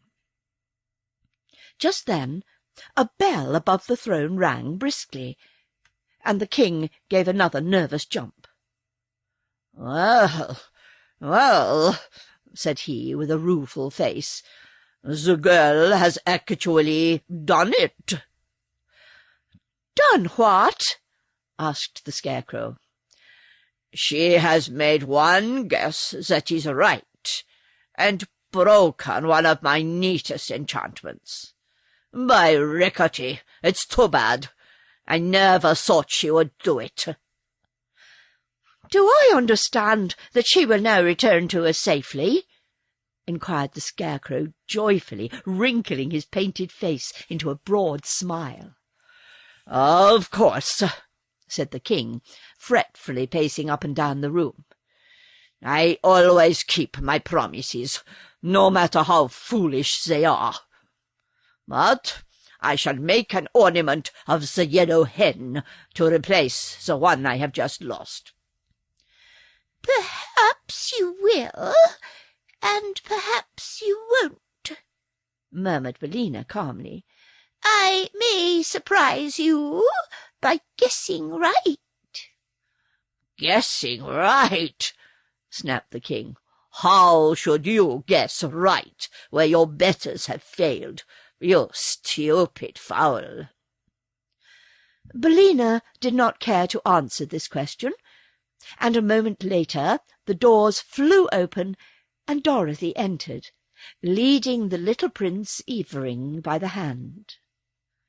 The Scarecrow welcomed the girl with a close embrace, and he would have embraced Evering too in his delight, but the little prince was shy and shrank away from the painted Scarecrow because he did not yet know his many excellent qualities. But there was little time for the friends to talk, because the Scarecrow must now enter the palace. Dorothy's success had greatly encouraged him, and they both hoped he would manage to make at least one correct guess. However, he proved as unfortunate as the others, except Dorothy, and although he took a good deal of time to select his objects, not one did the poor Scarecrow guess aright. So he became a solid gold card receiver, and the beautiful but terrible palace awaited its next visitor. "It's all over," remarked the king with a sigh of satisfaction. and it has been a very amusing performance, except for the one good guess by the Kansas girl. I am richer by a great many pretty ornaments." "It's my turn now," said Billina briskly. "Oh, I'd forgotten you," said the king. "But you needn't go if you do not wish to. I will be generous and let you off." "No, you won't," replied the hen. "I insist upon having my guesses, as you promised." "Then go ahead, you absurd feathered fool," grumbled the king. And he caused the opening that led to the palace to appear once more. "Oh, don't go, Billina," said Dorothy earnestly. "It isn't easy to guess those ornaments, and only luck saved me from being one myself. Stay with me, and we'll go back to the land of Eve together. I'm sure this little prince will give us a home." "Indeed I will," said Evering, with much dignity. "Don't worry, my dear," cried Billina, with a cluck that was meant for a laugh. "I may not be human, but I'm no fool, if I am a chicken." "Oh, Billina," said Dorothy, "you haven't been a chicken in a long time, not since you've been grown up." "Perhaps that is true," answered Billina thoughtfully. "But if a Kansas farmer sold me to someone, what would he call me? A hen or a chicken?" "You are not a Kansas farmer, Billina," replied the girl, "and you said—" "Never mind that, Dorothy. I'm going. I won't say good-bye, because I'm coming back. Keep up your courage, for I'll see you a little later." Then Billina gave several loud "cock-cock-cock" that seemed to make the fat little king more nervous than ever, and marched through the entrance into the enchanted palace. "I hope I've seen the last of that bird," declared the monarch, seating himself again in his throne, and mopping the perspiration from his forehead with his rock-coloured handkerchief. "Hens are bothersome enough at their best, but when they can talk, they're simply dreadful." "Billina's my friend," said Dorothy quietly. "She may not always be exactly polite, but she means well, I'm sure." Purple, green, and gold. The Yellow Hen, stepping high, and with an air of vast importance, walked slowly over the rich velvet carpets of the splendid palace, examining everything she met with her sharp little eyes.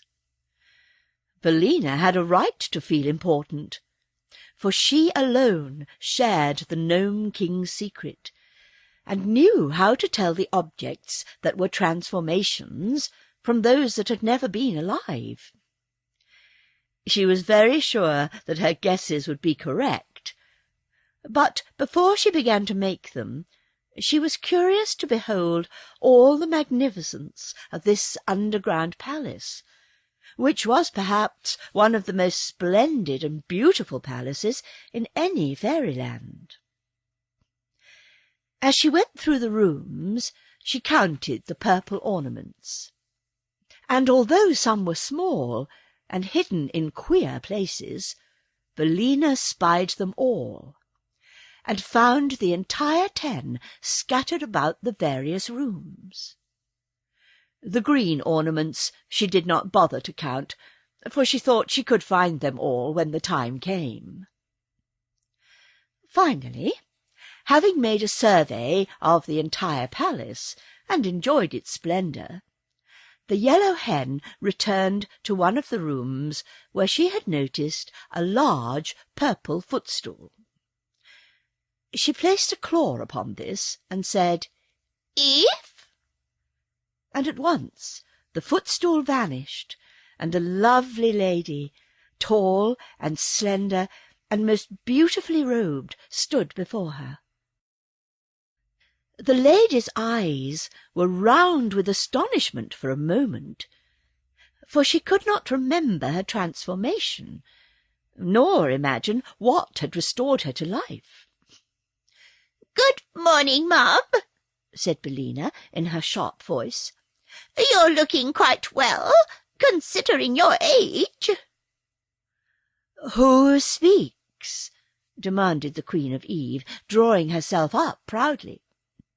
"Why, my name's Bill by rights," answered the hen, who was now perched upon the back of a chair, "although Dorothy has put scallops on it and made it Billina. But the name doesn't matter. I've saved you from the Nome King, and you are a slave no longer." "Then I thank you for the gracious favour," said the Queen with graceful courtesy. "But my children?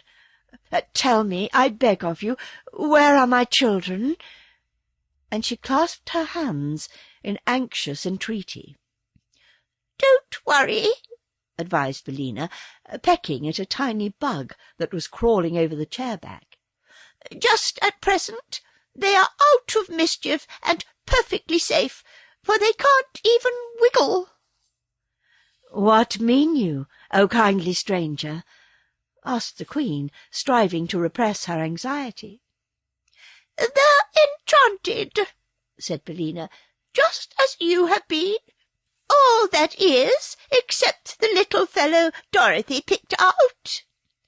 And the chances are that they have been good boys and girls for some time, because they couldn't help it." "Oh, my poor darlings!" cried the Queen, with a sob of anguish. "Not at all," returned the hen. "Don't let their condition make you unhappy, Mum, because I'll soon have them crowding round to bother and worry you as naturally as ever. Come with me, if you please, and I'll show you how pretty they look." She flew down from her perch and walked into the next room, the Queen following.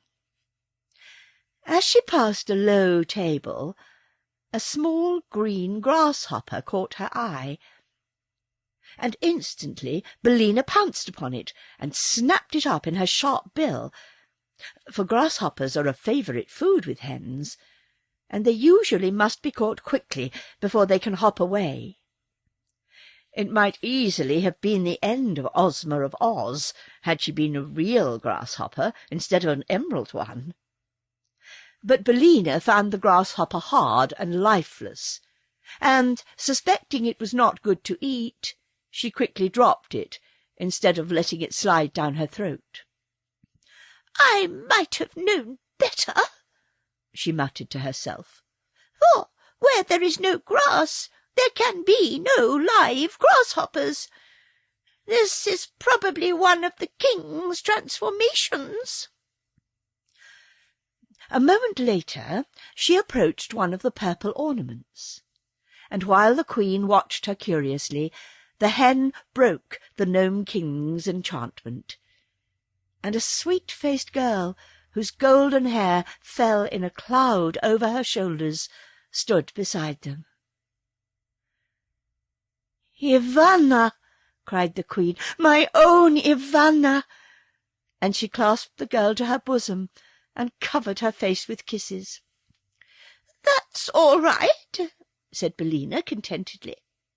"Am I a good guesser, Mr. Nome King? Well, I guess." Then she disenchanted another girl, whom the Queen addressed as Eve Rose, and afterwards a boy named Evrado, who was older than his brother Evering.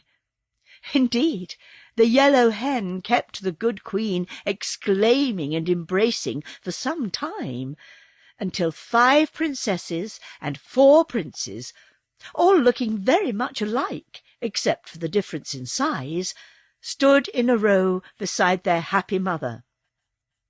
The princesses were named Ivana, Eve-Rose, Eve-Vella, Eve-Irene, and Eve-Edna, while the princes were Eve-Rob, Everington, Evrado, and Evroland. Of these, Evrado was the eldest, and would inherit his father's throne and be crowned King of Eve when he returned to his own country. He was a grave and quiet youth, and would doubtless rule his people wisely and with justice.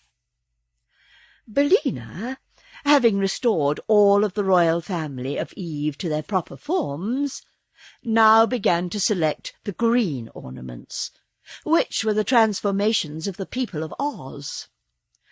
She had little trouble in finding these, and before long all the 26 officers, as well as the private, were gathered around the Yellow Hen, joyfully congratulating her upon their release.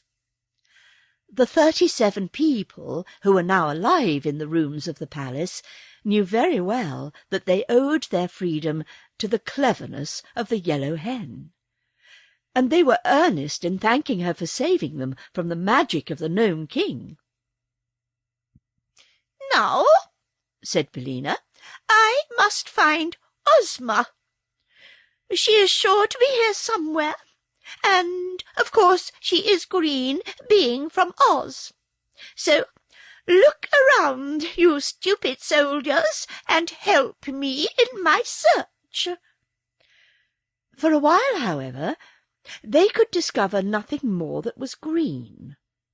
But the queen, who had kissed all her 9 children once more, and could now find time to take an interest in what was going on, said to the hen, "Mayhap, my gentle friend, it is the grasshopper whom you seek." "Of course, it's the grasshopper," exclaimed Billina.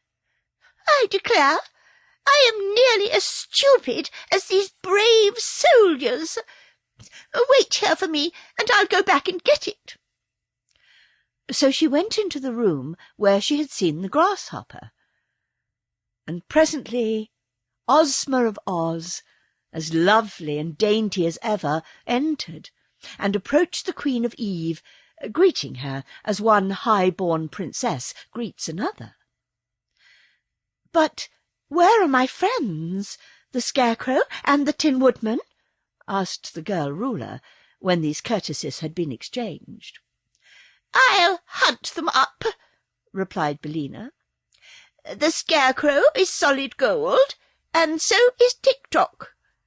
But I don't exactly know what the Tin Woodman is, because the Nome King said he had been transformed into something funny." Ozma eagerly assisted the hen in her quest, and soon the Scarecrow and the Machine Man, being ornaments of shining gold, were discovered, and restored to their accustomed forms. But, search as they might, in no place could they find a funny ornament that might be the transformation of the Tin Woodman. "Only one thing can be done," said Ozma at last, "and that is to return to the Nome King and oblige him to tell us what has become of our friend." "Perhaps he won't," suggested Billina. "He must," returned Ozma firmly.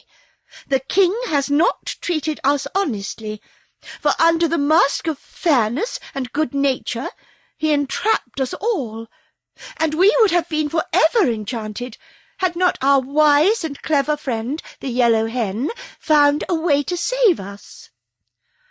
"The king is a villain," declared the Scarecrow. "His laugh is worse than another man's frown," said the private with a shudder. "I thought he was honest, but I was mistaken," remarked Tik-Tok. "My thoughts are usually correct, but it is Smith and Tinker's fault if they sometimes go wrong or do not work properly." "Smith and Tinker made a very good job of you," said Ozma kindly. "I do not think they should be blamed if you are not quite perfect." "Thank you," replied Tik-Tok. "Then," said Billina in her brisk little voice, "let us all go back to the Nome King and see what he has to say for himself." So they started for the entrance, Ozma going first with the Queen and her train of little princes and princesses following. Then came Tik-Tok and the Scarecrow, with Billina perched upon his straw-stuffed shoulder. The 27 officers and the private brought up the rear. As they reached the hall, the doors flew open before them. But then they all stopped and stared into the domed cavern with faces of astonishment and dismay. For the room was filled with the mail-clad warriors of the Nome King, rank after rank, standing in orderly array. The electric lights upon their brows gleamed brightly. Their battle-axes were poised as if to strike down their foes. Yet they remained motionless as statues, awaiting the word of command. And in the centre of this terrible army sat the little king upon his throne of rock. But he neither smiled nor laughed. Instead, his face was distorted with rage, and most dreadful to behold. The Scarecrow wins the fight.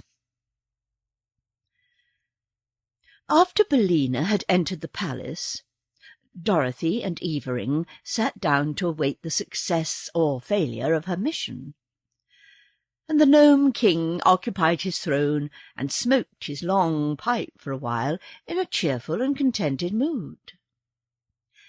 Then the bell above the throne, which sounded whenever an enchantment was broken, began to ring, and the king gave a start of annoyance and exclaimed, "Rockety rickets!"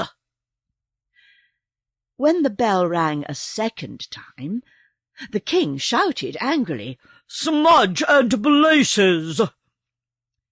And at a third ring he screamed in a fury, "Hypercaloric!" which must be a dreadful word, because we don't know what it means.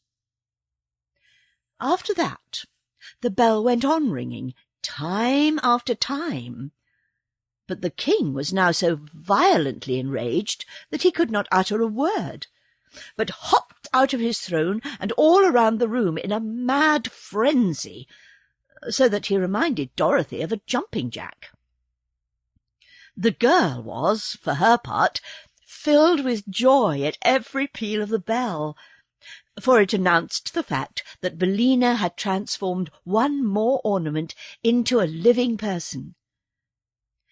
Dorothy was also amazed at Billina's success, for she could not imagine how the Yellow Hen was able to guess correctly from all the bewildering number of articles clustered in the rooms of the palace. But after she had counted 10, and the bell continued to ring, she knew that not only the royal family of Eve, but Ozma and her followers also were being restored to their natural forms, and she was so delighted that the antics of the angry king only made her laugh merrily. Perhaps the little monarch could not be more furious than he was before, but the girl's laughter nearly drove him frantic, and he roared at her like a savage beast. Then, As he found that all his enchantments were likely to be dispelled, and his victims every one set free, he suddenly ran to the little door that opened upon the balcony and gave a shrill whistle that summoned his warriors. At once the army filed out of the gold and silver doors in great numbers, and marched up a winding stairs and into the throne-room, led by a stern-featured gnome who was their captain. When they had nearly filled the throne-room, they formed ranks in the big underground cavern below, and then stood still until they were told what to do next. Dorothy had pressed back into one side of the cavern when the warriors entered, and now she stood holding little Prince Evering's hand, while the great lion crouched upon one side and the enormous tiger crouched upon the other side.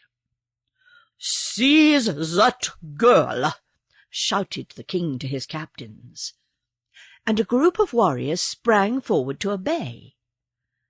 But both the lion and the tiger snarled so fiercely and bared their strong, sharp teeth so threateningly that the men drew back in alarm. "Don't mind them," cried the Nome King.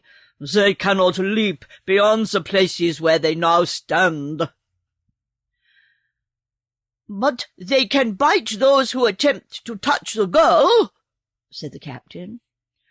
"I'll fix that," answered the king. "I'll enchant them again, so that they can't open their jaws." He stepped out of the throne to do this, but just then the Sawhorse ran up behind him and gave the fat monarch a powerful kick with both his wooden hind legs. "Oh, murder! Treason!" yelled the king, who had been hurled against several of his warriors and was considerably bruised. "Who did that?" "I did," growled the Sawhorse viciously. "You let Dorothy alone, or I'll kick you again." "We'll see about that," replied the king. And at once he waved his hand towards the Sawhorse and muttered a magical word. "Aha!" he continued. "Now let us see you move, you wooden mule." But in spite of the magic, the Sawhorse moved, and he moved so quickly towards the king that the fat little man could not get out of his way. Thump! Bang! came the wooden heels right against his round body, and the king flew into the air and fell upon the head of his captain, who let him drop flat upon the ground. "Well, well," said the king, sitting up and looking surprised. "Why didn't my magic belt work, I wonder?" "The creature is made of wood," replied the captain. "Your magic will not work on wood, you know." "Ah, I'd forgotten that," said the king, getting up and limping to his throne. "Very well. Let the girl alone. She can't escape us anyway." The warriors, who had been rather confused by these incidents, now formed their ranks again, and the Sawhorse pranced across the room to Dorothy and took a position beside the hungry tiger. At that moment the doors that led to the palace flew open, and the people of Eve and the people of Oz were disclosed to view.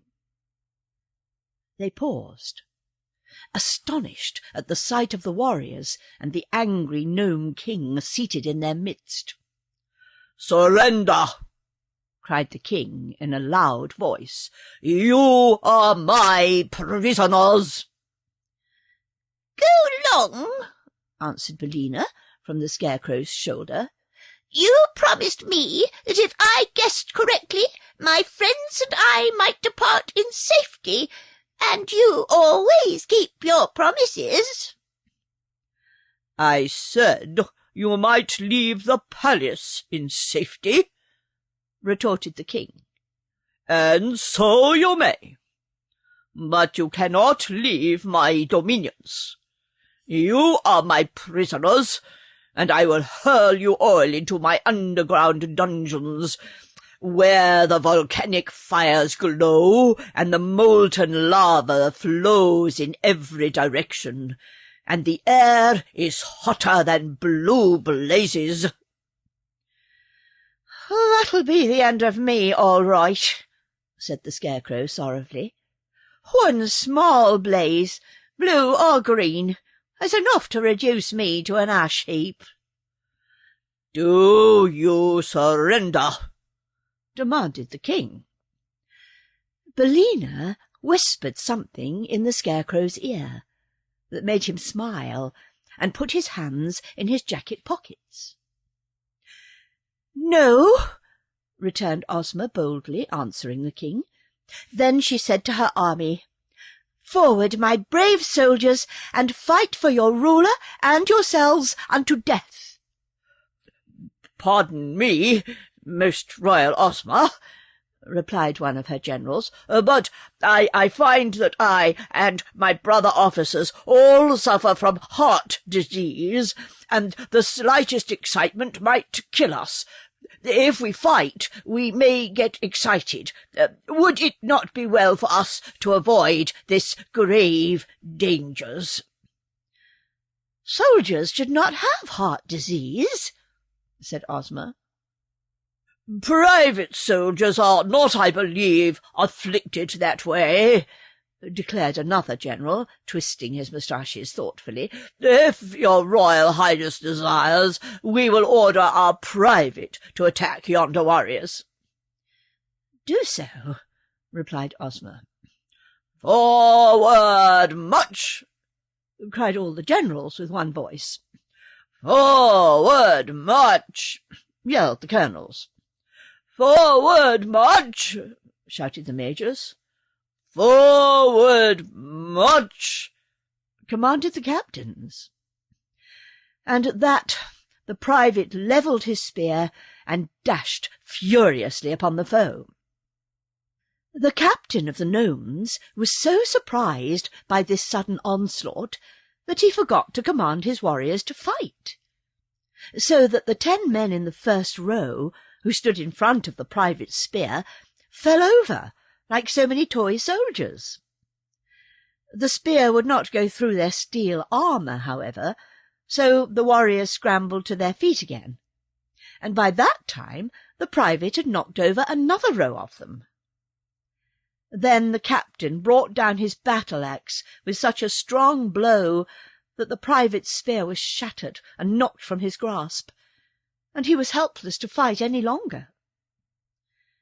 The Nome King had left his throne and pressed through his warriors to the front ranks, so that he could see what was going on. But as he faced Ozma and her friends, the Scarecrow, as if aroused to action by the valour of the private, drew one of Billina's eggs from his right jacket pocket and hurled it straight at the little monarch's head. It struck him squarely in his left eye, where the egg smashed and scattered, as eggs will, and covered his face and hair and beard with its sticky contents. "Help! Help!" screamed the king, clawing with his fingers at the egg in a struggle to remove it. "An egg! An egg! Run for your lives!" shouted the captain of the gnomes in a voice of horror. And how they did run! The warriors fairly tumbled over one another in their efforts to escape the fatal poison of that awful egg, and those who could not run down the winding stair fell off the balcony into the great cavern beneath, knocking over those who stood below them. Even while the king was still yelling for help, his throne-room became emptied of every one of his warriors, and before the monarch had managed to clear the egg away from his left eye, the Scarecrow threw the second egg against his right eye, where it smashed and blinded him entirely. The king was unable to flee, because he could not see which way to run. So he stood still, and howled and shouted and screamed in abject fear. While this was going on, Billina flew over to Dorothy, and perching herself upon the lion's back, the hen whispered eagerly to the girl, "Get his belt! Get the Nome King's jewelled belt! It unbuckles in the back! Quick, Dorothy, quick!"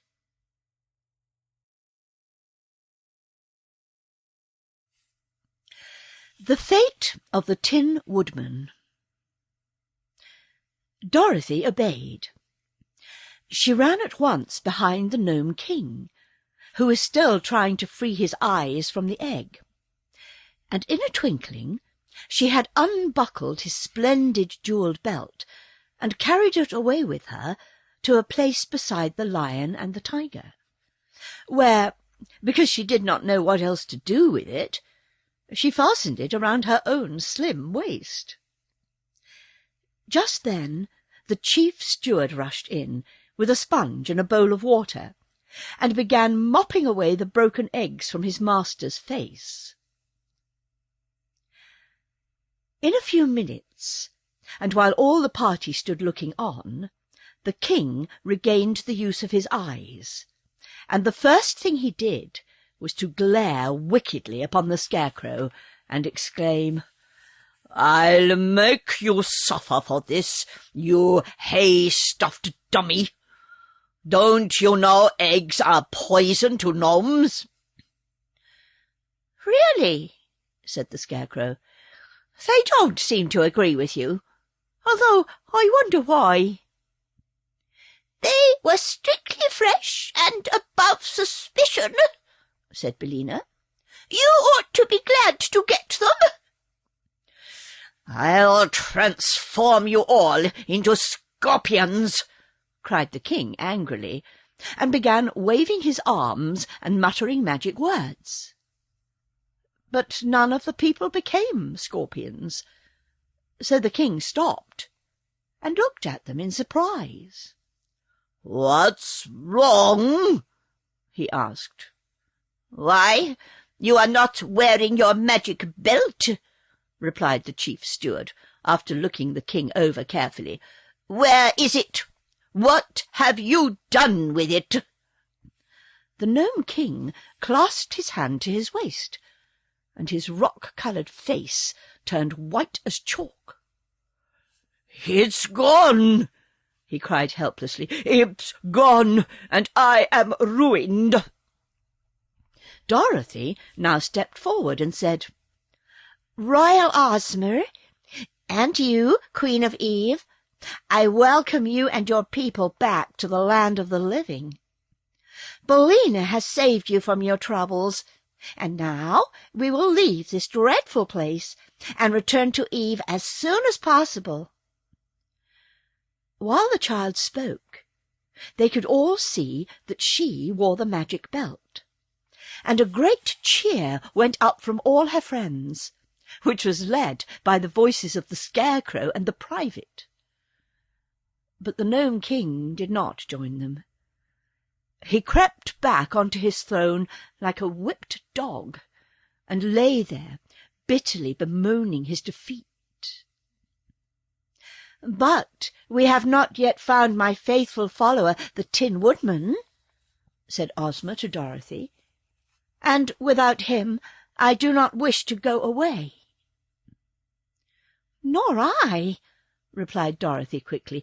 "Wasn't he in the palace?" "He must be there," said Billina, "but I had no clue to guide me in guessing the Tin Woodman, so I must have missed him." "We will go back into the rooms," said Dorothy. "This magic belt, I'm sure, will help us to find our dear old friend." So she re-entered the palace, the doors of which still stood open, and everyone followed her, except the Nome King, the Queen of Eve, and Prince Ephraim, The mother had taken the little prince in her lap, and was fondling and kissing him lovingly, for he was her youngest born. But the others went with Dorothy, and when she came to the middle of the first room, the girl waved her hand, as she had seen the king do, and commanded the Tin Woodman, whatever form he might have, to resume his proper shape. No result followed this attempt. So Dorothy went into another room and repeated it. And so through all the rooms of the palace. Yet the Tin Woodman did not appear to them.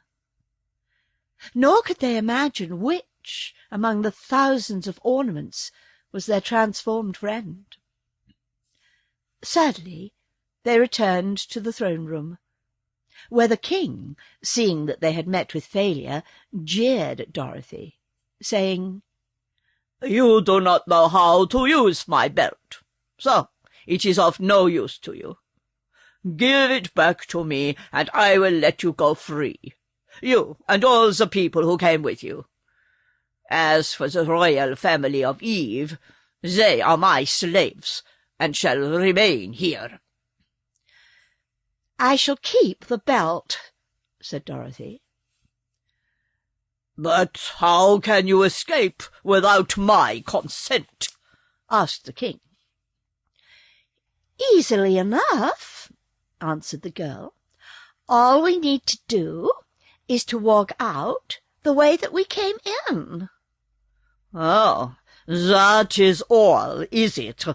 sneered the king.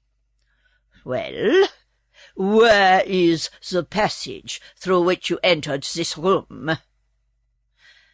They all looked around, but could not discover the place, for it had long since been closed. Dorothy, however, would not be dismayed. She waved her hand towards the seemingly solid wall of the cavern, and said, "I command the passage to open." Instantly the order was obeyed. The opening appeared, and the passage lay plainly before them. The king was amazed, and all the others overjoyed. "Why, then, if the belt obeys you, were we unable to discover the Tin Woodman?" asked Ozma. "I can't imagine," said Dorothy. "See here, girl," proposed the king eagerly. "Give me the belt, and I will tell you what shape the Tin Woodman was changed into, and then you can easily find him." Dorothy hesitated, but Billina cried out, "Don't you do it! If the Nome King gets the belt again, he will make every one of us prisoners, for we will be in his power. Only by keeping the belt, Dorothy, will you ever be able to leave this place in safety." "I think that is true," said the Scarecrow. "But I have another idea, due to my excellent brains.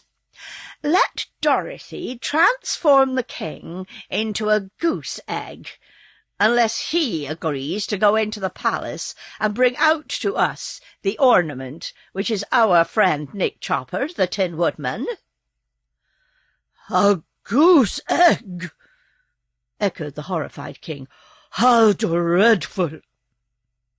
"Well, a goose egg you will be, unless you go and fetch us the ornament we want," declared Billina, with a joyful chuckle. "You can see for yourself that Dorothy is able to use the magic belt all right," added the Scarecrow. The Nome King thought it over, and finally consented, for he did not want to be a goose egg. So he went into the palace to get the ornament, which was the transformation of the Tin Woodman, and they all awaited his return with considerable impatience, for they were anxious to leave this underground cavern and see the sunshine once more.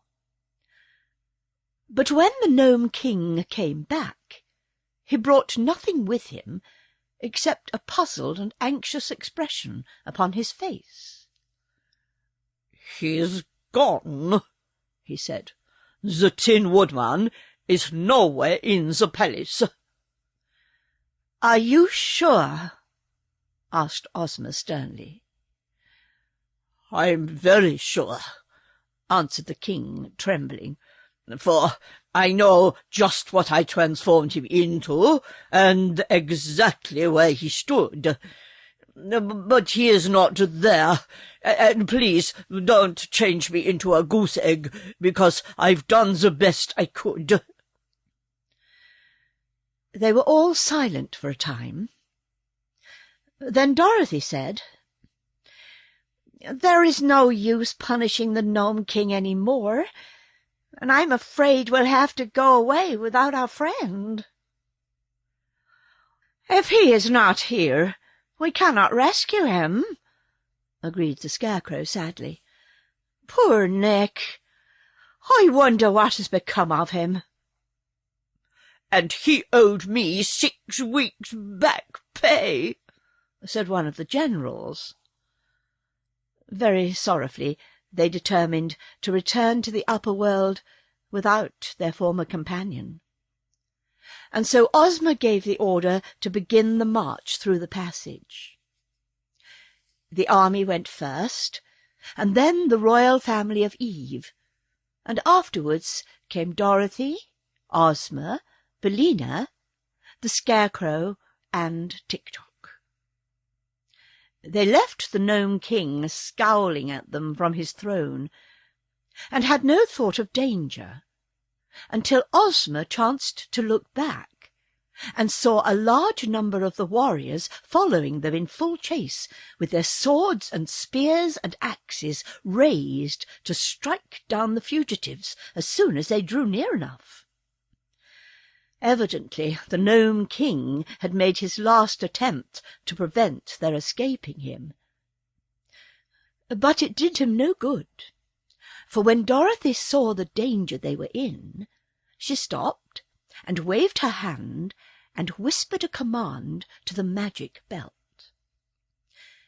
Instantly the foremost warriors became eggs, which rolled upon the floor of the cavern in such numbers that those behind could not advance without stepping upon them. But when they saw the eggs, all desire to advance departed from the warriors, and they turned and fled madly into the cavern, and refused to go back again. Our friends had no further trouble in reaching the end of the passage, and soon were standing in the outer air upon the gloomy path between the 2 high mountains. But the way to Eve lay plainly before them, and they fervently hoped that they had seen the last of the Nome King and of his dreadful palace. The cavalcade was led by Ozma, mounted upon the Cowardly Lion, and the Queen of Eve, who rode upon the back of the tiger. The children of the Queen walked behind her, hand in hand. Dorothy rode the Sawhorse, while the Scarecrow walked and commanded the army in the absence of the Tin Woodman. Presently the way began to lighten, and more of the sunshine to come in between the 2 mountains, and before long they heard the thump, thump, thump of the giant's hammer upon the road. "How may we pass the monstrous man of iron?" asked the Queen, anxious for the safety of her children. But Dorothy solved the problem by a word to the magic belt. The giant paused, with his hammer held motionless in the air, thus allowing the entire party to pass between his iron-cast legs in safety. The King of Eve. If there were any shifting, rock-coloured gnomes on the mountainside now, they were silent. and respectful, for our adventurers were not annoyed as before by their impudent laughter. Really, the gnomes had nothing to laugh at since the defeat of their king. On the other side they found Ozma's golden chariot, standing as they had left it. Soon the lion and the tiger were harnessed to the beautiful chariot, in which was enough room for Ozma and the Queen and 6 of the royal children. Little Evering preferred to ride with Dorothy upon the sawhorse, which had a long back. The prince had recovered from his shyness, and had become very fond of the girl who had rescued him. So they were fast friends, and chatted pleasantly together as they rode along. Billina was also perched upon the head of the wooden steed, which seemed not to mind the added weight in the least.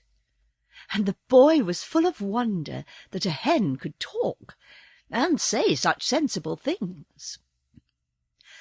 When they came to the gulf, Ozma's magic carpet carried them all over in safety. And now they began to pass the trees in which birds were singing, and the breeze that was wafted to them from the farms of Eve was spicy with flowers and new-mown hay, and the sunshine fell upon them to warm them and drive away from their bodies the chill and dampness of the underground kingdom of the gnomes. "I would be quite content," said the Scarecrow to Tik-Tok, "were only the Tin Woodman with us. But it breaks my heart to leave him behind." "He was a fine fellow," replied Tik-Tok, "although his material was not very durable." "Oh, tin is an excellent material," the Scarecrow hastened to say, "and if anything ever happened to poor Nick Chopper, he was always easily soldered. Besides, he did not have to be wound up, and was not liable to get out of order." "I sometimes wish," said Tik-Tok, "that I was stuffed with straw as you are. It is hard to be made of copper." "I have no reason to complain of my lot," replied the Scarecrow. "A little fresh straw now and then makes me as good as new. But I could never be the polished gentleman that my poor departed friend the Tin Woodman was." You may be sure the royal children of Eve and their Queen Mother were delighted at seeing again their beloved country. And when the towers of the palace of Eve came into view, they could not forbear cheering at the sight. Little Evering, riding in front of Dorothy, was so overjoyed that he took a curious tin whistle from his pocket and blew a shrill blast that made the sawhorse leap and prance in sudden alarm. "What is that?" asked Billina, who had been obliged to flutter her wings in order to keep her seat upon the head of the frightened sawhorse. "That's my whistle," said Prince Evering, holding it out upon his hand. It was in the shape of a little fat pig, made of tin and painted green. The whistle was in the tail of the pig. "Where did you get it?" asked the Yellow Hen, closely examining the toy with her bright eyes. "Why, I picked it up in the Nome King's palace while Dorothy was making her guesses, and I put it in my pocket," answered the little prince. Billina laughed, or at least she made the peculiar cackle that served her for a laugh. "No wonder I couldn't find the Tin Woodman," she said. "And no wonder the magic belt didn't make him appear, or the king couldn't find him either." "What do you mean?" questioned Dorothy. "Why, the prince had him in his pocket," cried Billina, cackling again. "I did not," protested little Evelyn. "I only took the whistle." "Well, then, watch me," returned the hen. And reaching out a claw, she touched the whistle and said, "Eve." "Swish!" "Good afternoon," said the Tin Woodman, taking off his funnel cap and bowing to Dorothy and the Prince. "I think I must have been asleep for the first time since I was made of tin, for I do not remember our leaving the Nome King." "You have been enchanted," answered the girl, throwing an arm around her old friend and hugging him tight in her joy. "But it's all right now." "I want my whistle," said the little Prince, beginning to cry. "Hush," cautioned Billina. "The whistle is lost, "but you may have another when you get home." The Scarecrow had fairly thrown himself upon the bosom of his old comrade, so surprised and delighted was he to see him again. And Tik-Tok squeezed the Tin Woodman's hand so earnestly that he dented some of his fingers. Then they had to make way for Ozma to welcome the Tin Man, and the army caught sight of him and set up a cheer, and everybody was delighted and happy. For the Tin Woodman was a great favourite with all who knew him, and his sudden recovery, after they had thought he was lost to them for ever, was indeed a pleasant surprise. Before long the cavalcade arrived at the royal palace, where a great crowd of people had gathered to welcome their queen and her 10 children. There was much shouting and cheering, and the people threw flowers in their path, and every face wore a happy smile. They found the Princess Langwidere in her mirrored chamber, where she was admiring one of her handsomest heads, one with rich chestnut hair, dreamy walnut eyes, and a shapely hickory-nut nose. She was very glad to be relieved of her duties to the people of Eve, and the Queen graciously permitted her to retain her rooms and her cabinet of heads as long as she lived. Then the Queen took her eldest son out upon the balcony that overlooked the crowd of subjects gathered below, and said to them, "Here is your future ruler, King Everardo 15th. He is 15 years of age, has 15 silver buckles on his jacket, and is the 15th Everardo to rule the land of Eve." The people shouted their approval 15 times, and even the Wheelers, some of whom were present, loudly promised to obey the new king. So the Queen placed a big crown of gold, set with rubies, upon Everardo's head, and threw an ermine robe over his shoulders, and proclaimed him king. And he bowed gracefully to all his subjects, and then went away to see if he could find any cake in the royal pantry. Ozma of Oz and her people, as well as Dorothy, Tik-Tok, and Billina, were splendidly entertained by the Queen Mother, who owed all her happiness to their kind offices. And that evening the Yellow Hen was publicly presented with a beautiful necklace of pearls and sapphires as a token of esteem from the new king. The Emerald City. Dorothy decided to accept Ozma's invitation to return with her to the land of Oz. There was no greater chance of her getting home from Eve than from Oz, and the little girl was anxious to see once more the country where she had encountered such wonderful adventures. By this time Uncle Henry would have reached Australia in his ship, and had probably given her up for lost. So he couldn't worry any more than he did if she stayed away from him a while longer. So she would go to Oz. They bade good-bye to the people of Eve, and the king promised Ozma that he would ever be grateful to her and render the land of Oz any service that might lie within his power.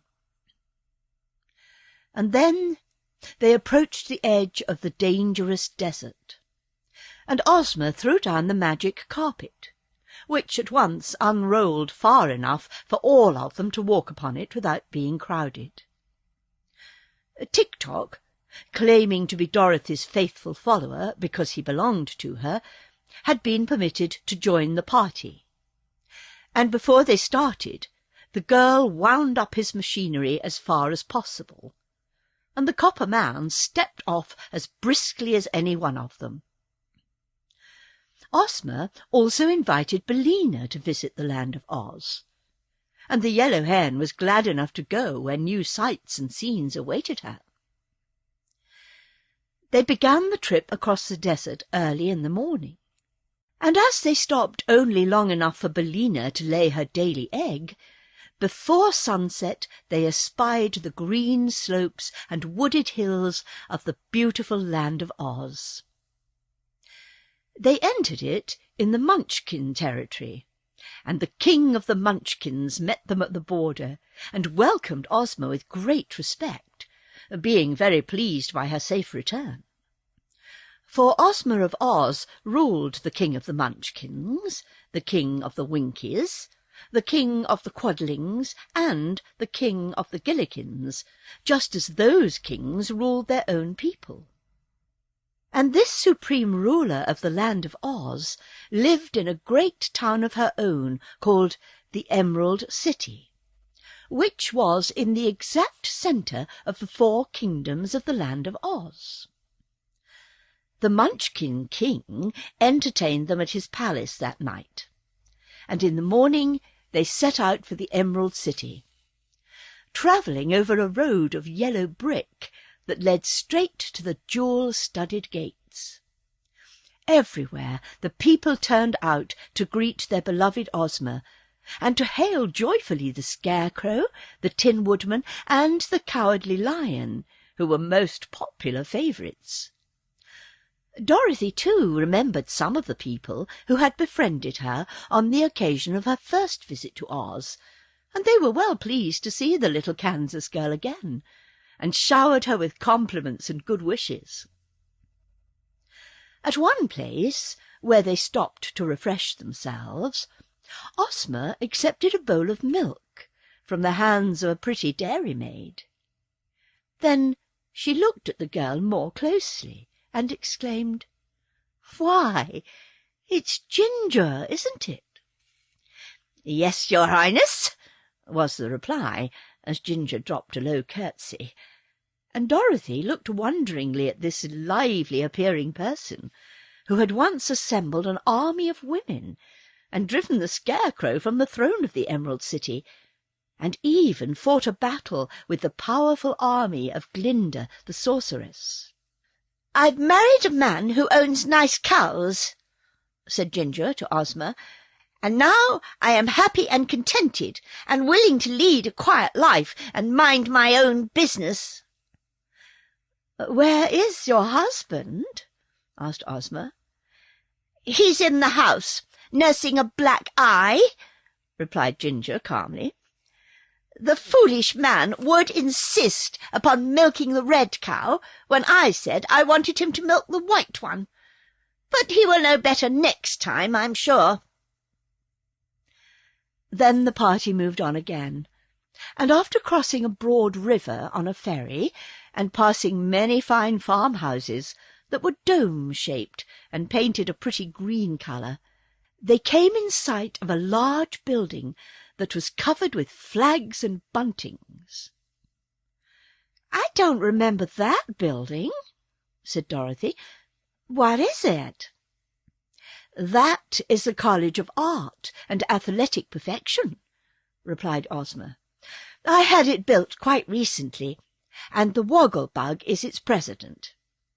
It keeps him busy, and the young men who attend the college are no worse off than they were before. You see, in this country are a number of youths who do not like to work, and the college is an excellent place for them. And now they came in sight of the Emerald City, and the people flocked out to greet their lovely ruler. There were several bands, and many officers and officials of the realm, and a crowd of citizens in their holiday attire. Thus the beautiful Ozma was escorted by a brilliant procession to her royal city, and so great was the cheering that she was obliged to constantly bow to the right and left to acknowledge the greetings of her subjects. That evening there was a grand reception in the royal palace, attended by the most important persons of Oz. And Jack Pumpkinhead, who was a little overripe, but still active, read an address congratulating Ozma of Oz upon the success of her generous mission to rescue the royal family of a neighbouring kingdom. Then magnificent gold medals, set with precious stones, were presented to each of the 26 officers, and the Tin Woodman was given a new axe studded with diamonds, and the Scarecrow received a silver jar of complexion powder. Dorothy was presented with a pretty coronet and made a Princess of Oz, and Tik-Tok received 2 bracelets set with 8 rows of very clear and sparkling emeralds. Afterwards they sat down to a splendid feast, and Ozma put Dorothy on her right and Billina on her left, where the hen sat upon a golden roost and ate from a jewelled platter. Then were placed the Scarecrow, the Tin Woodman, and Tik-Tok, with baskets of lovely flowers before them, because they did not require food. The 26 officers were at the lower end of the table, and the lion and the tiger also had seats, and were served on golden platters that held half a bushel at one time.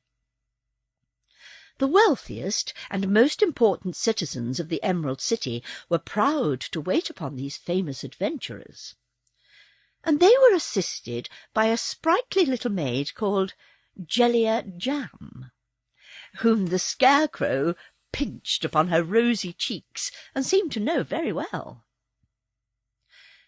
During the feast, Ozma grew thoughtful, and suddenly she asked, "Where is the private?" "Oh, he is sweeping out the barracks," replied one of the generals, who was busy eating a leg of turkey. "But I have ordered him a dish of bread and molasses to eat when his work is done." "Let him be sent for," said the girl ruler. While they waited for this command to be obeyed, she inquired, "Have we any other privates in the armies?" "Oh, yes," replied the Tin Woodman. "I believe there are 3 altogether." The private now entered, saluting his officers and the royal Ozma very respectfully. "What is your name, my man?" asked the girl. "Omby-Amby," answered the private. "Then, Omby-Amby," said she, "I promote you to be Captain General of all the armies of my kingdom, and especially to be commander of my bodyguard at the royal palace." "It's very expensive to hold so many offices," said the private hesitatingly. I have no money with which to buy uniforms." "You shall be supplied from the royal treasury," said Ozma. Then the private was given a seat at the table, where the other officers welcomed him cordially, and the feasting and the merriment were resumed. Suddenly Jelly-a-Jam exclaimed, "There is nothing more to eat. The hungry tiger has consumed everything." "But that is not the worst of it," declared the tiger mournfully. "Somewhere, or somehow, I've actually lost my appetite." Dorothy's Magic Belt.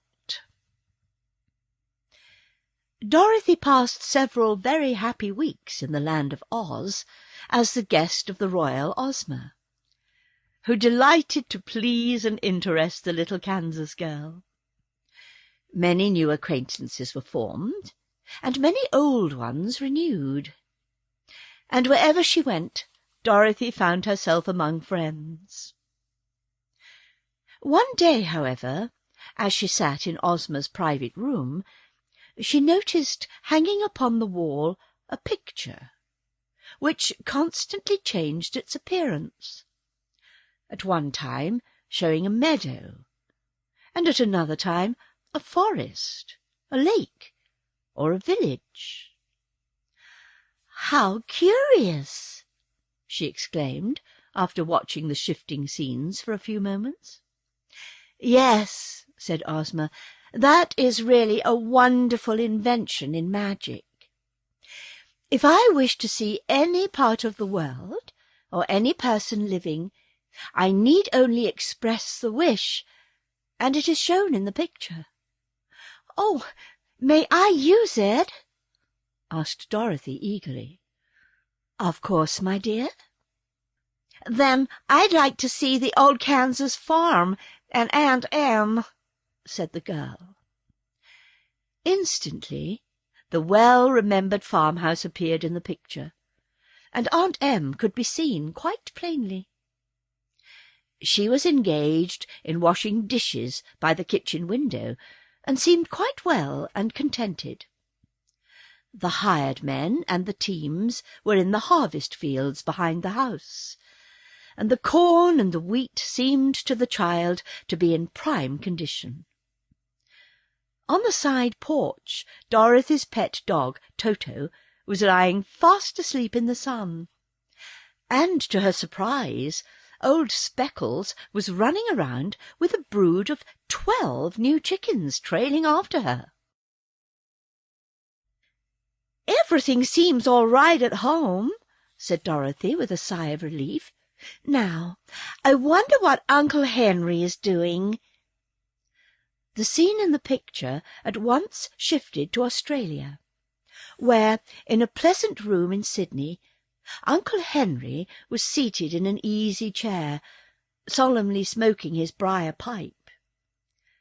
He looked sad and lonely, and his hair was now quite white, and his hands and face thin and wasted.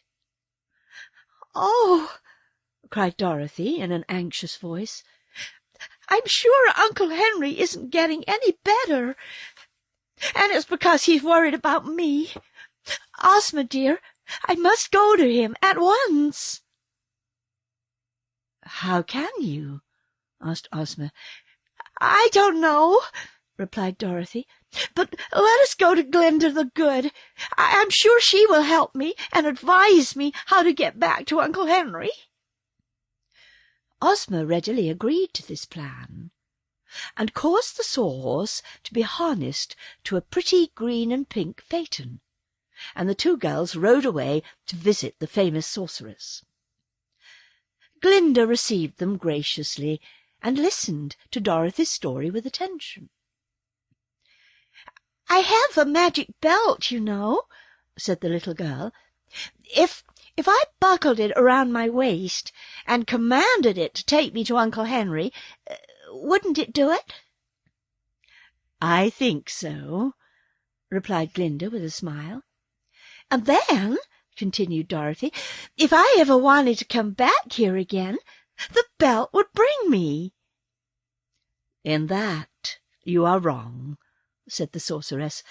"The belt has magical powers only while it is in some fairy country, such as the land of Oz or the land of Eve. Indeed, my little friend, were you to wear it and wish yourself in Australia, with your uncle, the wish would doubtless be fulfilled, because it was made in fairyland. But you would not find the magic belt around you when you arrived at your destination. What would become of it? Asked the girl. It would be lost, as were your silver shoes when you visited Oz before, and no one would ever see it again. It seems too bad to destroy the use of the magic belt in that way, doesn't it? Then, said Dorothy after a moment's thought, I will give the magic belt to Ozma, for she can use it in her own country, and she can wish me transported to Uncle Henry without losing the belt.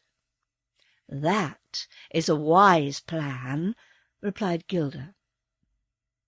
That is a wise plan, replied Glinda.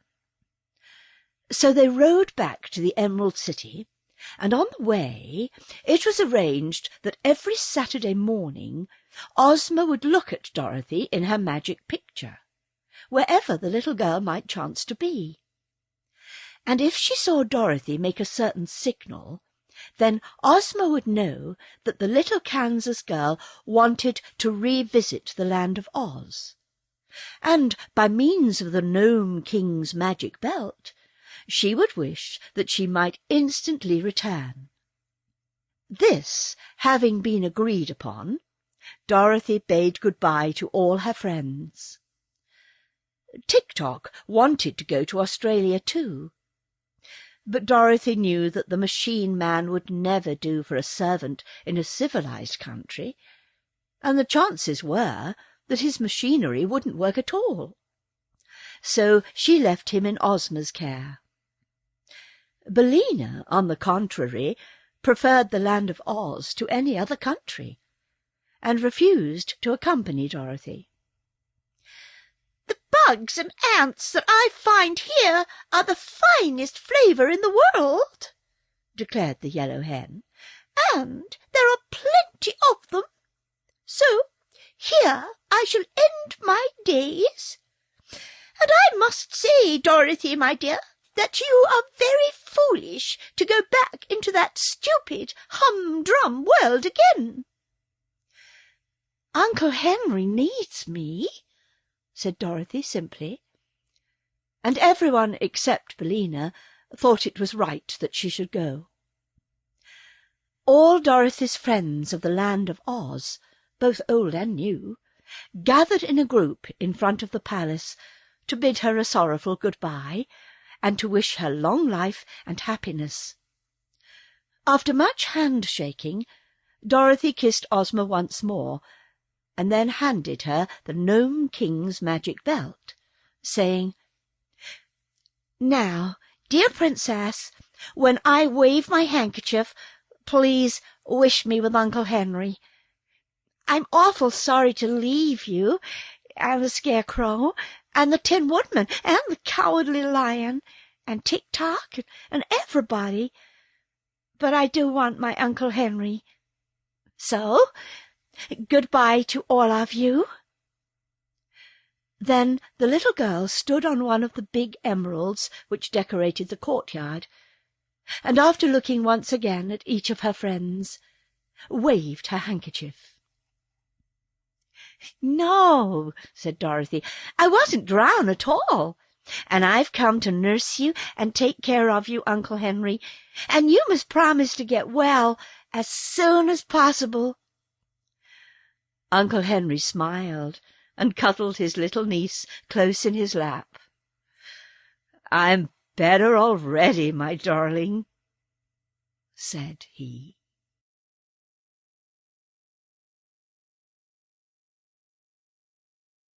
The end.